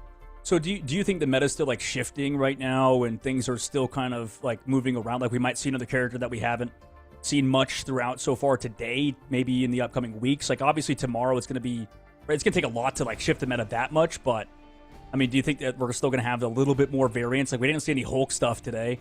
You know, we saw the Namor Hela, but, you know, we didn't see any of that come out. I do think there is a few enhanced team-ups that have not been capitalized on today. And I think there is stuff that's being cooked up by some of the best teams in the world. They are keeping very quiet and private. It is so frustrating not being able to watch scrims, by the way. I completely understand why. Don't get me wrong. For players, I'm not having a go at you here. I absolutely understand why you want to keep things private. But I just want to know. I just want to prep. I want to see what is good and what isn't good. But it also makes it even more exciting when we get to the big tournaments as seeing what people have landed on. I do think we've not seen enough Venom. I think we've seen a few Venom bans, but with Venom being allowed, we haven't seen Venom really put to full effect. I think Venom plus a diving duelist can be so disgusting to watch as well. We saw a little bit of Black Cat, a little bit of Daredevil being put to use, but still no one who was really able to completely flourish. Light at one point was having a good game on the Daredevil as well. Trying to think of other duelists that we might be able to see really change the game. Like, maybe some Star-Lord, I guess, but Star-Lord's nerfs maybe, like, kind of hurt him a little bit despite the res. Well, I do think that the Star-Lord plus Mantis enhanced team-up can be a huge difference maker for Mantis in particular, so perhaps Star-Lord just being good enough as a duelist alongside the Mantis to enhance the team-up to make Mantis even better as well, then perhaps that could be something. That's what I mean by some of these enhanced team-ups that perhaps haven't been used yet. Sure, one of the heroes might not be completely meta, but it could turn one of the other heroes into something that surpasses what they would be without the enhanced. And again, that's why I love the new team-ups that we've been able to kind of dive deep in, because we're still in the early stages of Season 9. There's still a lot to be learned here. Oh, there absolutely is. I mean, if you do the math, I mean, I'm not a mathematician myself, but, like, if you took, you know, all 100+ team-ups and then take every, you know, 6 heroes for each side, how many individual combinations are there? You know, it's a lot you have to think about and a lot you have to learn in a game that was already like that before. But that's what makes it so exciting and kind of fun to watch these guys figure it out on the fly. So, and I'm sure we'll see a lot more Wolverine and stuff, but yeah. I do remember seeing a spreadsheet which showed basically how you could make the most of getting the most enhanced team-ups within those 6. I'll send that across to you, actually, because it was quite interesting to see. And I do think we're going to see more of it. Like, okay, we are going to add this hero. Sure, it's not necessarily meta, but if it can creep through the band, suddenly it turns the whole squad into a disgusting factor. We didn't see any of the other Magneto team-up with with Emma. I do think that Yeah. Emma Frost is one of those heroes that if you're able to pair them up, giving the Magneto the essential clone can be very good defensively. But that being said, with how the Chaos Swords were today, I don't even know if we're going to see it that much. Well, that's the thing. That's what you were saying. Like it's good. Like Emma's team up is also good, but the problem is other ones like top 3 in the game right now. Right. Yeah, I think there'll be certain situations. I think like we will see, because you can change it in spawn. For those of you who don't know, if you are newer to watching Marvel Rivals, you can change that team up when you're in spawn. You are not stuck on it. I know that most of you will know, but that is a very important factor here because you can switch it. I think even with Deadpool's team ups, you can take advantage of the Hela one to get the upgrade on the guns and then switch over to the second team up after taking the advantage of one. So there's all these little things that you can actually do with the team ups and take advantage of being able to switch them back and forth. We are waiting for the bracket to be updated so we can give you guys the information of where we stand before tomorrow, by the way. So apologies that you have to listen to our podcast, but at the same time, you're welcome, because me and Dog, we would probably do a pretty sweet podcast if I had to say so myself, Dog. Hey, you want to start talking about ducks again? You want to go back to the rubber duck? I don't know about, well, yeah, let's dig into your childhood a little bit. What? That's a normal thing. It was a normal thing to lay on a duck in a bathtub while it tries to float. Or like put it under the water, like any flotatious device. How big was this duck? Like, just like, are we talking about just a normal standard, like normal rubber duck? Yeah. Oh, okay. Yeah, I mean, if you're a child, you're also pretty small as well. A little surface coverage. Yeah. Well, I mean, now I want to get into the bath and try myself because I don't even remember. All right, we got a quarter from me though. And then I'll feel like I'm in the third. I'll feel like I am in the third. I'm in the third final point where it turns into a duck. Right, there we go. Everyone, we have today's results. Equinox were taken down by Foxhound. We had that one, of course. They lost 3-1. These are the ones we saw previously. Other than that, it was 3-0. It was 3-0. It was 3-0 and 3-0 as well, with DK Fan Club also exiting. So we were seeing teams exiting from the tournament, but also we were seeing teams progress through that lower bracket as well. What was your favorite game out of those 5, Dog? I mean, like, for me, it's got to be the crappy DK thing at the very end for Redemption. I think that was a really fun series for me. I laughed at my own joke as a dad would. What about you? Like, I mean, not that I'm a dad, but like, what was your favorite game of the day so far? I mean, we had some really fun ones towards the very end, so it's tough to choose, I think, between those last two. But like, where do you lie on the games today? I think Nightmare Redemption. Yeah, I enjoyed Nightmare Redemption as well because it was the what could have happened in that match 8 that we saw. I thought Redemption were going to push us all the way, but then Nightmare were able to clutch up. The last one as well, catching the last 2 maps of Nightmare versus LARP for Fun. I am curious. Maybe I'll go back and watch the first 2 and seeing how LARP for Fun got their first victory on the board. I'm sure that they probably thought they were going to be able to take Nightmare all the way as well. But then, of course, it puts us here, Dog. It is the bracket and how we stand going into tomorrow. Yeah, I mean, right now... Oh, my God! I've just seen something. What'd you see? Dreamland 3, Equinox 0. Oh gosh. Oh my gosh.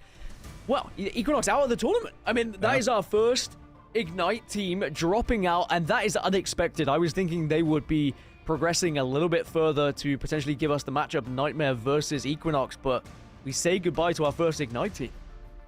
Yeah, I mean, that team has been good throughout. Like, I've been wanting to watch them, but they have an interesting roster, too. A lot of former Ignite players. You know, they got Minerva, they got Stace, Wizard Red, Z-Cube, Cleo, and Fright Type. So we're going to see those guys later. Like you said, tomorrow they'll be in the lower bracket finals, so it's going to be exciting to see that. Very sad, obviously, for Equinox, or Equinox. I don't know. I guess they are Equinox now that they're eliminated. You know, we might as well go with the British way of pronouncing it, even if they don't like it. For Foxhound, rather, they are against Jolly Jesters in that upper bracket finals. That's going to be a fun matchup. Foxhound has been exciting, and then we get to finally see Jolly Jesters play alongside the matchup that you talked about, Dreamland versus Nightmare, and then whoever makes those grand finals, whoever wins in that first match, for example, Foxhound and Jolly Jesters will be qualified. Yeah, what an exciting time that is for Foxhound and Jolly Jesters. One of them will be in Stage 2 of Ignite of 2026. Who knows? Maybe if they're able to get far enough, we might see them at Grand Finals towards the end of the year as well. But still, plenty of time for these teams to kind of get some rest, look at some of those games, and prep for tomorrow. Dog, I know you're going to be back tomorrow as well, so definitely enjoy those games. I can't wait to watch them. Yeah, I can't either, and I couldn't wait either for, the skins that just released as well in the shop. great transition for me right there. Fantastic. Honestly, like I straight up already have most of these skins that have just come out with the Devil Dinosaur, Hawkeye, and Gambit skins. You said that one kind of flips the switch. In this case, it's Dead Man's Hand, but not Dead Man's Switch. That's something completely different. Very different indeed. And also, the fact that you've got Gambit that turns into a badass, right, with the Dead Man's Hand, and then you look at Devil Dinosaur being able to cosplay as Jeff and turn into a little cutie pie as the cutest dinosaur I think I've seen in quite some time. And then Hawkeye going a little bit steampunk on us as well, a little bit cyberpunk, should I say, being able to come for something a little bit different with the Bed-Stuys best. And then, of course, we've got the mid-season finals coming up, everyone, in LA. Live July 29th through August 1st. Tickets are still on sale, but from what I've heard, they are running out. They are being taken off the shelves as quick as they can put them back on. So if you do want to see the best teams in the world compete and get yourselves a chance to have these limited edition exclusive event gifts that come with every single ticket, those badges look amazing. I hope I can get them as well. We'll be live in LA. Dog will be there. I will be there. You should be there too to see some of the best players in the world play. I can't wait, Dog. Oh, yeah, absolutely. I mean, if you've not been to a LAN event, highly recommend it. Gask has been to many of them. I've been to many of them, and I'm sure a lot of you guys have been to them. So you guys are what makes these events, right? It's the fans, it's the people that support us that really make these events so much fun. So if you're going to go, make sure you say hi to us. We don't bite. I mean, maybe I'll bite you, but I think Gaskin won't bite you at least. I'm nice. I am a very friendly man. Dog, I'll I'll bite you keep on a softly. leash, I'm sure. But that is going to wrap us up here for the mid-season qualifiers. Day 1. We still have more action tomorrow. As I said, Dog is going to be there. A big thank you to everyone behind the scenes for production. And of course, all the players that played today as well, whether you are the MRC teams or the Ignite teams. We said goodbye to Equinox, but can Nightmare regain their position? We will find out tomorrow. Same time, be there or be square. Thank you, everyone. We'll see you tomorrow.